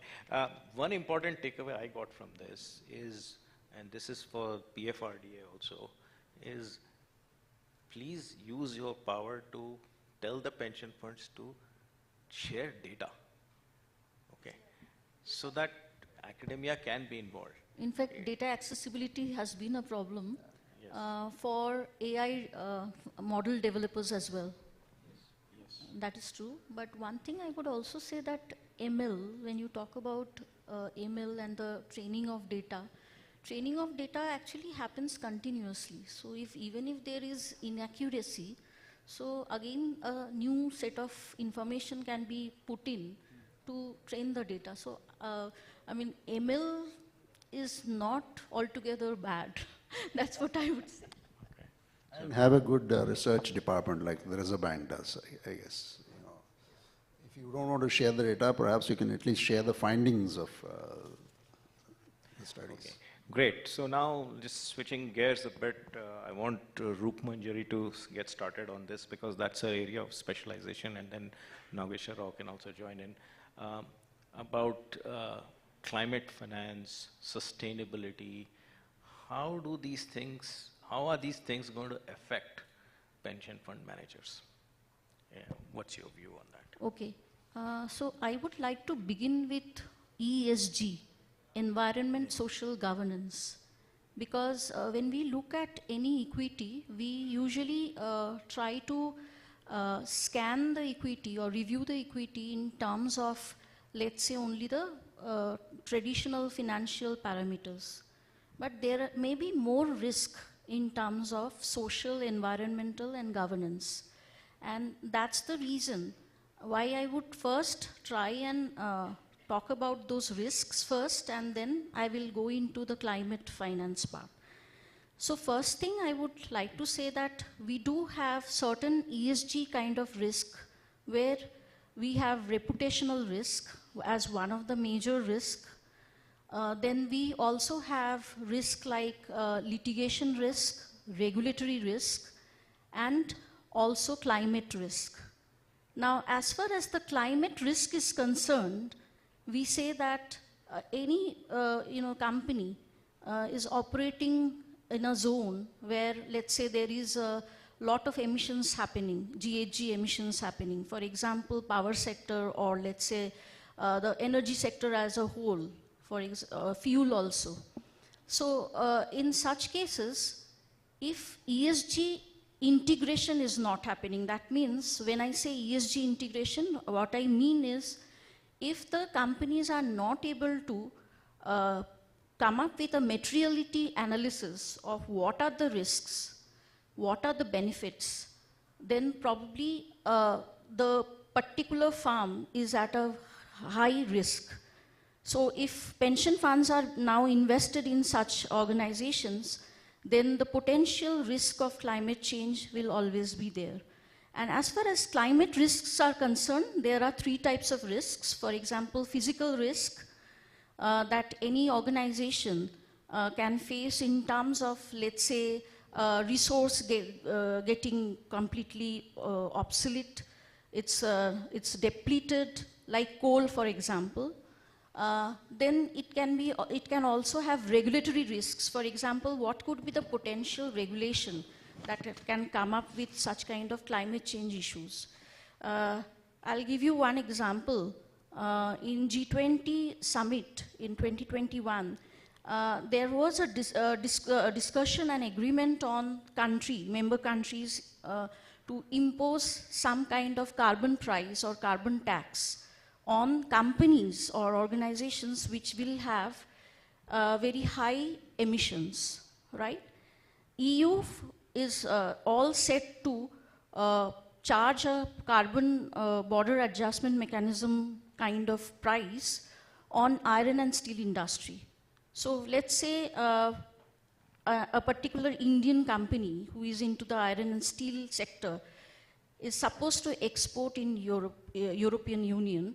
They have to really pay a high tariff or have to lower the GHG emissions, right? So this kind of risks are there. And these are the challenges with ESG risk. Now, when a particular company is integrating ESG, that means they have a plan to reduce GHG. Let's say nowadays, if you look at Indian power sector or Indian oil sector, you would find that they have come up with alternative diversification of products and therefore trying to reduce risks. For example, green fuel, green power, renewable power, etc., etc.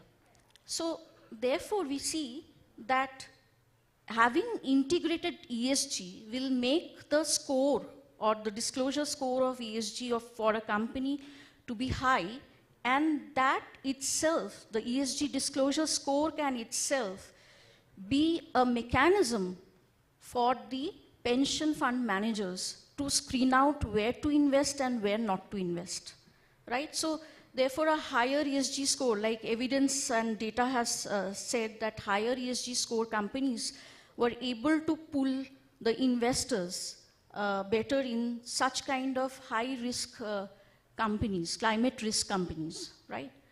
Another interesting climate risk I would like to say is about the transition risk. The transition risk is, I'll give you an example of Coal India. For example, there are many workers associated with coal mines. And suppose today we say that, okay, coal is getting depleted, coal is creating a lot of pollution, so somewhere we need to consolidate their operations, somewhere we need to contract the operations. In such cases, the I won't give you the number because at one point of time, the economic survey had mentioned there were 7 lakh workers. Probably the number has changed, so I'm not going to give you the exact number, but these workers would be prone to, shift of occupation, but they are skilled in only coal mining, right? So therefore, we say that coal mining, if one has to shift from a work of coal mining to some other occupation, we need to train such a big mass of workers. And that's basically called human capital management risk. And investors are not interested to invest in any such organizations with human capital management risk. And that is where we see that such kind of climate change risks can actually lead to entering into a zone where looking from a different lens of ESG, we can see that the pension fund managers can, have a sort of a compliance mechanism or a disclosure score where they can screen the equities, right? So that is what I would like to say. Thanks. Nageswar Rao, you want to add something? Yeah, I just briefly, in the US, this ESG investing is bottom up. The investors and institutions want to invest in ESG funds, and that's how it is developed. But in India, it is top down. Essentially, SEBI started with the business responsibility, sustainability reporting, and expanded the list, etc. So, assuming that the ESG ratings are credible, until now, Bloomberg used to provide ESG ratings for approximately 330 stocks. Now, SEBI has put in place the regulations for agencies that provide these ESG ratings. So, in the US, apparently the regulator, the pension fund regulator, makes it mandatory for the pension funds to invest certain percentage of their corpus in ESG stocks and portfolios. So that's one thing that the Indian pension fund regulator can try. Assuming that the ESG stock universe expands with the advent of new agencies that provide ESG ratings. Because what we found in our research is that in the US, the ESG portfolios earn higher than the non-ESG portfolios when the markets are doing well. They also lose more than the non-ESG portfolios when the markets go down. But in India, what we found is that the ESG portfolios provide downside protection. They actually lose significantly less than the non-ESG portfolios during crisis period. So that's one important thing for, let's say, pension funds.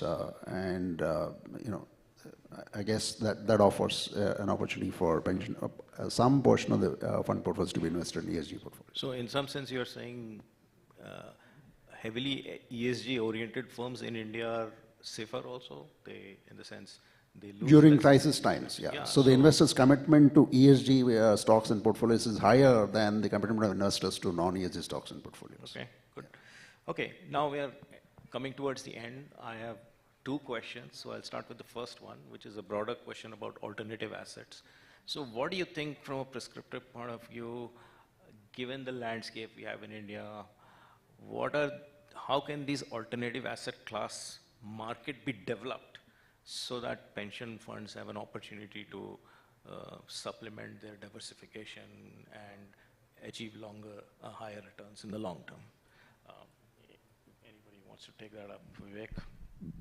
So, I personally think in terms of actually having appropriate risk disclosures as well as suitability and appropriateness frameworks and literacy knowledge about that in terms of these sophisticated investments will be a good start, because we have to first create, the market depth can be created by getting a larger bucket of investors to kind of look at investing in these assets. Once you kind of build that ecosystem, I guess then liquidity naturally kind of, in a way, I don't say it will solve for itself fully, but that will be a good start, because with that created, I think then pension funds actually will be able to really generate a good alpha out of investing in those asset classes. And just to add more specificness about my question, I was thinking about the infrastructure space, the REITs and InvITs. Do you have any thoughts on what you feel about those alternatives? And how could we develop that market so that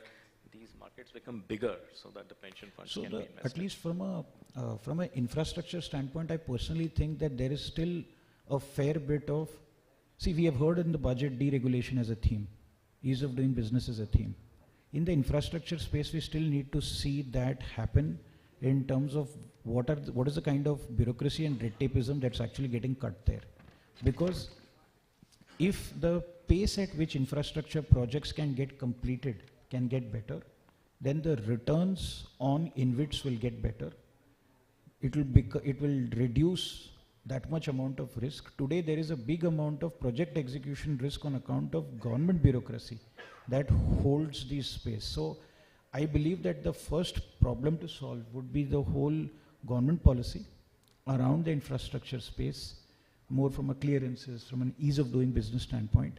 The InvIT space will solve for itself. In fact, great instrument, great place, but the biggest challenge is not the asset class, but the supply of the asset class. Okay. Yeah, I would agree. Given the long delays in execution and the legal delays, etc., I don't know if REITs can be a possible. And more so because, as people mentioned in the last session, getting a person to buy a pure insurance product is very, very difficult. Similarly, getting a person to, subscribe to a pension plan is So if, let's say, the experience of letting these funds invest in these alternate assets, goes bad, then I think it'll have adverse consequences for the subscription. So perhaps I think they have to treat very cautiously. You would like to add something? Or? Yeah, I would like to just add one important aspect that I have mentioned about this ESG is that pension funds are also has got its long-term, implication, and ESG related risks are also sometimes long-term. I mean, therefore, pension funds are exposed to ESG risks for a long period of time, and that is why this kind of sustainability or ESG risks could be, are important, and that needs to be reviewed, right? Okay. Right. Just coming back to the InvITs and REITs and all. So I think this is if you look at PFRD's vision statement, it mentions that somehow we have to create this ecosystem where pension funds are able to meet their obligations and also contribute to the overall financial stability of the economy. And I think infrastructure is a very important space. It's a wonderful opportunity, but we somehow don't get it right. And there are two reasons for it, basically. At the end of the day, more than finance, it's regulatory risk, which is a big issue when it comes to greenfield projects. Okay, as you mentioned, clearances and all. So we have to get our act together on that. So it's an execution issue. We have gotten better at it in the last 10 years, but still there is a long way to go because pension funds require predictability. So it's very important that the regulation is stable and we quickly converge to a stable set of regulations. Number two is dispute resolution. I think that's the biggest problem in India in everything we do. Unless we resolve disputes fast, no clean money is going to come. Because people don't care about risks. They care about, delay. I mean, whatever is the outcome, resolve the dispute, even against the party concerned. So money is willing to come so long. People can't wait because they have their own fiduciary responsibilities. They have some finite horizon in which they have to get back to their investors. So they need closure, and that is very important. And things just can't be delayed. So what is important is, can the regulators sit down and work, especially in the case of, let's say, brownfield projects, like you have this TOT mechanism where it could be monetized, and pension funds could be participating in that because these are brownfield projects which are established projects, especially in the InvIT portfolio also. These are cash churning portfolios. So whenever a new InvIT is formed or monetization happens, pension funds can participate, but there are some guardrails which have to be put in place. Some extra legislation has to be put in place which gives assurance to pension funds that their money is going to be returned with more predictability. I think the government can set up a structure which protects pension fund assets more clearly through their commitment for dispute resolution and all. Treat this as a separate asset class which is outside the purview of other delays, and there are, in principle all those things are there, but the last right to go to the Supreme Court is still there for the parties concerned, and these things do get delayed. So I think somehow we need to come up with more transparency on that front. That would help. Okay, I'm turning to the last question because we're running out of time. And the last question is directly at you, Vivek, because based on your experience in the insurance sector and all, where you know a lot about how technology has been used in the insurance space to enhance the customer experience. How can we translate some of those learnings for PFRDA in terms of financial literacy, or like how do you reach the subscribers? Can some of those learnings be used in the pension fund sector? No, definitely. I think so. In fact, I read a beautiful paper. It's PFRD has actually started this working paper series. So, Monty sir, I read the paper on pension perspectives. It had a very interesting way of saying what is the priority of the pension fund regulator, which is basically in terms of financial stability and customer conduct. And with these two focus, I believe, and already as a part of the whole FSDC mechanism, there is an exchange of knowledge and information and that framework that's there. I believe that pushing and asking for a lot of learnings through those forums would be very useful. I wouldn't say I'm going to share something that you all already don't know. It would be very presumptuous and wrong of me. But I believe using that forum, asking more specific questions, guidance would be very useful. And I know that the forum is a very beautiful forum because the whole contagion risks on account of interconnectedness, it's been very beautifully managed. Very rarely in any country where you have a multiple regulatory regime are you able to kind of run this effectively. And especially it's a forum. It's an, I would say it is a structure, but not really like another organization, but a framework that's provided. So I believe that we could use that. Customer conduct continues to be a great focus area for insurance as well as for the banking NBFC side, both RBI and IRDA. They have a very different approach, both of them. IRDA has a very strict name and shame kind of a thing. You make a fault, I'll put it on the website, on your web page, and you will know that this is a flaw you made. RBI basically has goes and fines them. On a very lighter note, we say probably they manage a P&L of fines, revenue targets start of the year. Funny, I'm allowed to make a little bit of joke. I worked with them. Like the cops collecting speeding tickets. So I believe on those pieces on the grievances side, while the approach is different, there is a big focus on turnaround time. And customer grievance is never just about customer grievance. There is a grievance because some process failed. Tell me what failed. Tell me what is the root cause analysis you have done and tell me how is it fixed. And then to follow up and say that, am I seeing similar issues going into the future? It's nothing complex. It's just about sticking to simplicities, picking up those few themes and following through. Because I believe when we pick up some themes and follow through, that will happen. Given that in your priority there is customer conduct from a conductive standpoint that's there, I believe this could be a useful approach. I would not comment on financial stability because I think that's a great focus area already every regulator has. I think that's like a base case of setting up an institution. So you may falter on little things here and there. Financial stability, hell no. I've seen at least that's the focus from that standpoint. So that's the only bit.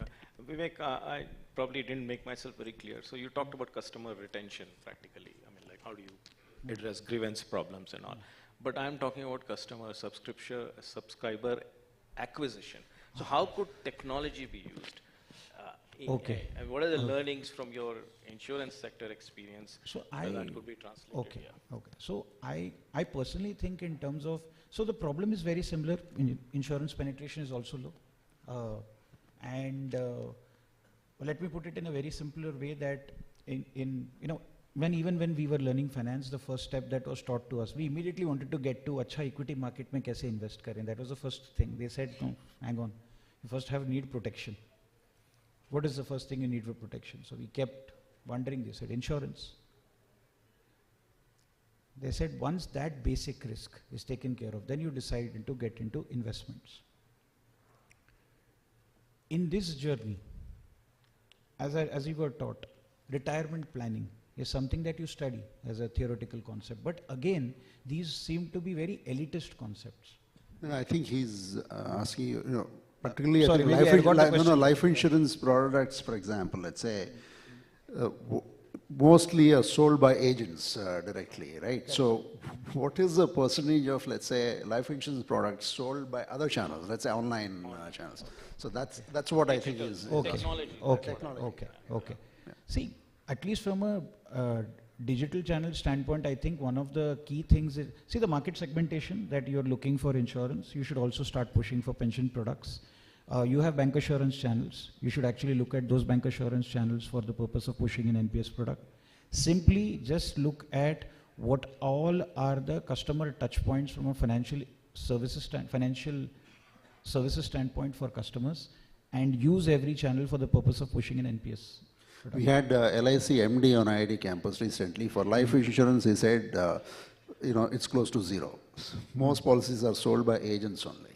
So they go to online insurance aggregators for buying travel insurance, etc. But pure life insurance, he says, you have to chase the customers and then sell them.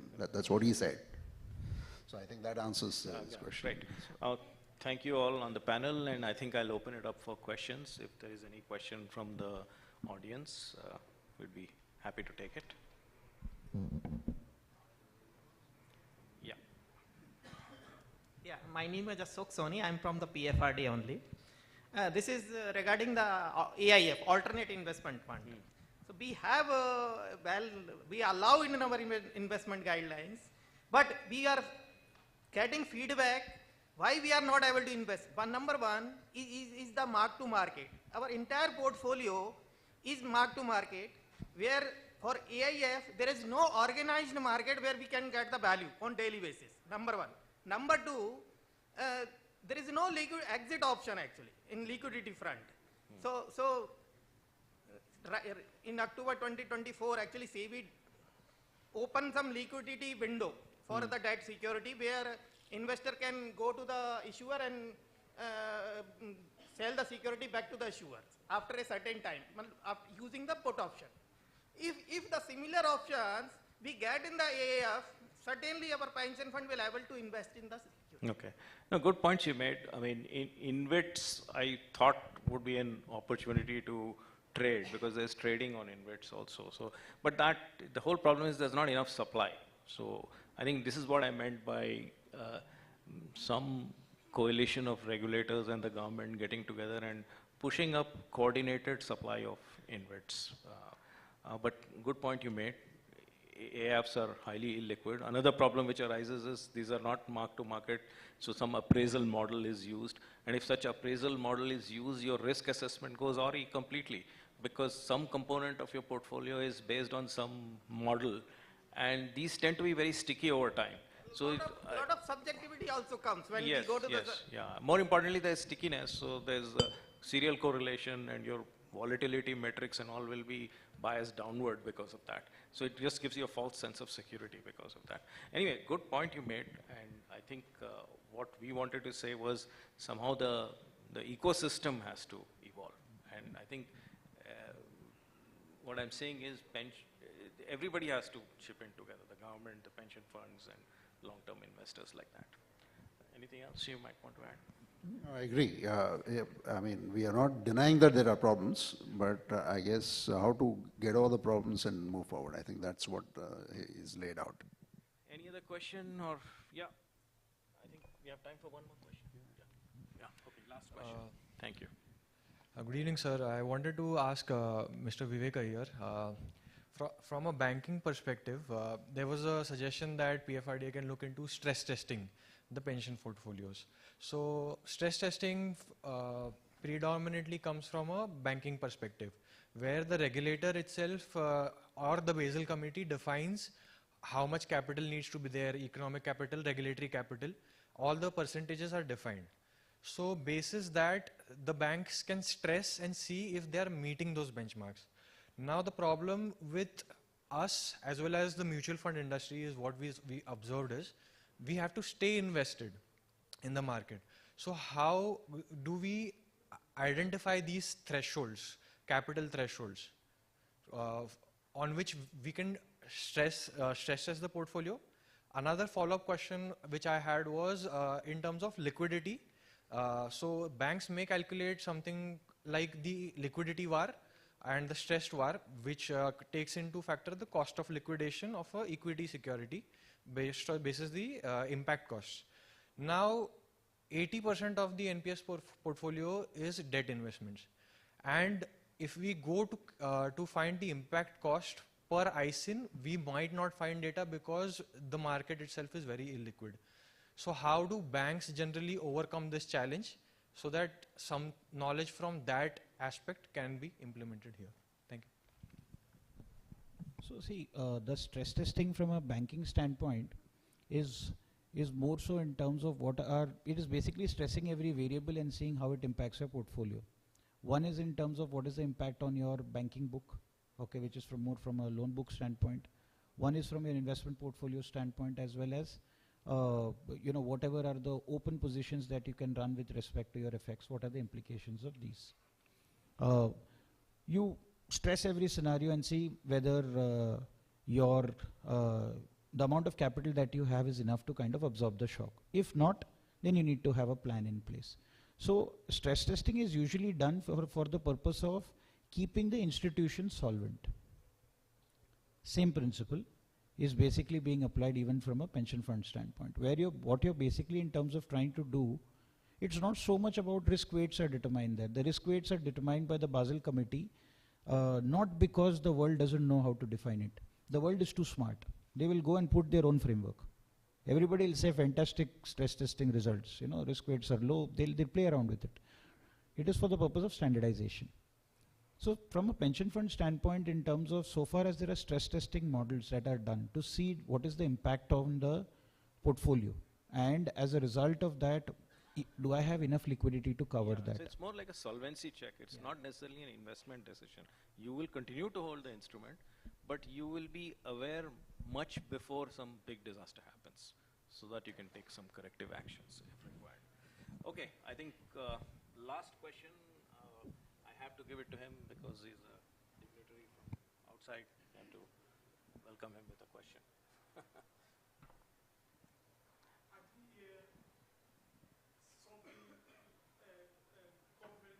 Risk in our discussion, because it happened in Greece, I think, and Venezuela too, when they couldn't meet their external obligation to their, or they couldn't meet the obligation to their external creditors. So they had to nationalize the pension fund and used that the pension fund now stood as the last resort that gave the Greece and Venezuela government the safe haven to come out of that problem. So pension funds, they were nationalized. So, and it was that fund, those funds that they used to settle external creditors. So, and I did not hear us discuss this sovereign government fund as one of the risks that pension funds can face. Okay, so I mean, you mean to say the sovereign risk? Is Yes, that what you have in mind? yes. You understood his question. So he said sovereign itself is risky, that's what he said. Sovereign is risky, so if, and especially in our case, like if you're really investing in some other countries, then that becomes a problem, but so long as it's domestic, it's less of a problem. So I guess most of the pension funds are, I mean, in the US and all, they are more, they look at alternative investments, especially PE, VCs and all, and their risks are much higher, but I don't know to what extent they're exposed to sovereign risk. I don't have much idea. Do you have anything on sovereign risk? No, I think two risks really. I mean, sovereign risk, anything, any country risk basically is broken down into two pieces. One is the whole economic risk and political risk. It's not really the economic risk that's a problem, it's a political risk that's usually an issue. Because economic risk gets assessed effectively by pension fund investors. It's a political, and which is the risk that you live with, which is why one of the discussions that the discussion largely focused on investments in the country, not cross-border, because when you bring cross-border into the discussion, it's a lot of geopolitical assessments that would need to be done, and which will have a far more greater frequency and a very specific focus that will need to be done. So for example, if you want to really invest in Argentina, as a country as an example, it has its own set of challenges. There have been history of currency controls, currently also in terms of going on bailouts. But you will have to actually in terms of but the returns also will be high immediately post a bailout. So timing is extremely important, especially when you're looking for high yield investments cross-border. It's an entirely different panel discussion itself, which is the reason we actually kept it limited. I mean, that's my limited sense. Well, thank you all. Appreciate your patience. Thank you to our moderator and our esteemed panelists for such an insightful discussion. Your in-depth perspective on pension fund investment, risk management, and use of AI and ML by pension fund and innovative investment strategy have enriched our understanding and provide us valuable takeaways. So I request a round of applause for our eminent panelists. Now may I request Dr. Manoj Anand, whole-time member, Finance, PFRDA, to present a token of appreciation to our esteemed panelists. Please, sir. May I request, sir, to give a token of appreciation to Professor V. Ravi Anshuman on behalf of PFRDA.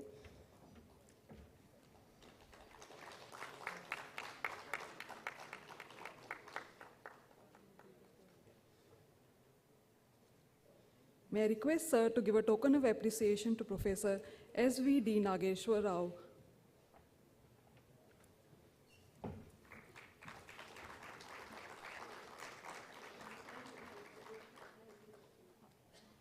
I request, sir, to give a token of appreciation to Professor Rupa Manjari Sinha Roy, ma'am.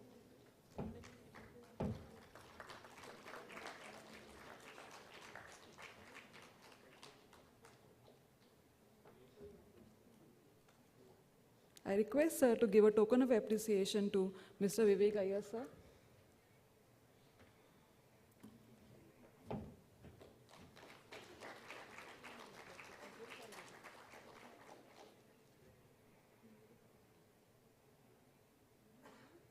Thank you once again to our esteemed panelists.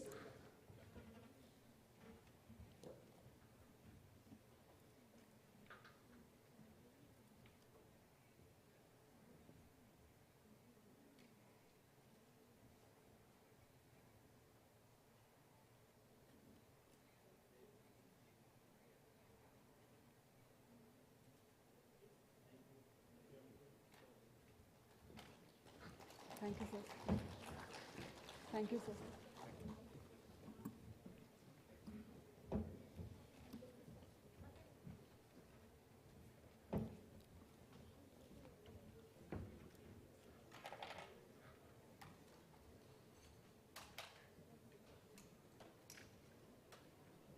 Okay, thank you.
Now, we are moving to our final research paper presentation session, where brilliant scholars and renowned industry experts will present their thought-provoking research and pension reform, product diversity, and economic impact on pension funds. These research papers will offer fresh and analytical insight on strengthening India pension framework. We have esteemed discussants. May I request Professor M.P. Ram Mohan from IIM Ahmedabad to grace the stage. Please, sir. Thanks. Sir is a lawyer by training, works in area of commercial and business law, insolvency and bankruptcy law, organizational legal theory and codes. Sir is chairing and moderating the session. We welcome you, sir. May I request Professor Amit Mukherjee, Delhi Technology University, to grace the occasion and to grace the stage. Thank you, sir. Sir is a distinguished academician and researcher in the field of management. May I request Sri Venkateshwarlu Peri, Executive Director, PFRD, to grace the stage, please, sir.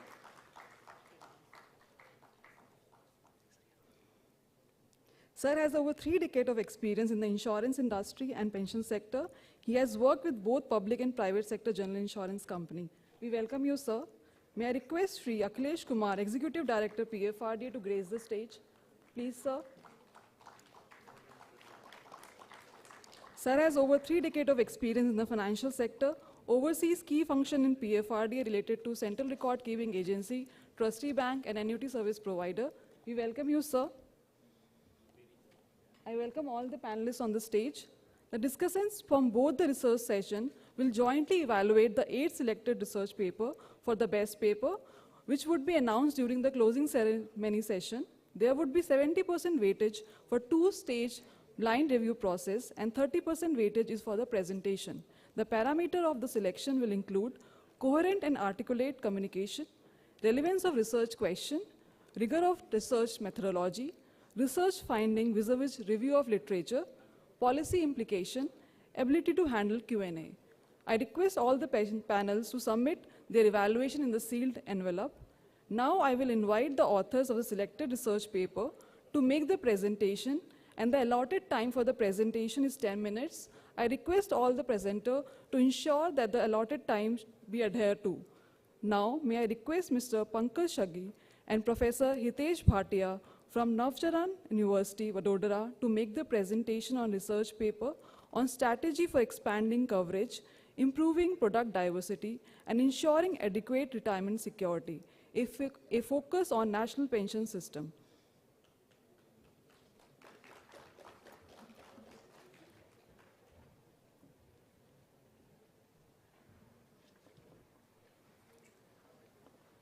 With your permission, good afternoon, everyone.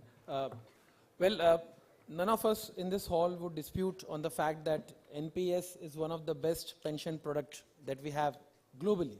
You know, if you even look at the returns, I started investing in NPS almost at the same time when I did investment in mutual funds. Today, my returns are 12.7 almost from NPS. So, but we are still struggling, and that is why we are discussing this about the coverage of NPS. And 2 problems among many have been highlighted in these 2 days of discussion that we had here. One, of course, is financial literacy. But can you believe that the financial literacy today at this point of time is lowest in India compared to what it was previously? The answer is no. We have the best times as far as the literacy, financial literacy is also concerned. Of course, it is diversified. And the other problem that we were discussing about the gender skewedness in terms of the coverage, the female participation is much lower.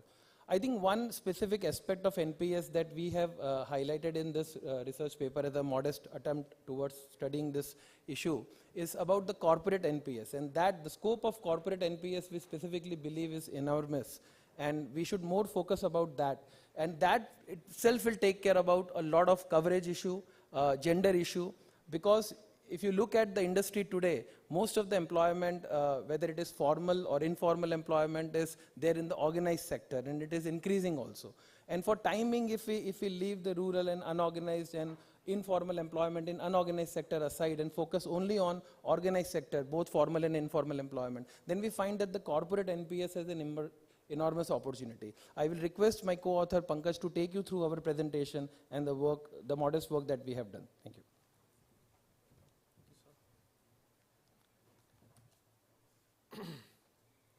I'll directly come to the findings of our research paper. Before that, I would like to tell you about which research questions that we addressed.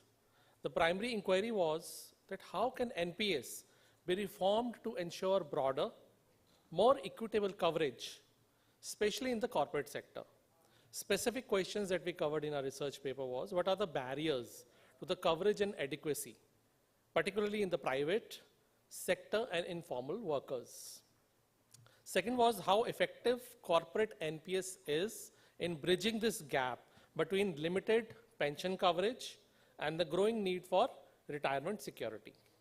Third is which policy interventions For example, technological innovations, tax reforms, or any targeted communication that can drive sustainable growth in subscriber numbers, but more importantly in asset under management.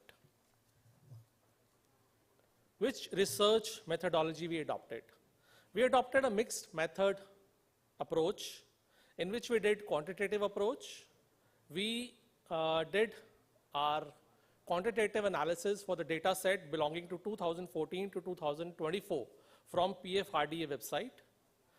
For that data set, we did analysis for asset under management, the subscribers data. We did time series forecasting, ANOVA, Kruskal-Wallis test, and correlation and regression analysis.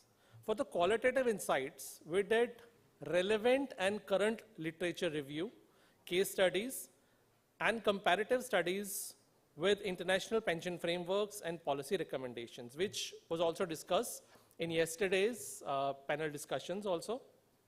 The tools and techniques we used was the Excel and SPSS. The data source was PFRDA and other research papers.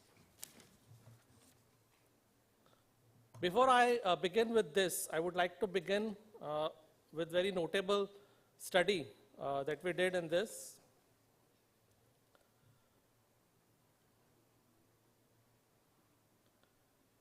That there was a very strong increase in NPS subscription and AUM.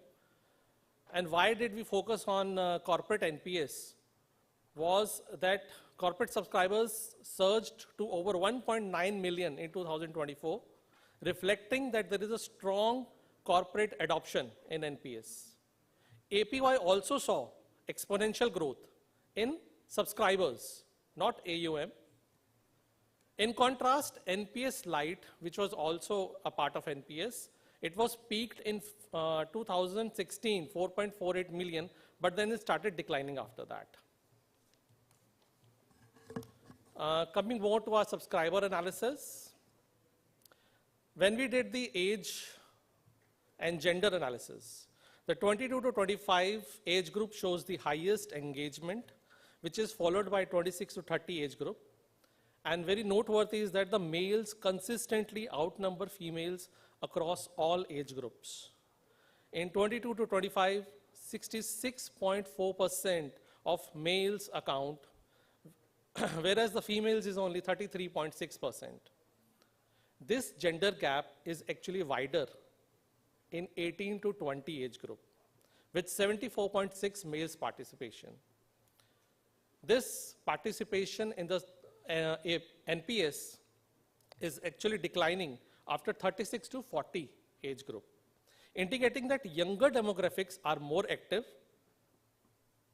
With this, I would like to say that female participation has remained relatively stable, increasingly slightly from 24.2% in 2015-16 to 24.3% in 23 to 24. That means there is only 1% increase in the women participation.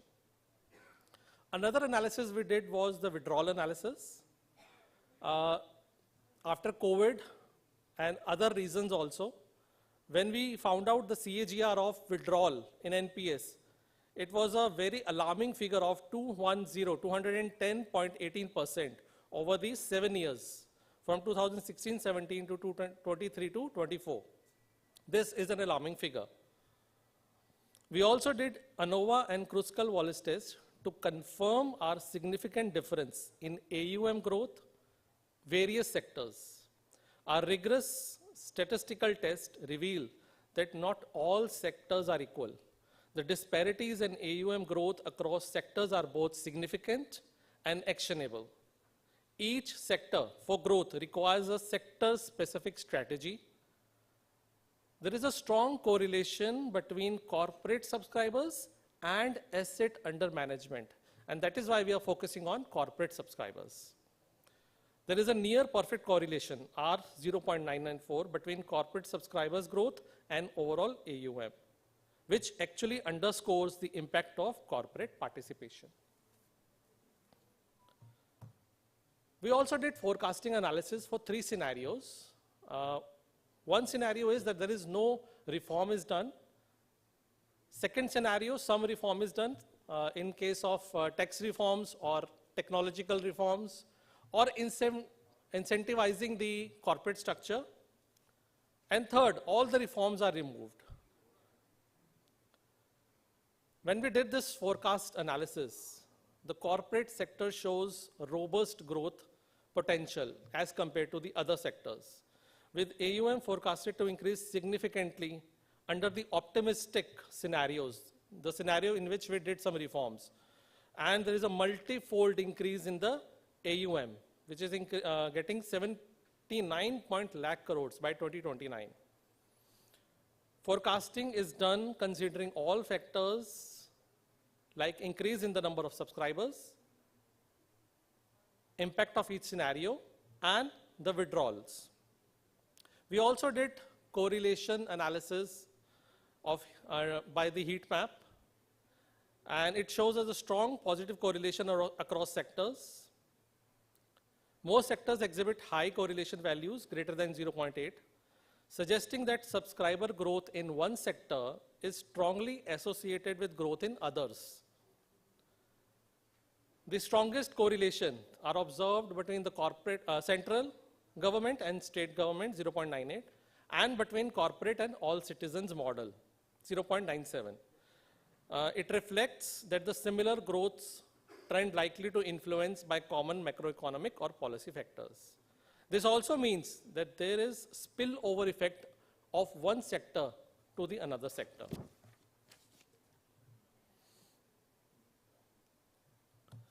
So what are the findings of our analysis?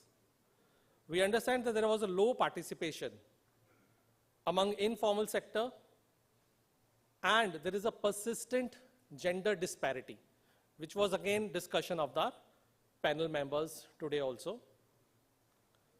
We also understood through literature review, case studies, that there are many administrative complexities while adoption of NPS, which we need to taken care of. And low financial literacy are major barriers to higher adoption.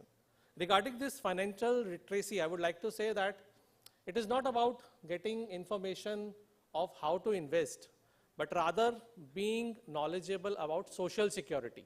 Why NPS is important? It's not investment, but social security. Another comparison which we did was with UK and Japan that says that there is need of more inclusive and universal enrollment models. There should be some auto enrollment in corporate sector, irrespective of whether it's banking or any other sector. We also need this digital transformation and collaboration from fintech firms, which needs to aggressively market NPS for us. With this, we would like to conclude that our quantitative data highlights subscriber growth and asset accumulation, but our qualitative insights reveal that there are barriers such as low awareness, limited accessibility, and inadequate financial literacy. Our research also shows many research gaps. We need to understand the behavioral and psychological factors and enhance this financial inclusivity in the rural areas. What are the future implications? We need more public-private partnerships. We need more technological advancements, more collaboration with fintech firms, and targeted policies which will address these gaps. We recommend through marketing that we should show success stories and testimonials. Real-life examples and testimonials have been identified as a compelling tool for marketing and the benefits of NPS. It will help to build the trust and encourage enrollment. We need to engage the informal sector as well. Current campaigns are not fully addressing the unique needs of the informal sector, which we found out in our literature review, and it actually requires simplified and relatable messaging. With this, I would like to end my presentation. Thank you.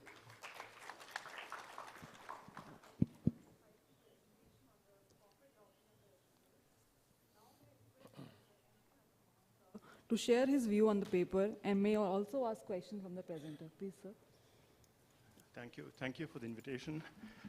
What we have decided is to quick response to the presenters by any of us here and open it for the audience to ask questions. So that's the model we are going to follow. So I have 3 questions to you. The focus of the paper is primarily on corporate NPS, but the title of the paper shows the wider coverage. That's a bit misleading in terms of what the title of the paper says and the thrust of the paper. Right. And when you read the paper, paper of such nature, we expect a strong hypothesis. Okay. That was missing. So if you have had a hypothesis and tested the hypothesis with the data, you could have had a better result. That's my personal view. Right. That if you could explain why did you do this way, it could be an interesting thing. And head of analysis broadly covers 4: age and gender distribution, exit, partial withdrawal, grievances, correlation analysis, identification of average contribution per subscriber. And again, I'm unsure of the methodology or data source that has been used to reach certain conclusion. If you can explain that too. And finally, each subheading itself is a paper. Okay. So there are more scope to the Yeah, so it was very short without much explanation. Okay. And one final comment.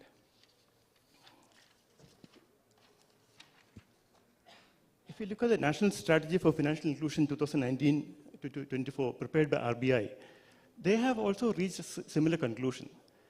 So what exactly is your addition to that report would be an interesting factor. Okay. Anybody wants to add?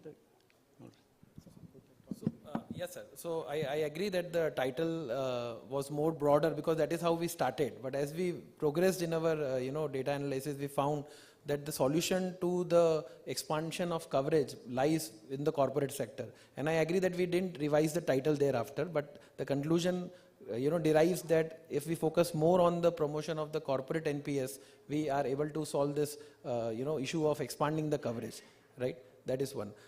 Yeah, hypothesis, we didn't went through that formal research methodology of creating an hypothesis and then testing that because we started using the secondary data and kept analyzing that data and derived the conclusion. So I take your point on that there is no hypothesis as such in this.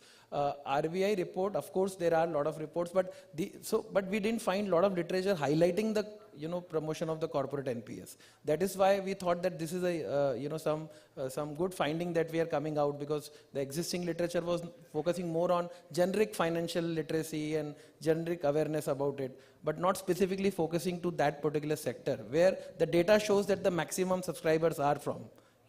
That's how. One point I would like to say that the corporate sector, that is what RBI we have added a little bit more. We believe that the corporate sector is a very strong pillar for NPS and it has a spillover effect over the other sectors. If the corporate sector is growing at a very large pace, then it will give a boost to overall NPS. That's why we need to focus on the corporate NPS and have an auto enrollment irrespective of the industry. This is, we think our finding is. Just a quick question. You spoke of product diversity. I am looking at customer diversity shifting to the corporate sector, right? Do you think the same products, the same format that the NPS offers would be adequate? Any thoughts on those? Any insights on those? In relation to the corporate NPS, yes, the same type of NPS will not follow for all type of customers. For example, that we introduced NPS Vatsalya for all the younger generation that we want to be covered into the NPS.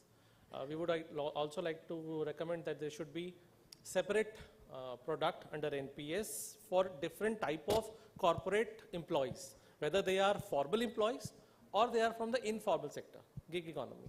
And whenever they change their company, this change in the NPS should also be very simplified manner. That we should be recommending. Any specific sort of product ideas which you have, which has come up from your research?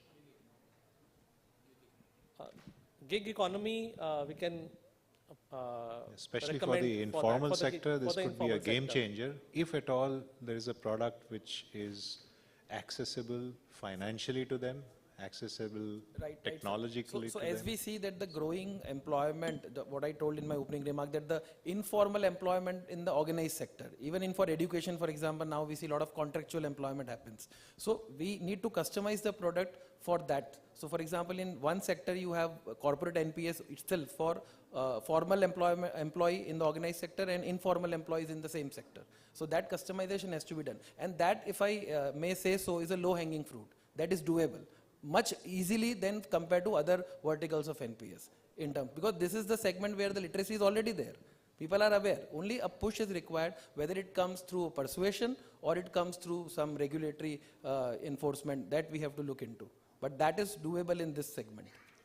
Just to add to that point, what is the promise of NPS? It's a social security promise.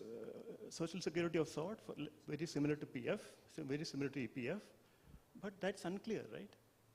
The reason why government employees are against the current NPS is exactly the promise. They are unsure of the promise. But with this, I would like to add that NPS is just like a guardian for our corpus that which we are collecting.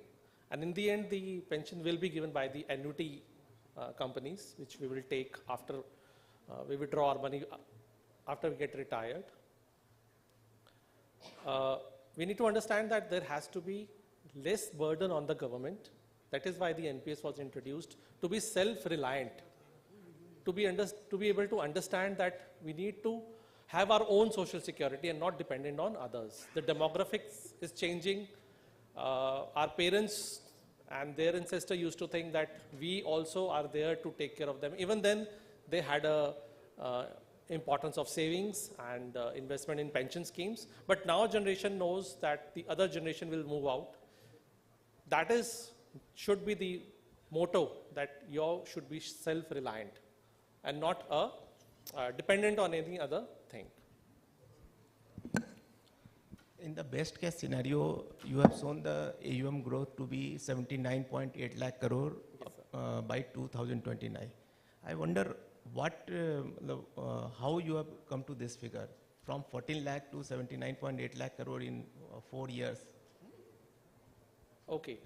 What we did was that, let's say the number one case scenario is that there are tax reforms, more tax rebates are given. Number two is more incentivization to the corporate sector so that they involve their employees irrespective of their on the payroll or informal, contractual. They also get enrolled. And if more incentivization is given, more tax rebate is given, not just subscription, but also contribution will increase. And that will actually give exponential increase in the AUM. I said under management. We have to also understand the AUM is also increasing by itself also, by investing in other instruments. So that is, I think, the scenario that we took in our forecasting that made it possible reaching that figure. Any question from the audience? One question, yeah.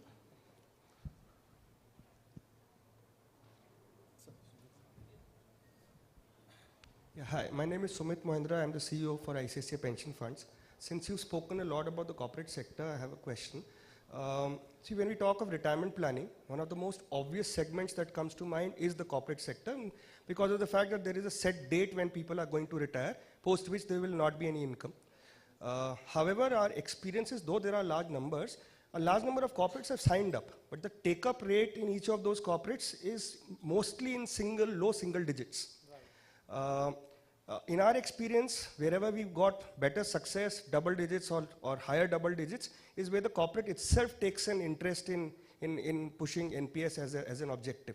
So during your research, is there something that you could find out where, how can corporates get more interested in trying to push this as an agenda?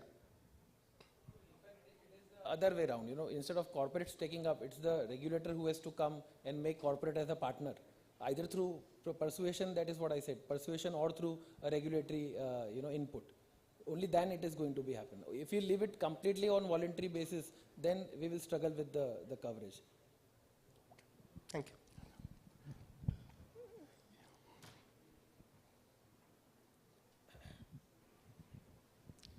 Here. Last question. The authors have agreed that their topic is broader than the body of the work. But I'm still confused with the topic because you said coverage, product diversity. Product diversity, is it in terms of the number of pension schemes or pension plans, or in terms of investable products? One is confused here. But when you say coverage, the next thing is different types of schemes. How many schemes are under the NPS? And then security at retirement. I mean, you are talking about financial security here now, but I didn't see it in what you presented. Neither did I see the product diversity, and I didn't see which product you are referring to. Are you referring to investable products or pension plans under the NPS? All these are not clear from your presentation. Thank you. Only showed the key issues and the key findings, even though there are many findings on research paper. We also did the average contribution for each sector, but we focused on the key findings over here. We understand that NPS is very important in terms of gathering and collecting all the corpus from the people. And yes, we need more research on how we are going to cover the corporate sector as well as the other subscribers, and the annuity part, which comes in the end, which actually is the major motivation for the person to take this scheme. How does product diversity come in here? We'll have to stop now. Thank you so much. Thank you so much. Thank you. Thank you for the wonderful presentation. Now my request Mr. Ranjan Paul and Mr. Bhartendu Singh from Mizoram University to make the presentation on the research paper on Unlocking APY Potential, How Early Enrollment Secure Retirement.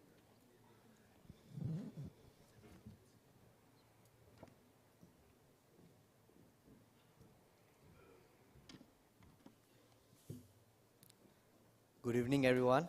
It's very nervous-ing, coming to Bharat Mandapam for the first time, and I won't get opportunity or not, I don't know, but every opportunity should be grabbed. Okay, so my topic is upon unlocking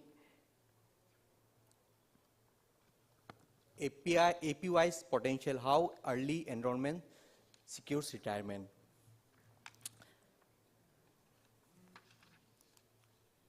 Okay, starting with the problem statement. So, we know that Priyadarshini and Bhatnagar in the 2021 mark that Atal Pension Yojana currently covers only about 6.5% of Indian rural population. The two problem statements, the first was that, and the second, when I was going through the templates of the advertisement of PFRD and IIM Ahmedabad, it was, we saw that, despite having 59.8 million subscribers, the assets under management being only rupees 0.405 trillion as on 14 September 2024 by PFRDA. And I was discussing with my guide, kuch to problem hai isme daya. Okay. So, in order to solve this statement, we went through any theory is there or not, or any hypothesis is there or not. We went through rigorous studies, and we found that there is a life cycle hypothesis, which says that people save during working years and they save during retirement for a smooth consumption. And this hypothesis assumes that people think rationally, and with this picture, which I have taken randomly from the internet, which is that we also know that business life cycle or India, we start increasing, peaking, and decreasing. Everyone knows that. So this theory is also related with retirement. And this hypothesis was given in the year 1950 by Franco Modigliani, Richard Bloomberg, and Albert Ando. Okay. My main research questions to solve this: does age significantly influence APY enrollment pattern in line with the life cycle hypothesis or not? And the second is that at what age does APY enrollment offer the best financial return?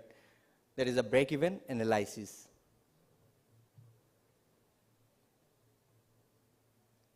The research methodology we adopted in order to find those research questions where the data were sourced from the Handbook of National Pension System 2024 PFRDA, and table number 7 which says state-wise age enrollment under APY 2015 to 2013. The data type were pseudo-funnel data aggregate by age cohorts, which whenever we enroll, it's like different ages. People enroll 18 to 20, 25, 21 to 25, and so on till 36 to 40 at the last. So actually, why we took this pseudo-funnel data? Because it combines time series and cross-sectional offering richer and more efficient insight. And the analytical methods were linear regression to test the significance between age and enrollment, quadratic regression to examine the inverted U-shape, which I have mentioned there, the U-shape, inverted U-shape, the life cycle hypothesis, and the break-even analysis to identify financial gain or loss by each entry age. The formula used were Vertex formula, present value of contribution, payment received after discounting, and profit and loss percentage. The tools were Python and Excel, and the significant level kept at 5%. Okay, so in order to check whether it was according to the life cycle hypothesis or not, we used two cases. One is linear regression and case 2 was quadratic regression. Since linear regression was supervised learning and it could not show any significant level, that the p-value was very less, so we had to go through the case 2, that is quadratic regression. And that quadratic regression was statistically even significant, and it shows that the curve is totally following the life cycle hypothesis. And the turning point where the vertex formula 26.5 years was the peak point. Now, so that means it was following the life cycle hypothesis. And also we calculate a break-even point for each entry age, that 18, 25, and 40, is that if you enter at the age of 18, you get the maximum profit, approximately 30 to 33.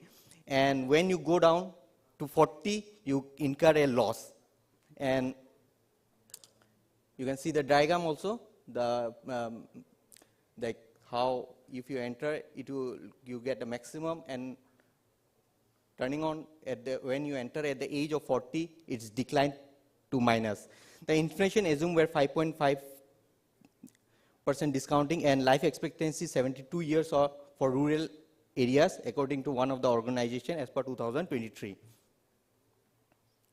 Okay, the analysis says that the enrollment follows the an inverted U-shaped pattern, that is the life cycle hypothesis.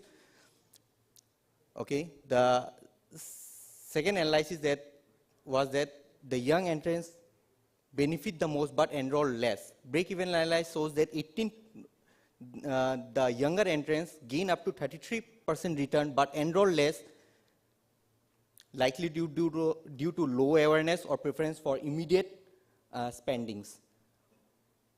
Maybe due to financial literacy at a younger age results in missed opportunity for higher return. The third analysis was older entrants continue to enroll despite being financially disadvantages.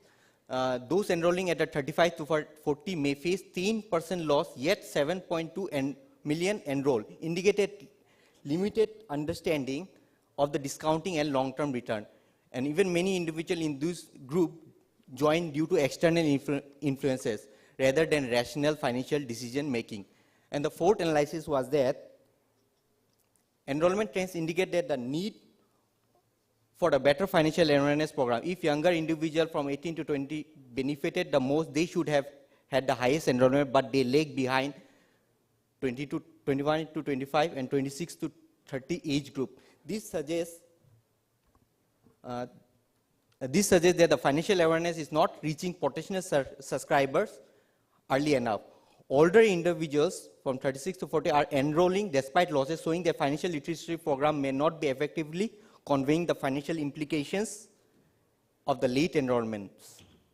Coming to the recommendation, we suggest that strengthening financial literacy program, especially for the younger adults. Early education of pension benefit like compound interest, break-even analysis should be included in school and colleges curriculums.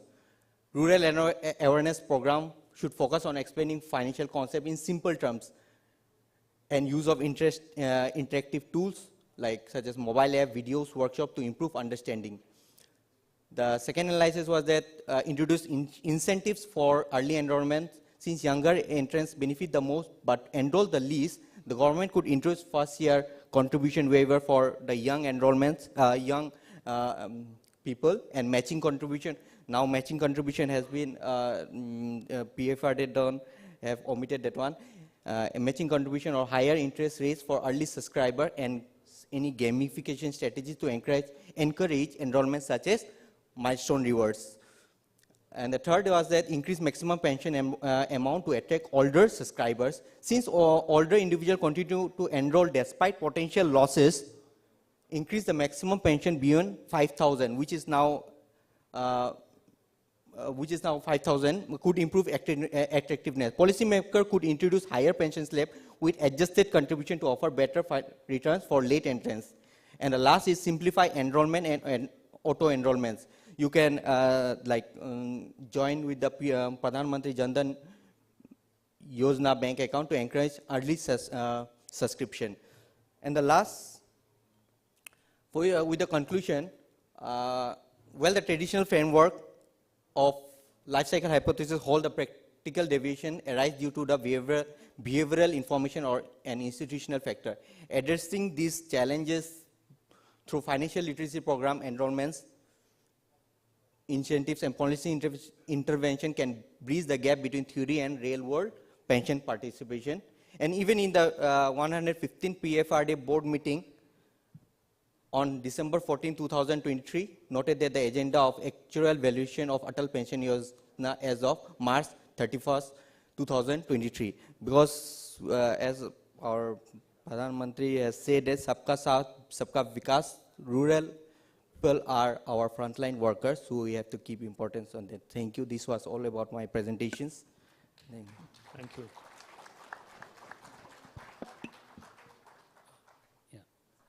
Thank you. As you rightly said, life cycle hypothesis is a beautiful theoretical blueprint for understanding the income smoothing. Why I said theoretical blueprint is it is tempered with a lot of other issues which also have a predominance on the decision when a person takes a decision to enroll in a retirement product which is a long term in nature. So your entire empirical analysis, it revolves around a univariate, that is age being the independent variable and enrollment being the dependent variable. And you have mentioned that the 18 to 20 year, the age bracket, that provides the maximum profit, which also supports the power of compounding. The more you stay longer, the more the better you get the gain. Similarly, you mentioned that 35-40, even though the gain is less, the enrollment is more. So while doing the research, you not only the factors that you have evaluated, and also if you can at least highlight the factors which may have contributed to that particular behavior. For example, 18 to 20, think of the disposable income that the person who is aged 18 to 20 in the current scenario will have in order to invest in a long-term product. Basically, if you see the life cycle hypothesis also, income certainty or uncertainty, the shocks kind of thing, or the disposable income on hand, it doesn't take those things into effect while empirically evaluating the thing. Basically, it takes the something like how smoothing can happen, like you save during your work life, so that your post-retirement income security would be taken care through the saving that you have made in the lifetime. And your literary resources, literature resources that you have referred at the empirical approach they have done, they appear to be adequate. But some of the things, basically when you said that financial literacy, because of the financial literacy only this particular issue getting into the picture, like people not joining between 18 to 20, or 35 to 40 people not being aware of the laws they are making, so there are more number of people are getting into that one. So you need to relook that or tamper that those particular findings that you have with the issues, why that so it's happening. Your research may also provide certain things. It's not only about highlighting what you are finding, but also the issues which may have contributed to that particular effect that's coming there. That's one. Then coming to the suggestions, just I noted down one or two. In the calculation that you have made, the returns that are generated are not factored into. And without factoring the returns properly into the calculations, the gain and loss may have an impact. So you can, suggestion is that you should examine, post the thing otherwise, this particular factor. One more thing is, in the contributions, so in the calculation, you have taken the monthly contributions. But when it comes to the returns, you have, if someone is wanted to get 5,000 guaranteed it's pension. about the scale that I'm talking about. Yeah, it's about monthly contribution. But whereas when it comes to discounting, you have used yearly. Suggestion is that either you adopt a monthly or annual thing. If you are using two different scales for evaluation of any element, it may not give the appropriate outcome or the solution. So these two. And one more thing is that your finding number 3 and recommendation number 3, they appear to be a little bit contradictory. Just you can examine your things and improve for the further analysis. That's it from my end. All right, questions? Anybody wants to respond? No, any response? No. All right, questions, please.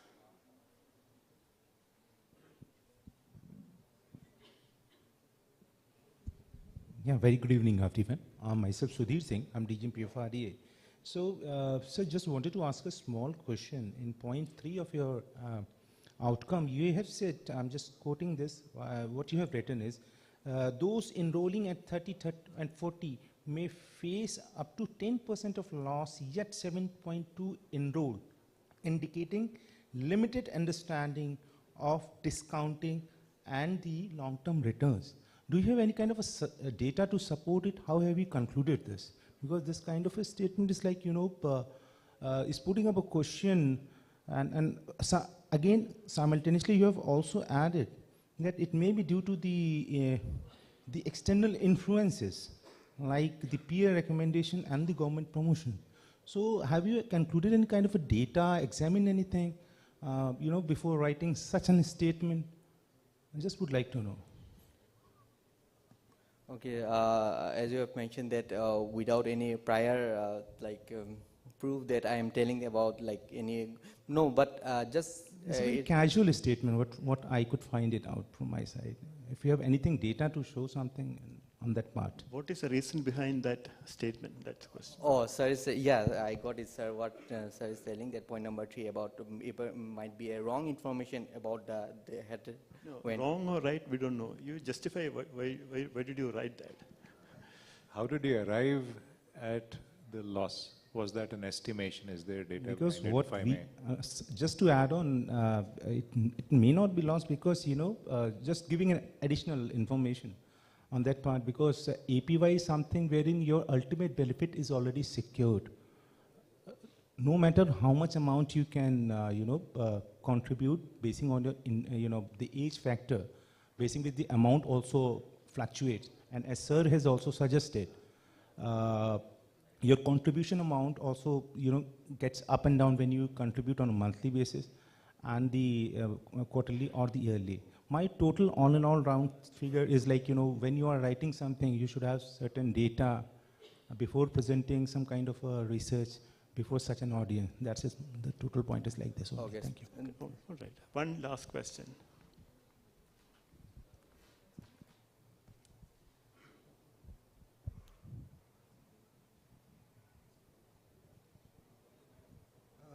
Not so much a question, but an observation, both in your paper as well as in the earlier one. A sort of lot of responsibility we are passing on to the regulator, saying that the regulator needs to do so many things. The point is, I'm sure the regulator will do whatever is necessary in due course of time, but is there something in the interim that we as PFMs or as POPs can do to develop the market? We can't leave everything on to the regulator for development.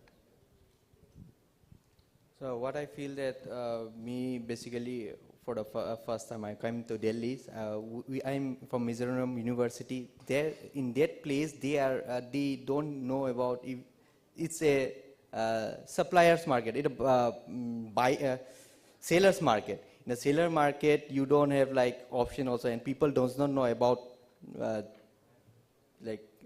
financially literate also. So whatever they ask, we have to give. So that's what I could say only. Thank you. Thank you for coming. Good job. Yeah. Thank you so much for the presentation. Now may I request Mr. Ranjan Raju from Investpar Pte Limited, Singapore, and Mr. Ravi Sarungi from Samasti Advisor, India, to make the presentation on research paper on balancing acts, safe withdrawal rates in the Indian context. They are presenting through a video conference. Thank you very much. Good afternoon to you all. Thank you to PFRDA and IMA for the privilege and the opportunity to make the presentation. If you could go on to our research objectives, please. Ravi and I were really looking at what is a decumulation strategy that works within an Indian context.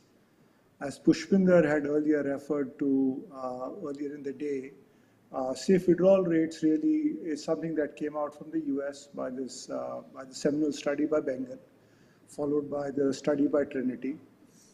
And then subsequently, people like Fao, Anarkola et al., those people kind of moved away from historical analysis to kind of doing simulation analysis. The Indian context is fundamentally different from the US or a developed market context. And that was our starting point. So the question we asked ourselves is, what is the appropriate safe withdrawal rate for Indian retirement portfolios under different asset allocations using Indian historical evidence? Unfortunately, Indian historical evidence is not that long. So while in the US you can go back almost 90, 100 years, in India, reasonably good quality data is a lot shorter. The second question that we wanted to ask ourselves is, how does taxation and early market shocks impact SWR and portfolio failure rates? These are important because in a country like India, taxes do change.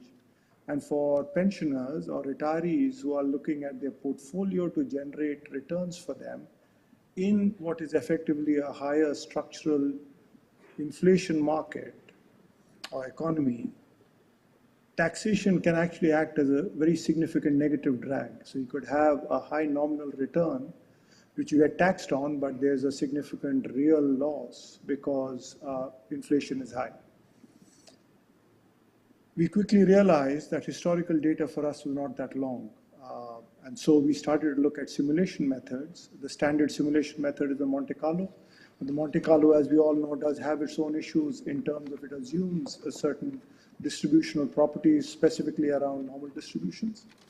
And so we looked at a circular bootstrap to allow us to preserve underlying structure of data. Clearly, from a data point of view, we had to look at not only preserving structure from a serial or an autocorrelation, but also across asset classes to make sure that if one asset class was up, what happened to returns of the other asset class. So we wanted to look at how do simulation methods and which may be a preferable alternative between the two. So these were our three broad research questions. If you could go on to the next slide, please. In terms of the data, we started off by looking at from January 2000 to August 2023, covering Indian equity returns. We used the MSCI India INR Total Return Index, which is a broad-based market tracker. We used fixed deposit rates primarily because a number of retirement or conservative portfolios actually have large elements of fixed deposits with them.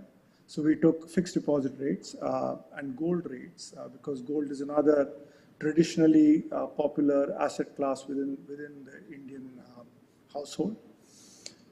This we got from the RBI. And finally, the CPI data, we used industrial workers CPI from the Ministry of Labor. All of these are actually in a paper that in an annual update paper that I talk about long-term asset class returns in India. And so the data that we used does come from that paper.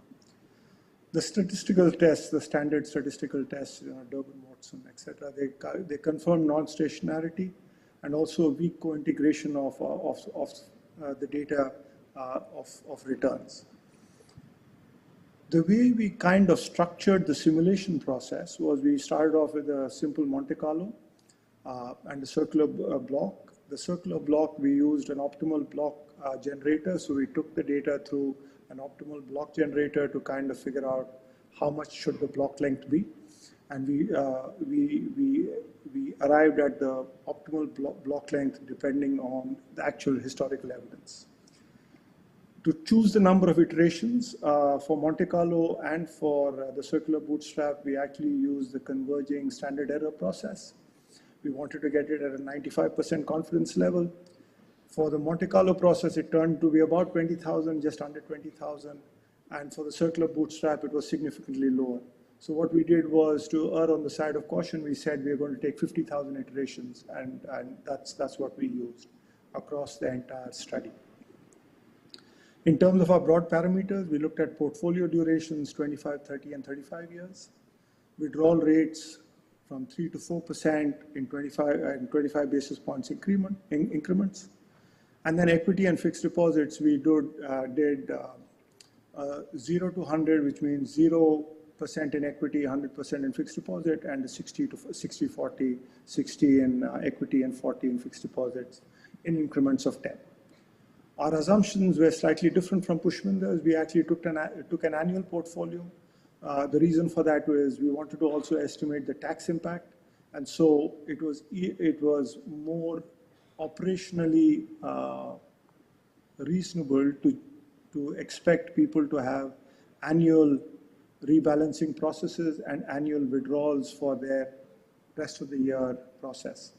What we also did is we recognized that people can retire in January, February, March, April, so it could be different months. And that's also an important consideration because there could be calendar effects. So in our process, we actually we generated different calendar month sequences of historical returns. Our rebalancing was kind of coming back into the standard equity fixed deposit portfolio rates. And then we used annual withdrawals accounting for tax. So in this particular study, we took a 30% tax for fixed deposits, which is on the more conservative side, and a 10%, which was back in 2023.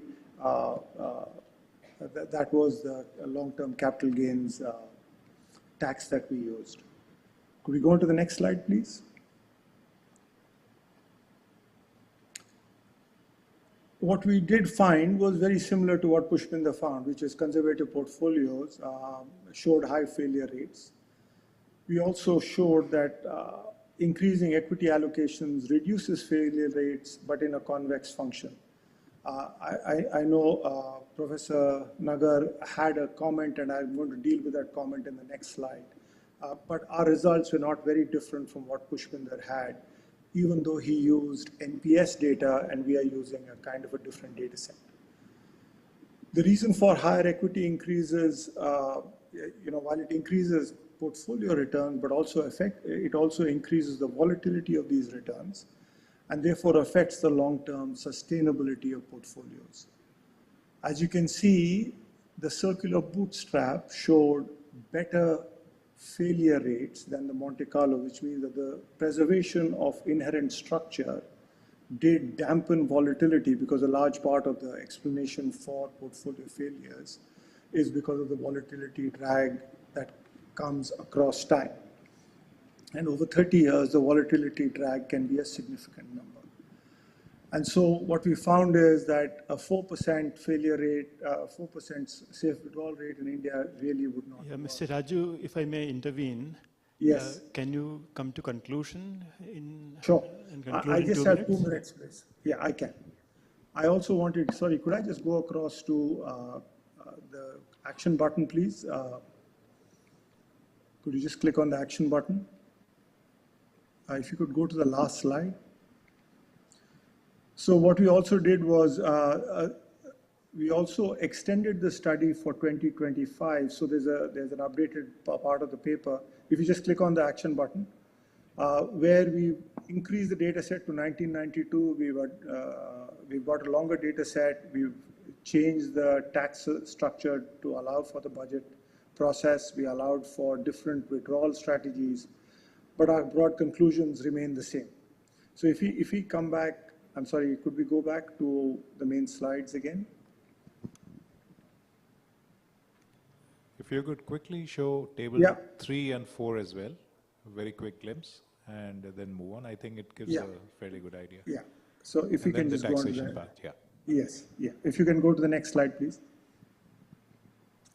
So broad brush, I think the key parts that we would like as our takeaways are, one, reducing volatility drag, diversification does make a big difference. A 10% equity shock in the first year significantly increases failure rates. And this is really important for people who are retiring, because sequence of return risks actually makes a difference at the time of retirement, because nobody really controls the time of retirement.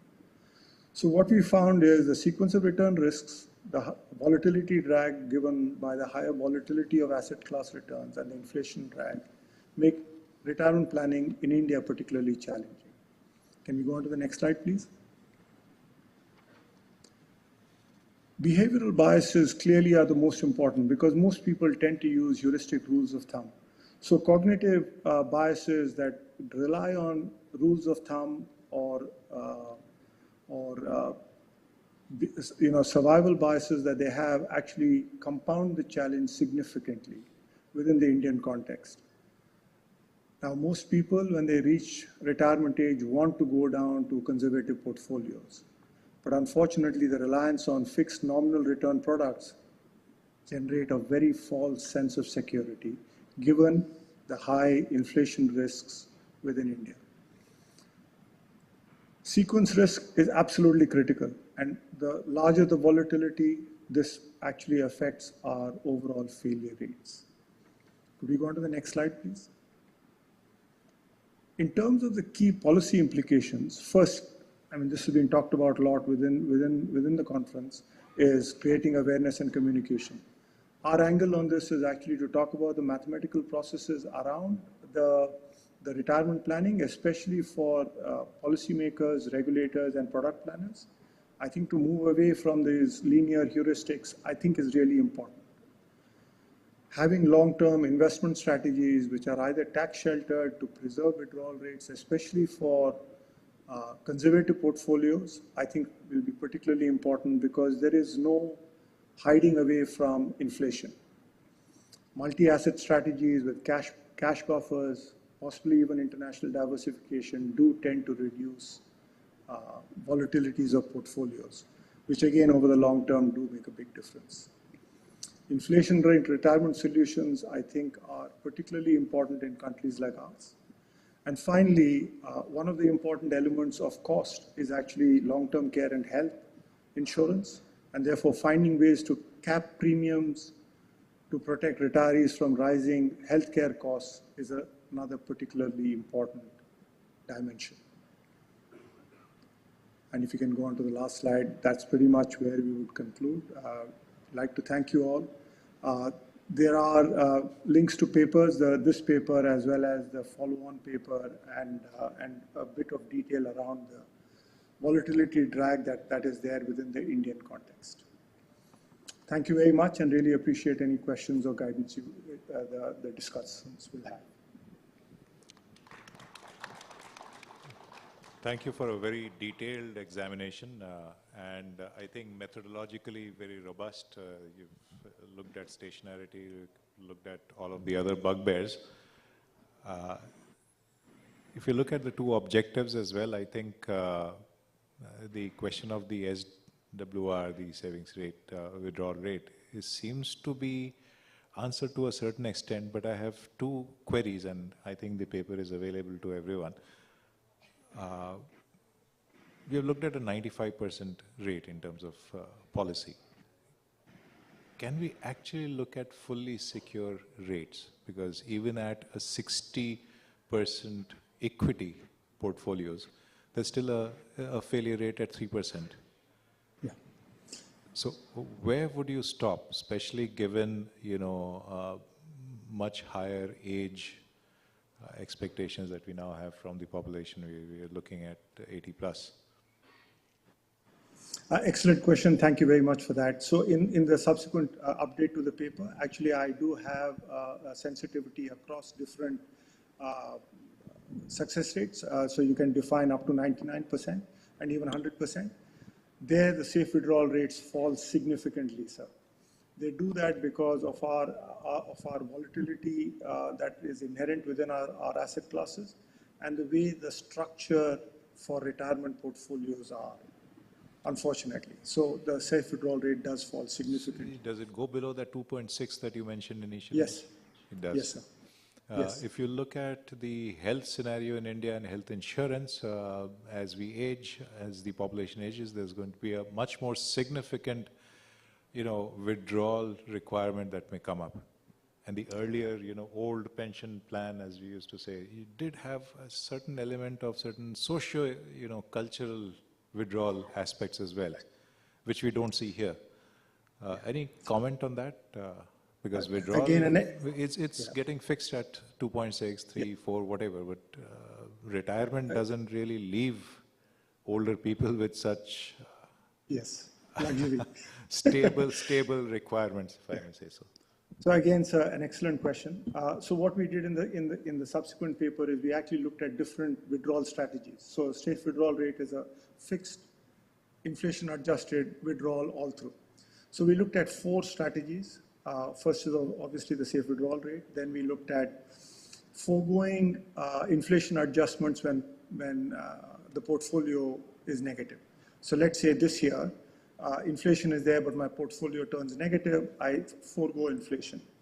The third scenario that we looked at is guardrails. So let's say there are periods of time when my portfolio declines, I forego any increase, but when my portfolio increases significantly, I can spend a bit more.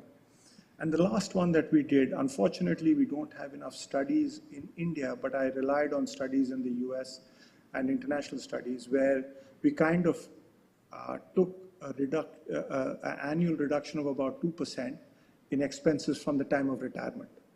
So that allowed for a way to estimate different scenarios of how you can play around, because as you rightly pointed out, cost of spending is one of the levers that can be changed, and you don't have to be stuck with a constant withdrawal rate. So absolutely, sir, I think it's a great question, and we try to put that in some context in the paper subsequently.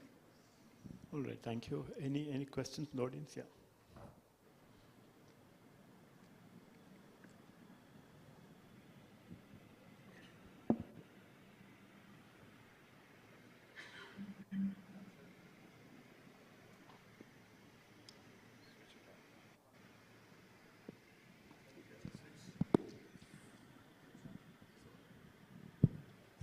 Yeah. Thanks very much for the paper, which is really nice. I think you've done a great job of looking at the individual strategy. And I guess my main question and comment is on the policy recommendations, because having done similar things and seen similar analysis in lots of different countries we work with over the world, my takeaway in that of a co-author is you're just asking too much of individuals and their assets to give them retirement income, even if you do hit across the best strategy. And that the implication is that you have to add back mortality pooling in some form so that you actually do then get withdrawal rates for the people who are surviving, which are high enough to mean that it actually looks like a decent pension and that it can deal with all of the costs and the health costs. Doing mortality pooling through traditional annuities is difficult because you're then giving up all the returns and exactly the kind of analysis that you've done. And so some work that we've done looks more at the kind of a better version of a variable annuity. And probably you get about 25% extra income on average if you go down that route. And so there's sort of two questions, I think. One is, I guess, comments on whether you really do need some form of mortality pooling to make the numbers work. The second is you still get very negative scenarios in that tail of 1-2%. I don't think the solution can be just on the investment strategy. You have to have some kind of backstop and question whether the government would do that in a way that they're sort of doing with the APY. And then the third one, if Arun Muralidhar was here, he would be talking about the whole problem is actually your assets are wrong. And what, I don't know if people are familiar with the work, the idea of a selfie where you have, it's a bond specified as retirement income linked to per capita consumption. And so it's a sort of new form of bond where you get no payout, which makes me nervous, but no payout until they retire. But you're exactly buying retirement consumption, and then you just don't have to be smart with all the things that you've been so smart with. You just have to do something simple with the instrument. So just interested in those thoughts. Thank you very much for that. I mean, those are all excellent questions. From outside, having seen the international context, I do think all those suggestions are particularly relevant from an India point of view. However, I do think that our markets do not necessarily have all the infrastructure in place to allow for some of these instruments to come in. So, for instance, today we don't have an inflation-linked bond as such. And there are a variety of reasons of why, from an Indian point of view, it is going to be, it'll be a really difficult design to kind of create an inflation-linked bond. Now, within that, can you structure it such that there is some mortality clauses, there are some pooling clauses, there are some event clauses? Yes, you can, but I do think that our data sets are really small to kind of build that information together, and we've got such a large population. I think if I was a policymaker in India, I would be, I think this will be a really difficult task to kind of pull together. And maybe we can create that for certain segments, which maybe the private pension organizations can think about, but their premiums are likely to be higher than what you have seen out in the West. So I would say all excellent ideas which are in early stages in the developed markets.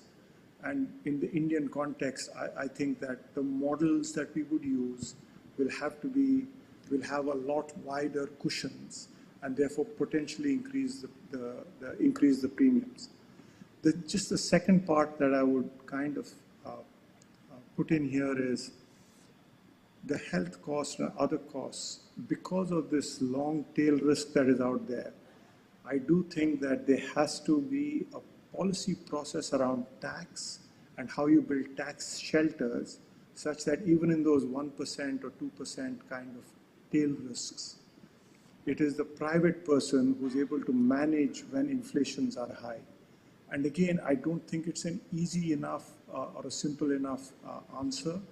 And I do think that there'll be a lot of thought that will have to be given to kind of building these policies and potentially creating reserves in the event these, these situations arise. So excellent questions. Unfortunately, I think that there is a lot of work that still has to be done, given the size and scale of the Indian population, as well as the market liquidity and the market dynamics and structure that we have today within the Indian context. All right, Mr. Raju, with that note, we'll stop. Excellent paper, great presentation. Thank you for joining. Thank you. Now, may I request Mr. Shubham Shah from St. Xavier College, Kolkata, and Mr. Chang Ganguly from Neoma Business School, Reims, France, to make the presentation on the research paper on analysis of pension fund on economic development in India and Brazil. They are presenting through video conference.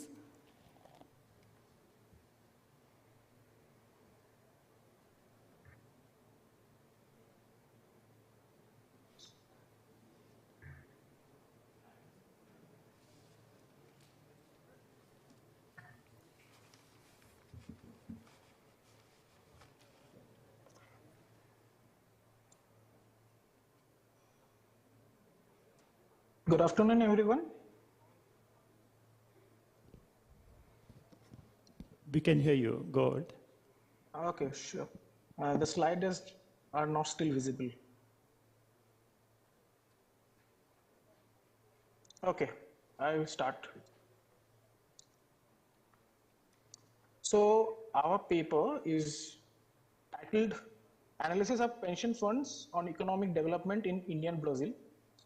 It is coming to the, can we go to the next slide, please? Coming to the background of the study, Brazil has been taken for this conference, for this paper, because Brazil and India, both are part of BRICS nations, and there are few challenges for the pension to go to impact on the economic development. For India, it would include inefficient regulatory system and poverty. And for Brazil, the challenges can be high inflation rate and high debt of the country. Can we go to the next slide, please? Coming to the research objectives, we have 4 objectives. First one is to understand the role of pension funds in economic development by examining their impact on capital market growth, corporate governance, and financial stability. Second one is to analyze the relationship between pension funds, investment, and volatility index. Third one is to investigate the dynamic interactions and relationship between the increase in AUM, that is asset under management of pension funds, and key macroeconomic variables in the long run. Fourth one is to analyze the variations in the efficacy of the variables affecting the pension funds. We will talk about the first objective later on. Starting from the second objective, the methodology of the last 3 objectives is that we have taken data for 15 years of both India and Brazil, starting from financial year 2009 and 10 to 2023-24. The variable taken here are for the study are, please go to the next slide.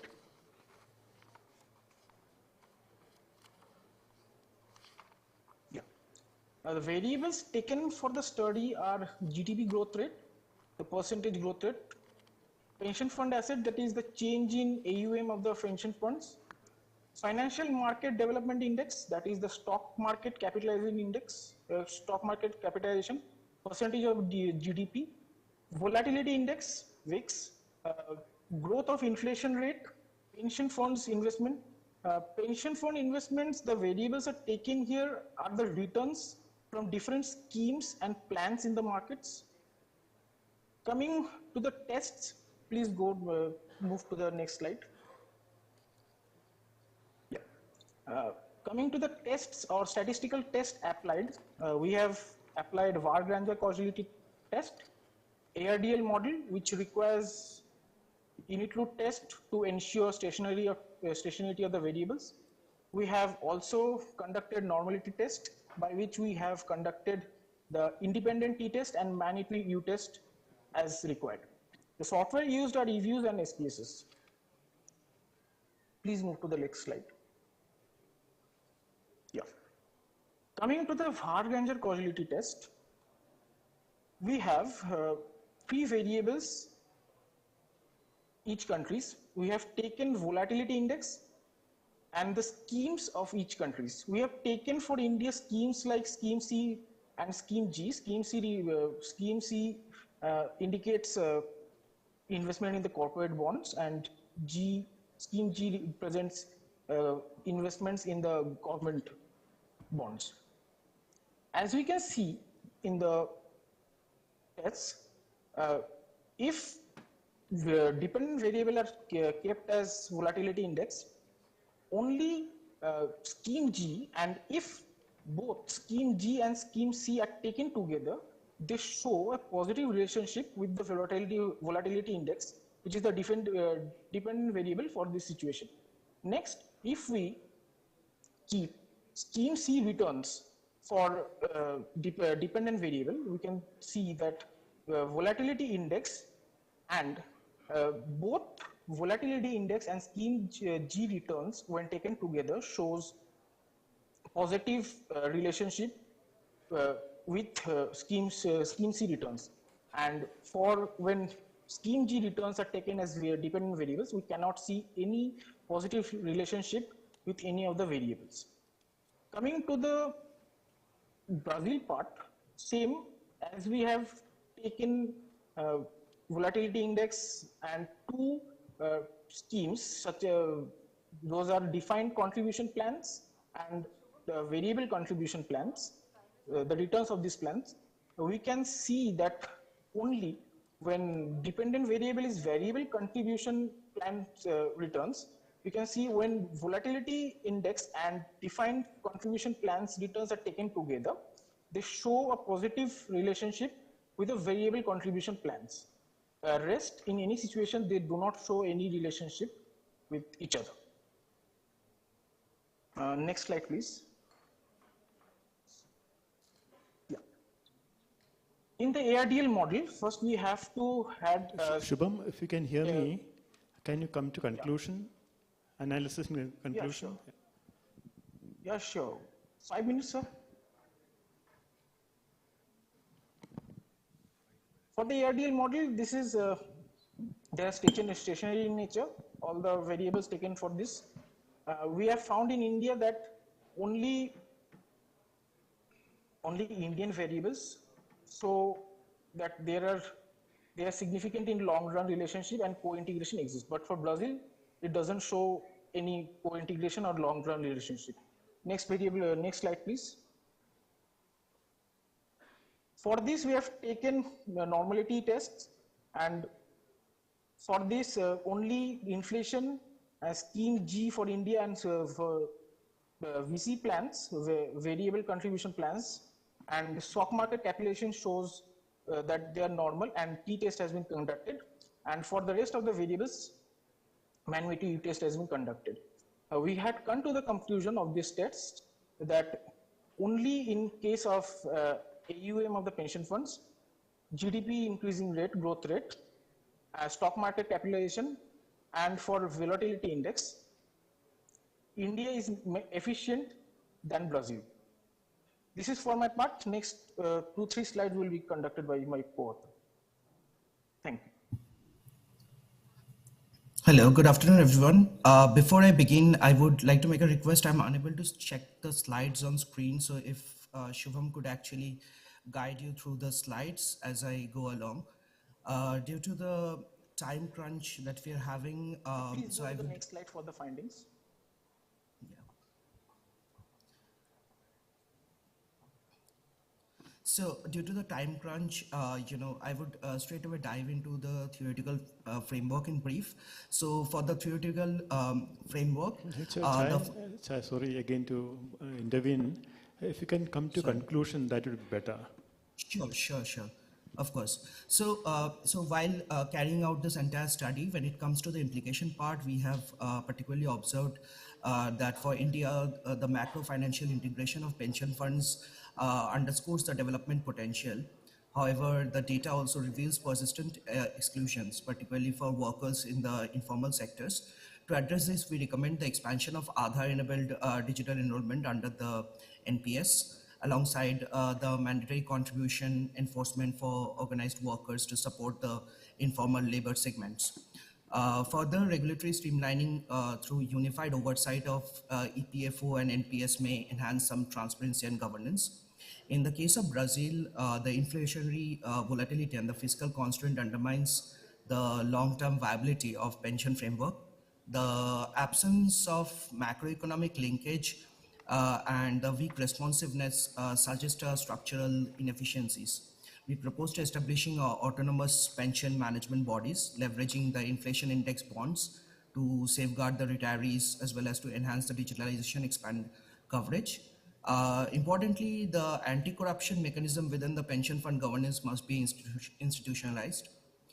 And jumping on to the conclusion part, so our research confirms that the pension fund plays a differentiated but vital role in economic development across the emerging economies, which was our primary objective, which is objective one. So India's pension landscape characterized by hybrid fund structures and market orientations, which demonstrates a very strong empirical linkage to key macroeconomic variables in capacity to foster savings, mobilizations, and capital market developments, positions it as a relatively effective pension ecosystem. Whilst in Brazil, when we are looking into the pension system, the offering widespread pension coverage is hindered by the institutional rigidity and a weak market integration.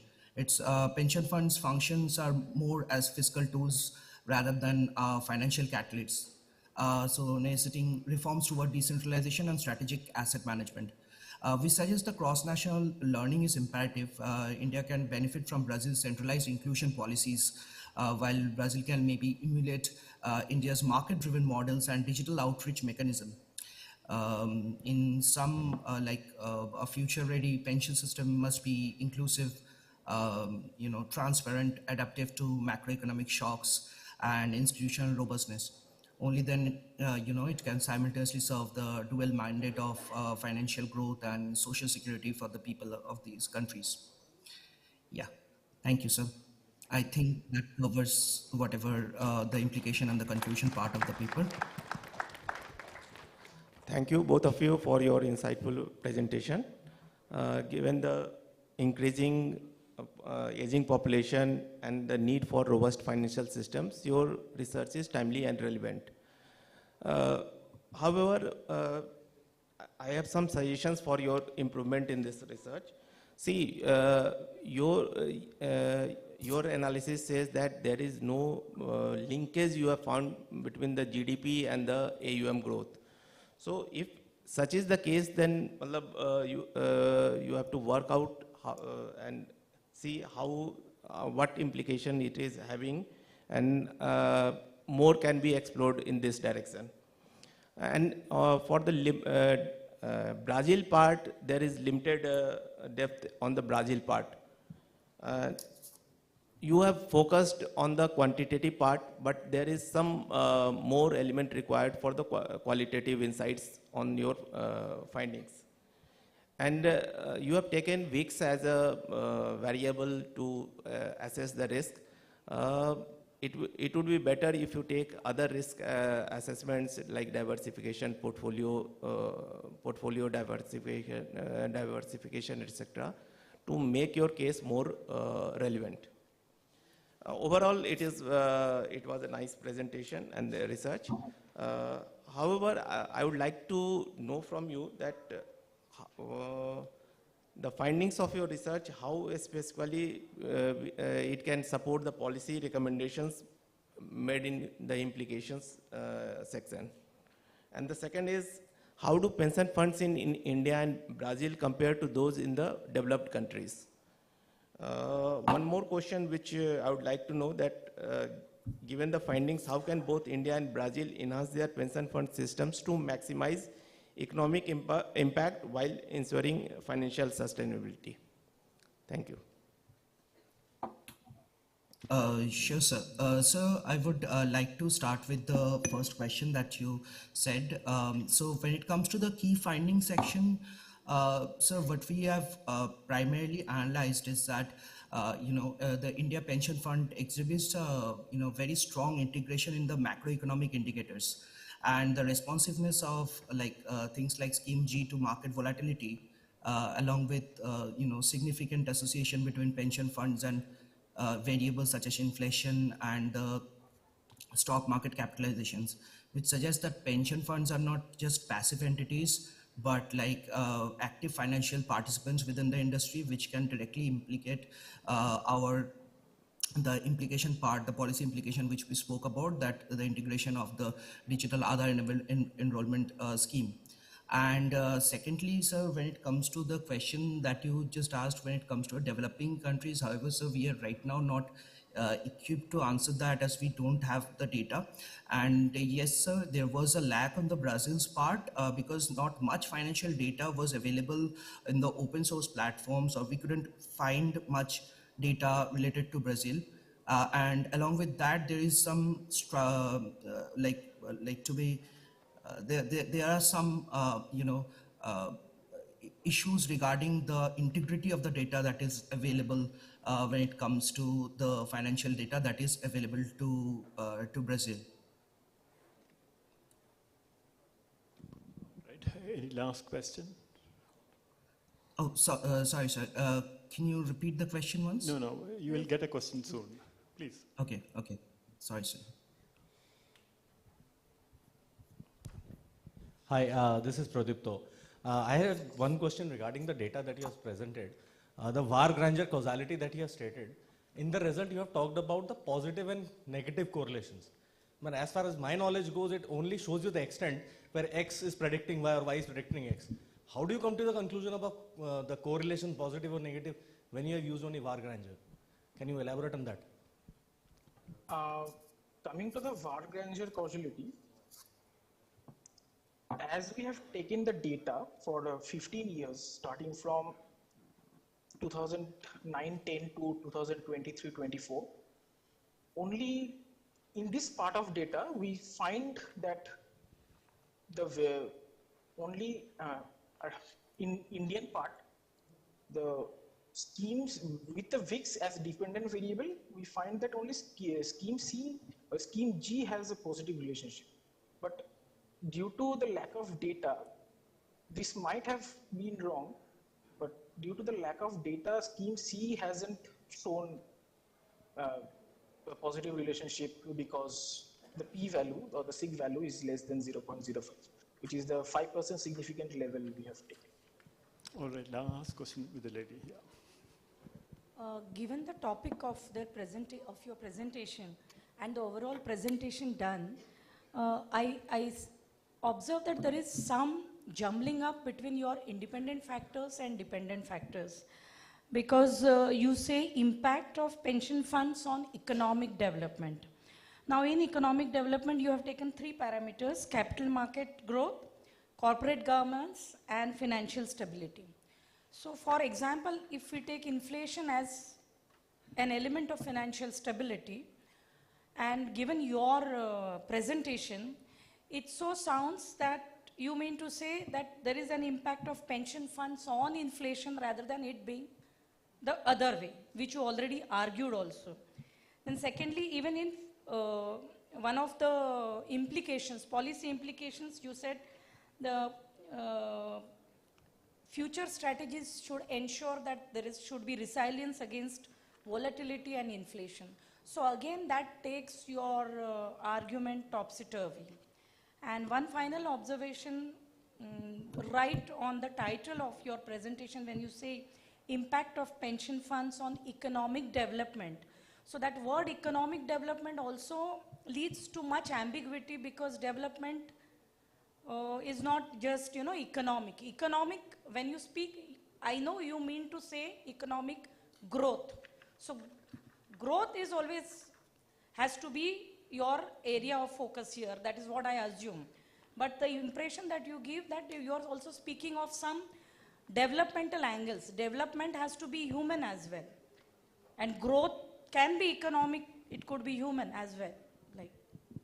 So if you could take Thank you care of for that question. And the writers can accommodate that when they revise the paper. Again, thank you for a great presentation. Thank you, panelists. Thank you all. Thank you. Thank you. Thank you.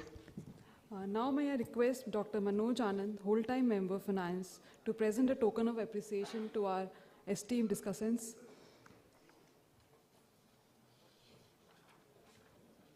Now may I request Sir to give a token of appreciation to Professor M.P. Ram Mohan, Sir.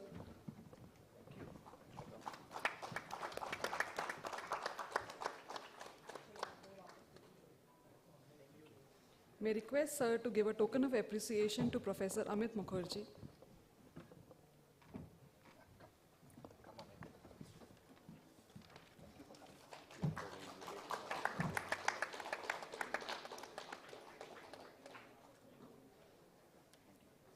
May I request Sir to give a token of appreciation to Venkateshwar Pallu Peri, Sir. Nice to present a mentor here.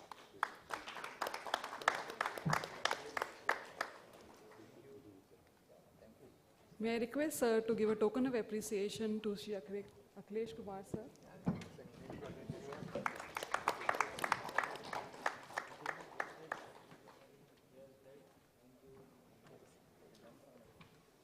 Group photograph. Your panel can have a group photograph. Yes.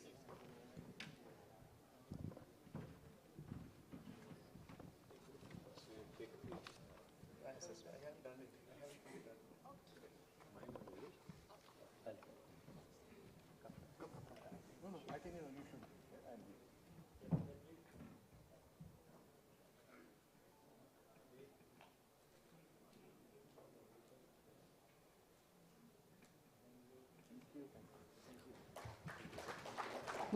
Once again, we thanks to all the presenters and our discussants. Thank you, Sir.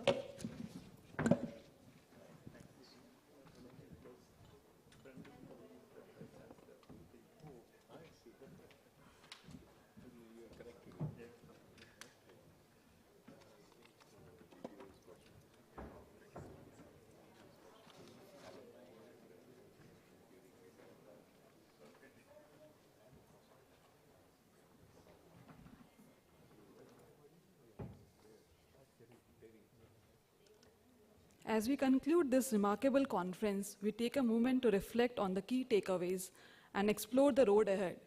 May I request Ms. Sumit Kaur Kapoor, Executive Director, PFRDA, to summarize the learning from the conference and way ahead. Please, ma'am.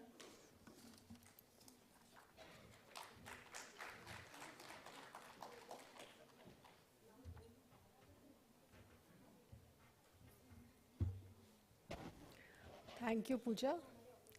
So, good evening, everyone. It's said that all good things come to an end. So the time has come to draw the curtains on the first International Research Conference 2025, and it's time to reflect upon the deliberations of the last 2 days.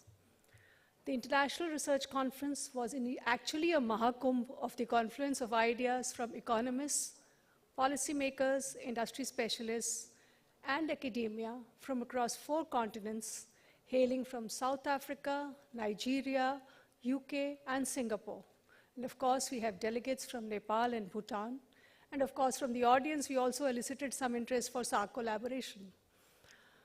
The panelists drew extensively from global best practices from various jurisdictions and regulators across India and other countries. And I have been tasked with encapsulating the entire learning. So it's like putting sagar into a gagar for me. I have endeavored to string together the thoughts and ideas thrown up during the deliberations. So the first session was the inaugural session, and the tone setting for the conference was done in the inaugural session, where the Honorable Minister of State for Finance, Shri Pankaj Chaudhary ji, emphasized that pension for all by 2047 was not merely a target to be achieved, it's a necessity. Honorable Minister also drew attention to the increasing feminization of old age poverty, and although this was not discussed too much in the conference, we expect greater focus to be given to this aspect in the coming years. Secretary DFS drew attention to the fact that approximately 58.4% of the India's workforce are self-employed and 19.8% is casual labor, that is in the informal sector. They do not have access to the occupational pensions, and the fact that there is a massive coverage gap in pensions despite multiple saving mechanisms and multiple regulators Therefore, he referred to para 99 of Budget 2025, which announced the establishment of a pension forum for regulatory coordination and development of the pension product, and he looked forward to the panel discussion on this initiative. Chairman PFRDA welcomed the participants and the delegates to the landmark conference, which is a culmination of PFRDA's collective vision to foster a vibrant ecosystem of knowledge and innovation. Professor Manoj Anand, WTM Financer, while welcoming the conference delegates, laid special stress on developing the pension scheme for the informal sector, and special emphasis was placed on the gig economy. He also detailed the benefits and features of the recently announced and executed unified pension scheme. Professor Bharat Bhaskar was pleased to note that Atal Pension Yojana was able to leverage the Indian stack and the JAM Trinity to overcome the challenge posed by informality in the population and reach out to more than 6 crore subscribers in the last 9 years through Atal Pension Yojana. However, he noted that 70% of the elderly population is dependent for everyday maintenance and 78% is living without any pension cover, therefore stressing on the need for developing a vibrant pension system. The theme of the first panel discussion was Pension in Future, Building Resilient Old Age Income Security, and it was headed by Dr. Soumya Kanti Ghosh. We had diverse panelists from UK, Nigeria, South Africa, and India. So while India and Nigeria were seen to be grappling with high informality and low coverage, South Africa had higher coverage but lower economic growth, high unemployment and saving. And the contribution of auto-enrollment in UK in scaling up coverage was notable. Some of the key features that emerged were the need for balancing adequacy with flexibility, especially with people having lower disposable income who needed to dip into the pension pot, and accordingly South Africa has 2-pot system, Nigeria has 2 portions, NPS allows partial withdrawal and has tier 2. But APY does not seem to have this feature, although it is linked to a bank account to fall back on. Giving structured mandate as to how much you can withdraw gives actually a mandate, but it provides a flexibility, but preserves the pension savings for the subscriber. Professor Anand stressed upon the role of flexibility for the unorganized sector, as systemic investment is a very structured product and could sometimes become difficult for the unorganized sector, and there should be more choice to the subscriber in how much they could contribute. Growing gig economy has the attention of policymakers across the globe, and gig workers are being covered under the pension system through apps in UK, Singapore, Europe, as stated by Mr. Will Price. Migrant workers are an important class of workers that have to be looked into, and there are 81 million of workers in the world who are migrant workers, and they are remitting about 1 trillion of funds and supporting 800 million of family members. However, they are deprived of pension benefits. It was suggested that NPS could be hardwired into the UAE or other countries' pension system so that they return this money, the money that they get there for pensions, could come into NPS, and this could provide, and NPS could also provide more flexibility for the OCIs. A good system design may overcome a lot of challenges which are posed by informality and others. And Chairman PFRDA stated that NPS is a good instrument which is employment neutral and status neutral and provides continuity in the account. So the accumulation can take place seamlessly over the entire period of the productive life. NPS is also a family product covering children and providing payout to the spouse also. For having adequate coverage, the income level becomes very important. India's per capita income of $2,500 USD is quite low and poses a challenge for building an adequate pension pot.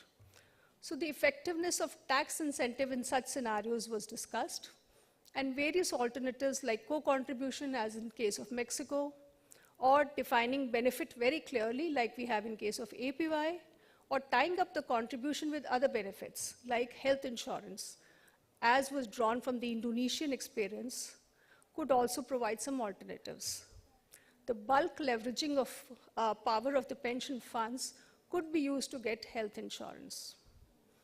Further, it was stressed that it is important to look at the payout phase and absence of annuity. So we do have accumulation phase, but in some countries they do not offer a annuity or a payout phase. So this may lead to a longevity risk where you outlive your pension pot, or in the other scenario, you could be living poor and dying rich. The payouts, the payouts could be stepped up at 75 years. And the payouts should also take care of the families, as we have in case of APY and other NPS products. Another thought that was shared was, while DB and DC systems are generally considered alternatives, the two shall continue to coexist. Rather, it should be a DB system that is backed fully by the assets. However, DB scheme alone could not work in certain circumstances. We think the DB scheme is the panacea for all ills, but it may not be, because there are certain cases where there are broken careers. For example, women or migrant laborers. So they have broken careers, they do not have continuity of service, and therefore they cannot continue for the minimum number of years that are required for a short pension payout. And in that case, DB scheme may not work. The other thought was, in case of a DB scheme, return maximization is important for maintaining adequate funding. Further, the economic situation could also determine the funding levels. For example, the interest rate fluctuations affect it. And secondly, in case of DB scheme, it is very important that funding is done on a periodic rather than yearly basis to keep the scheme viable. And this has implications for our APY scheme and the UPS scheme. Transparency is very important in such schemes to prevent any adequacy shocks, as was stated by PFRDA chairman. Pension product is no longer a 30 to 35 years product, but is now rather a 50 to 60, and in fact, in case of Vatsalya being included, it has become a 70 or 75-year product. So the investment strategies have to be developed accordingly. An interesting suggestion that came up was learning from the gaping gaps. I think that needs to be analyzed, but it was an interesting suggestion. Ms. Luden spoke of having a sandbox for fostering innovation, but she also stressed on the point that having an enabling regulatory environment to test innovations would probably be a better solution.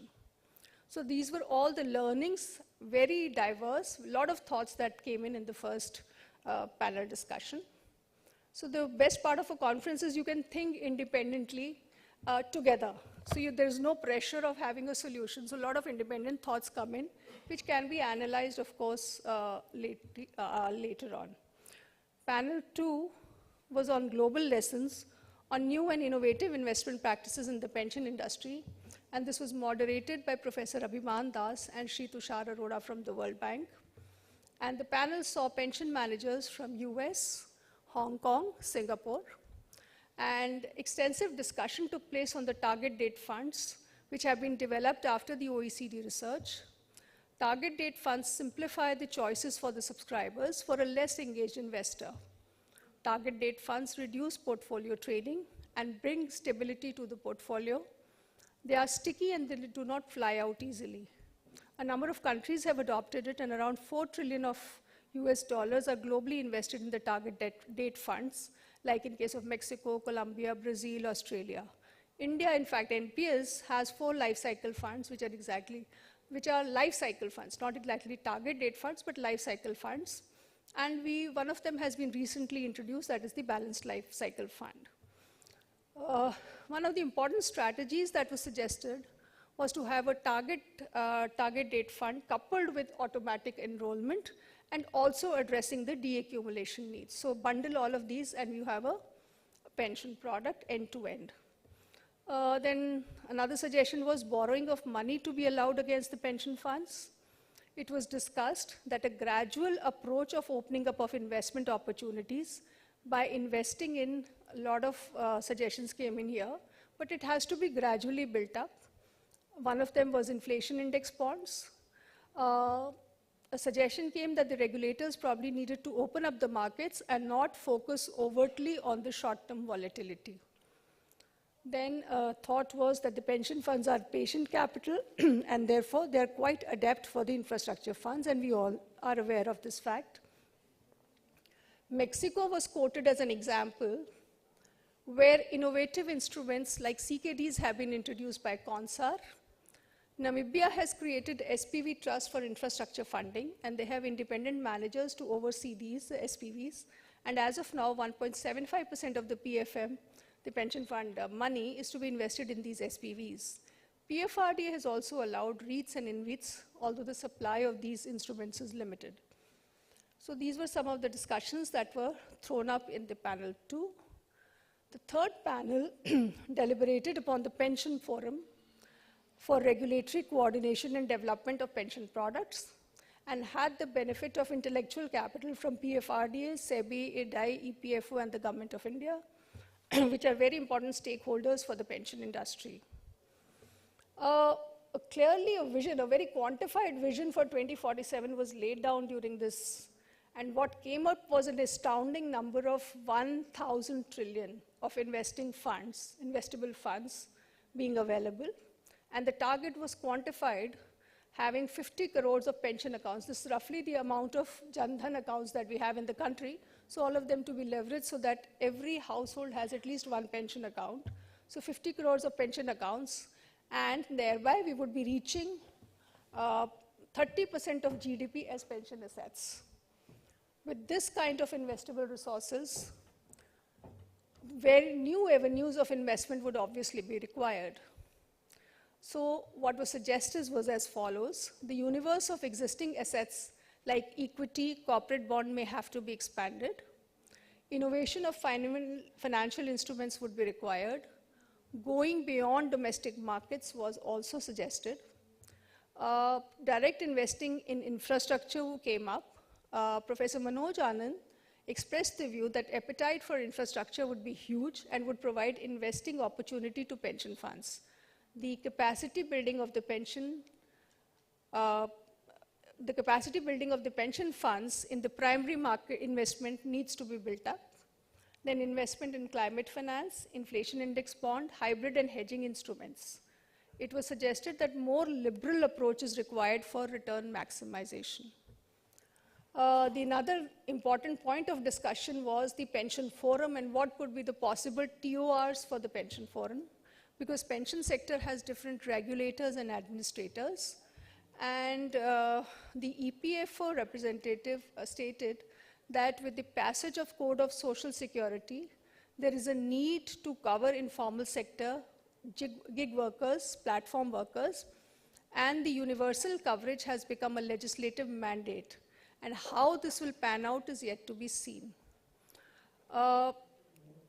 It was stated that setting up the pension forum could provide a superior customer experience, which would be seamless across various products, pension products, and services on the lines of ULI and Jan Samarth. Different taxation issue came up, and it was also suggested that EPFO, IRDAI, PFRD, and SEBI could collaborate to set up an auto-enrollment program. The suppliers, from the SEBI side, the suggestion was that the suppliers of financial instruments like SEBI-regulated entities could collaborate to innovate in the financial instrument for pension funds, that they could sit down together for their mutual benefit. Opening of choices of asset allocation to subscribers across schemes was also discussed. It was suggested that we learn from the global best practices like the Canadian pension funds, who are actually heavily investing in India. Development of public infrastructure for financial literacy was suggested as one of the TORs, and a robust governance system which is interoperable for the pension schemes. So very wide variety of thoughts that came up. And then Mr. Amarjeet Singh, who's the whole-time member at SEBI, was requested to provide some insights into how the mutual fund industry has grown to around 65 trillion now. So he stressed upon the following factors. Number one, the use of digital infrastructure, the wide use of digital infrastructure has been one of the reasons. The second point is taking the market beyond the top 15 cities. So you move beyond the tier 1 cities, move to the next level, and then beyond the top 30 cities. So that was a strategy that was utilized. Then creation of financial literacy. And in this particular case, the mandate for contributing 2 bips of AUM towards investor education proved to be very beneficial. Then they also suggested that Mutual Fund Sahi Hai is a very successful campaign, and this kind of a campaign could be done for pension products. In case of innovation in products, it was suggested that SEBI has come out with a Choti SIP, and maybe PFRDA could also look into innovation in such products. The question was posed to the IRDAI whole-time member about the development of the annuity market, and what he suggested was the follows. Innovation in products. So this could be like having qualified longevity contracts, number 1. Number 2, thinking whether we should do away with the survival benefits to make these annuities viable, or so that there is adequacy, although he said it was a controversial decision, but it is gaining acceptance now. Another suggestion that came up was home for pension, which is again a sort of reverse mortgage. And this is being looked into by the banks as of now, but has not been widely accepted. However, this involves longevity risk, and therefore probably could have to be looked into from the annuity side. Another suggestion that came up was pension could be a part of inheritance planning involving intergenerational planning, where you shift the income from one generation to the other, and Vatsalya was quoted as one of the examples. Then having a low income base was posing a problem, and therefore having collective security, wherein it is a sector-based pooling funded by the employer and the employee. Then we could look into products which have inherent inflation hedge, like the gold and the real estate, having a robust risk management, that is an ALM framework. This would be required to look into the duration gap, interest liability, and all these issues. Then these were lot of thoughts came in this session. This was followed by the presentation of 8 papers. I think we've gone through the papers. I will not repeat that. And we also had 23 presentations on the posters outside. I hope you had time to look over that. We plan to publish the selected papers for dissemination. Panel 4 on the theme of fostering financial literacy for sustainable retirement planning was moderated by Ms. Mamta Shankar, whole-time member economics. Ms. Simrit Kaur ma'am highlighted the various measures taken by the university to create financial literacy, including the introduction of value, added courses like financial literacy, which has come in higher demand and can be taken up by students irrespective of their subjects. So even non-finance students can take it up. And the college also has a financial literacy committee. Mamta Shankar ma'am highlighted the low participation of women in NPS, that is around 20% against 54% in APY. So Ms. Simrit Kaur emphasized on targeted intervention by GOI, NGO, universities, institutions, and the CSR activities to be focused on educating women. The universities now have PG certificate programs, micro-credential courses for non-finance students as well under the new education policies. The MNCs and the corporates can also be permitted to run these courses, and PFRD, of course, can look into incorporating pensions specifically into these certificates or programs. It was suggested to integrate placement programs with financial literacy programs so that the students begin their earning journey. When they're beginning their earning journey, so they should know about the retirement from the beginning itself. HR departments can play an important role in educating their employees about the pension literacy. While social media may be used for financial literacy, financial sensationalization is to be avoided. The thought that was said was why financial literacy does not work. Financial literacy has 2 aspects. One is knowledge gain, and the other is the confident decision making. Both need to be stressed. So even if you give knowledge to a person, the human displays a hyperbolic discount. This is the term that is used, wherein the brain cannot perceive long-term benefits and hence only looks at short-term benefits. So what can be done is to have defaults or auto-enrollment like things. The government and the public sector have an important role in building public infrastructure in pension literacy. Similarly, the government can enhance incentives to improve persistency in the pension schemes. For scalability, the financial literacy should be started from the school, including in the Zilla Parishad school and Panchayat presidents. Simplification of messaging and referral messaging, where you ask one person to reach out to 5 in return for some incentive, are other ways of improving financial literacy. So these were some of the thoughts that came up during the fourth panel discussion.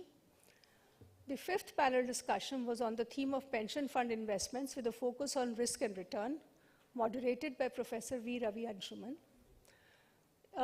What was stated was that the pension funds do not have a legal responsibility but have a fiduciary responsibility.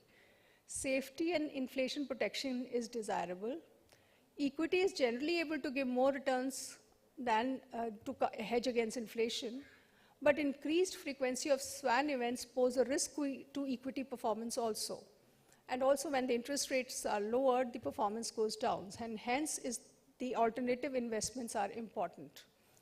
What was also discussed was the impact of monetary policy, and the two strategies to deal with monetary policy impact were diversification, number one, and reallocation of assets for duration management. So these were the two strategies that were suggested. And in case of risk management, it was suggested that it should be a forward-looking risk management rather than a backward-looking risk management. For liquidity risk, it was suggested that we should be predicting risk through AI and ML tools. We should build assumptions appropriately. And then the PFs have a large cap bias. So they need to look at even short and medium-term liquidity. Market development through launch of mid-cap funds, etc., allowing investments by FPIs or FIIs will help liquidity in the market. Then close monitoring of liquidity is required, not just looking at the benchmark, but going beyond that. Then a discussion ensued on the risk compliance and use of technology. And it was stated that we have to move beyond the checklist approach to risk-based supervision. And for this, we need to build a data pool and also use technology. But then the entities should not be able to game the model. The technology is not a panacea for all evils, but the moral conscience of the board has to drive the entire thing. So today, when asked about the status of use of AI and machine learning, they said AI was not being used. What was being used was machine learning, and that too was applied to routine tasks, but not effectively. It cannot still be used for customized portfolio development. Another area that was flagged was data availability, and data availability is an issue, and it hinders the ML development and training of data. The fragmented knowledge within the ecosystem is also another challenge. Taking the discussion further to climate finance and sustainability, it was discussed that the PFs are exposed to ESG risk for a long time, and this needs to be mitigated. ESG risk includes reputational risk, regulatory risk, climate risk, physical risk, and transition risk. And integrating ESG implies reducing such risk, and this will make the disclosure score high and give an indication that PFs can invest in such funds, such companies. It was stated that ESG portfolio in US have more volatility, but the opposite is true in India, and hence this provides a good indication where the investment avenues lie. In case of development of AIFs like REITs and InvITs, it was stressed that infrastructure deregulation will help develop the market, because too much regulation hinders the project, delays the projects, and this impacts returns.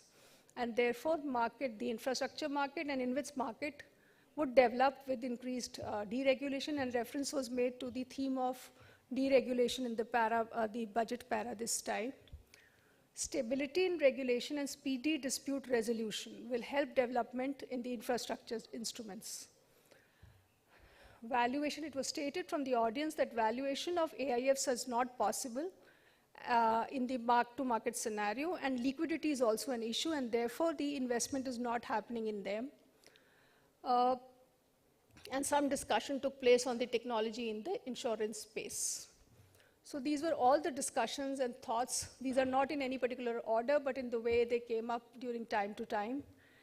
And so the conference in all has helped us to demystify some of the long-term vision, quantified it, and has asked and has in fact laid down the mission for pension for all with 50 crore pension accounts, and prepare ourselves for investable funds of around 1,000 trillion. The ground is being prepared for using the collective wisdom of PFRDA, SEBI, IDAI, EPFO to achieve these goals through the Pension Forum. It's time to think further and farther.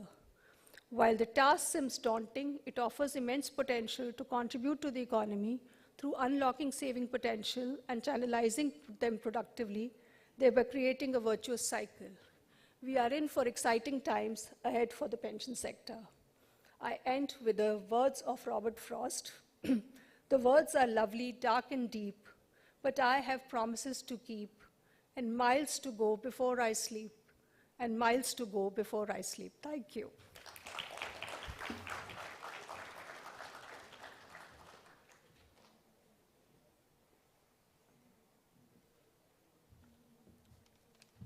Thank you, ma'am. Now we are moving for most awaited session for announcement of 2 best papers. The discussants have jointly evaluated the 8 selected papers presented today. The evaluation was based on 70% weightage given to 2-stage blind review process and 30% weightage for the presentation. So the first position for the best paper goes to Mr.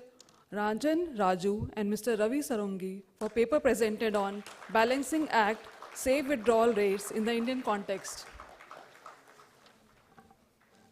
The second position goes to Ms. Pankuri Sinha and Ms. Loknanda Reddy for paper presented on Retirement Planning, Understanding the Impact of Uncertainty and Behavior Biases. Congratulations to both the winners. The author of both the best papers are not present in the conference, so we will be sending their certificate of appreciation very soon. Once again, congratulations for your great effort. Now, may I request Chairman Sir, PFRD Dr. Deepak Mohanty Sir, to come on dais to hand over the paper acceptance certificate of appreciation and poster presentation certificate of appreciation. Please, sir.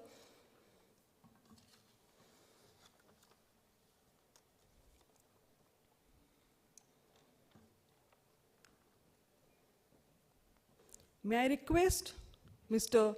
Rahul Chauhan to come forward to receive the certificate of appreciation for paper presented on analyzing the effect of socio-economic factor on pension scheme adoption and financial security in retirement, a regression approach.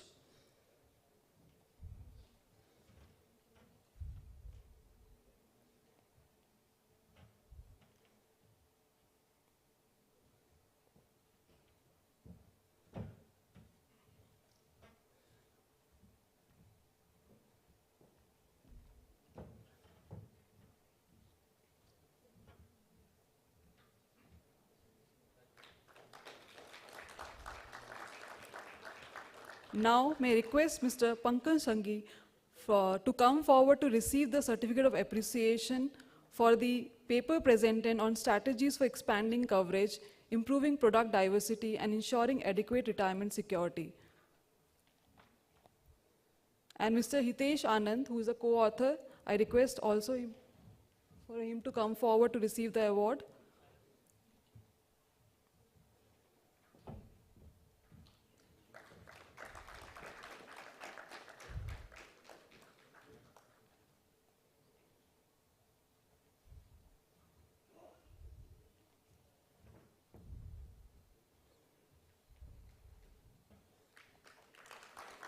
Now, may I request Mr. Pushpender Singh to come forward to receive the certificate of appreciation for paper presented on the safe withdrawal rate in the Indian context under National Pension System.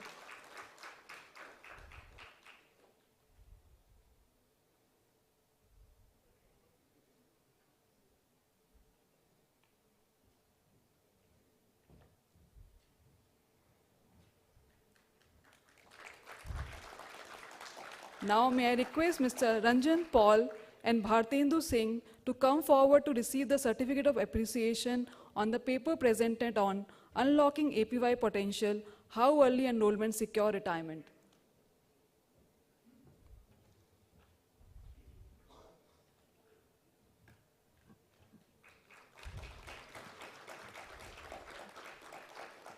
Now, may I request Mr. Pradyuman Kumar Dubey to come forward to receive the Certificate of Appreciation for the poster presentation on inclusive growth of State of Uttar Pradesh, improved model for guaranteed pension for Viksit Bharat.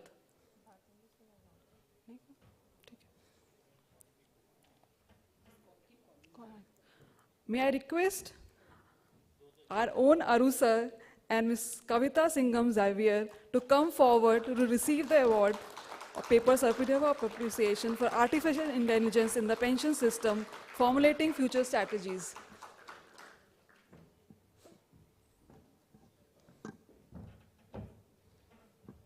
Now, may I request Dr. Priyanka Dalmia to come forward to receive the Certificate of Appreciation for the poster presentation on mapping the landscape of financial literacy, evidence.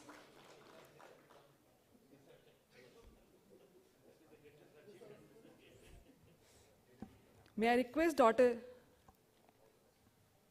Nitin Garg to also come forward. He is a co-author.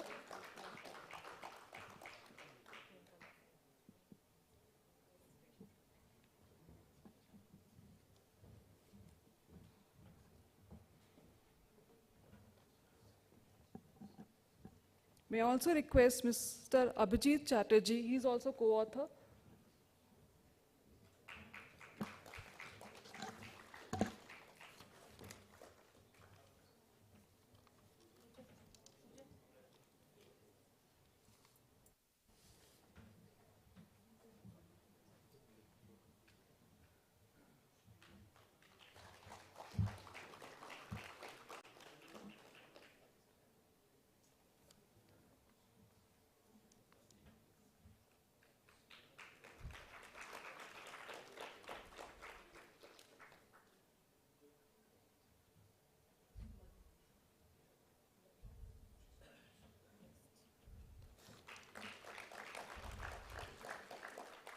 May I request Mr. S.N. Bharti Rakuksena to come forward to receive the Certificate of Appreciation for the poster presentation, Exploring Factor Influencing the Adoption of National Pension System in Tamil Nadu.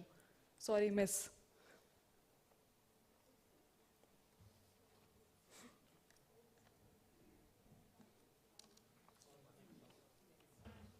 May I request Mr. C.A. Sanjeev Singh Thakur to come forward to receive the Certificate of Appreciation for the poster presentation on comparative evaluation of Public Provident Fund and National Pension System for retirement planning.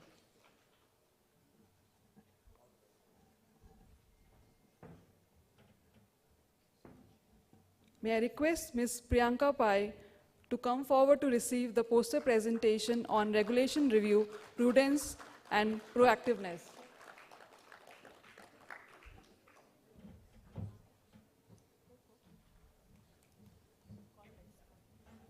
May I request Mr. Dr. Haldhara Sahu to come forward to receive the Certificate of Appreciation for the poster presentation on extending equality and investment flexibility to CG and SG scheme under NPS, a policy analysis of flexibility, challenging and execution. Now, may I request Abhishek Ashish to come forward to receive the Certificate of Appreciation for the poster presentation on extending the equality, investment flexibility to CG and SG scheme under NPS.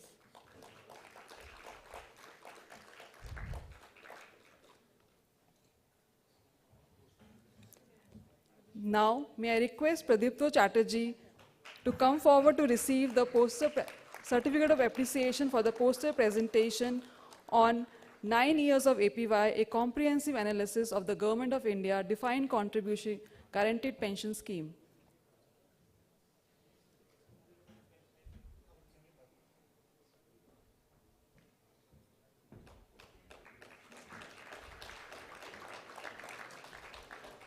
Now, may I request Nitika Sharma to come forward to receive the Certificate of Appreciation for the poster presentation on leveraging reverse mortgage for sustainable financial freedom, enhancing customer awareness, and reducing the indecision making.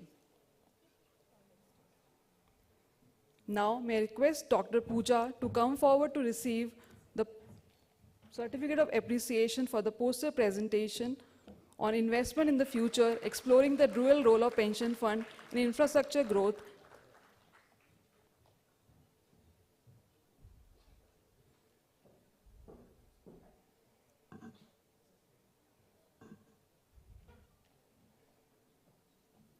Now, may I request Mr.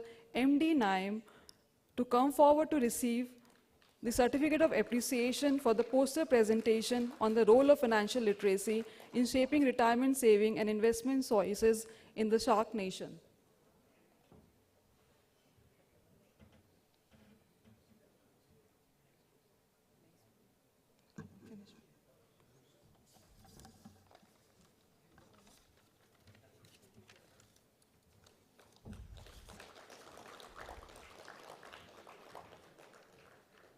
Thank you, Chairman, sir. Thank you, Member, sir. Thank you, Member, ma'am. Now, we extend our heartfelt congratulations to all the authors for their valuable contribution. Now, may I request Mr. P. Arumunga Rangarajan, Chief General Manager, to propose a vote of thanks. Please, sir.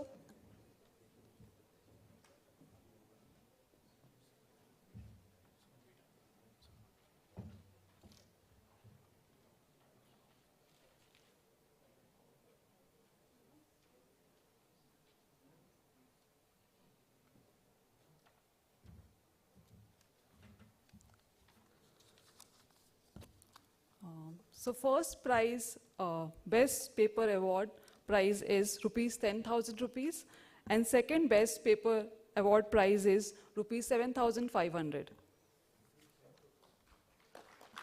Thank you so much.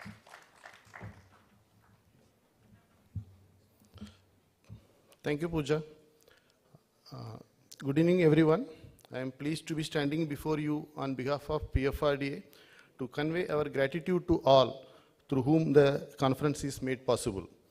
Our heartfelt thanks to Chairman PFRDA, whole-time member Finance, whole-time member Economics for guiding and supporting us from conceptualization of the program to the final execution of the program. Thank you, sirs. Thank you, ma'am. Our sincere thanks to IIMA for providing valuable academic support for the program. We are thankful to officials from Department of Financial Services for their support in conducting the program successfully. Our heartfelt thanks to all the staff members of PFRDA, through them untireful effort through which this program has become successful.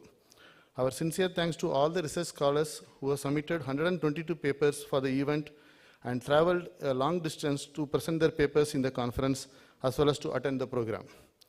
Our earnest thanks to all the panelists, speakers, participants and discussants for sharing their valuable thoughts in the event. We are appreciative of the efforts put forth by ITPO, ITDC, ITC and ITH for creating the physical infrastructure for the program. I thank PFRDA for providing this opportunity to propose vote of thanks. Thank you, everyone. Thank you.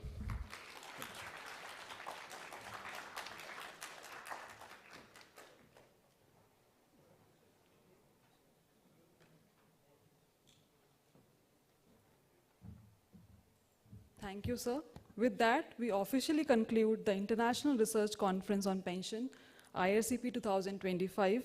Thank you to all our distinguished speakers, researchers, attendees for this enriching discussion. We now invite you all for the high tea. And for the PFRD employees, I request we'll have a group photograph with Dr. Manoj Anand, sir. Thank you, everyone, once again.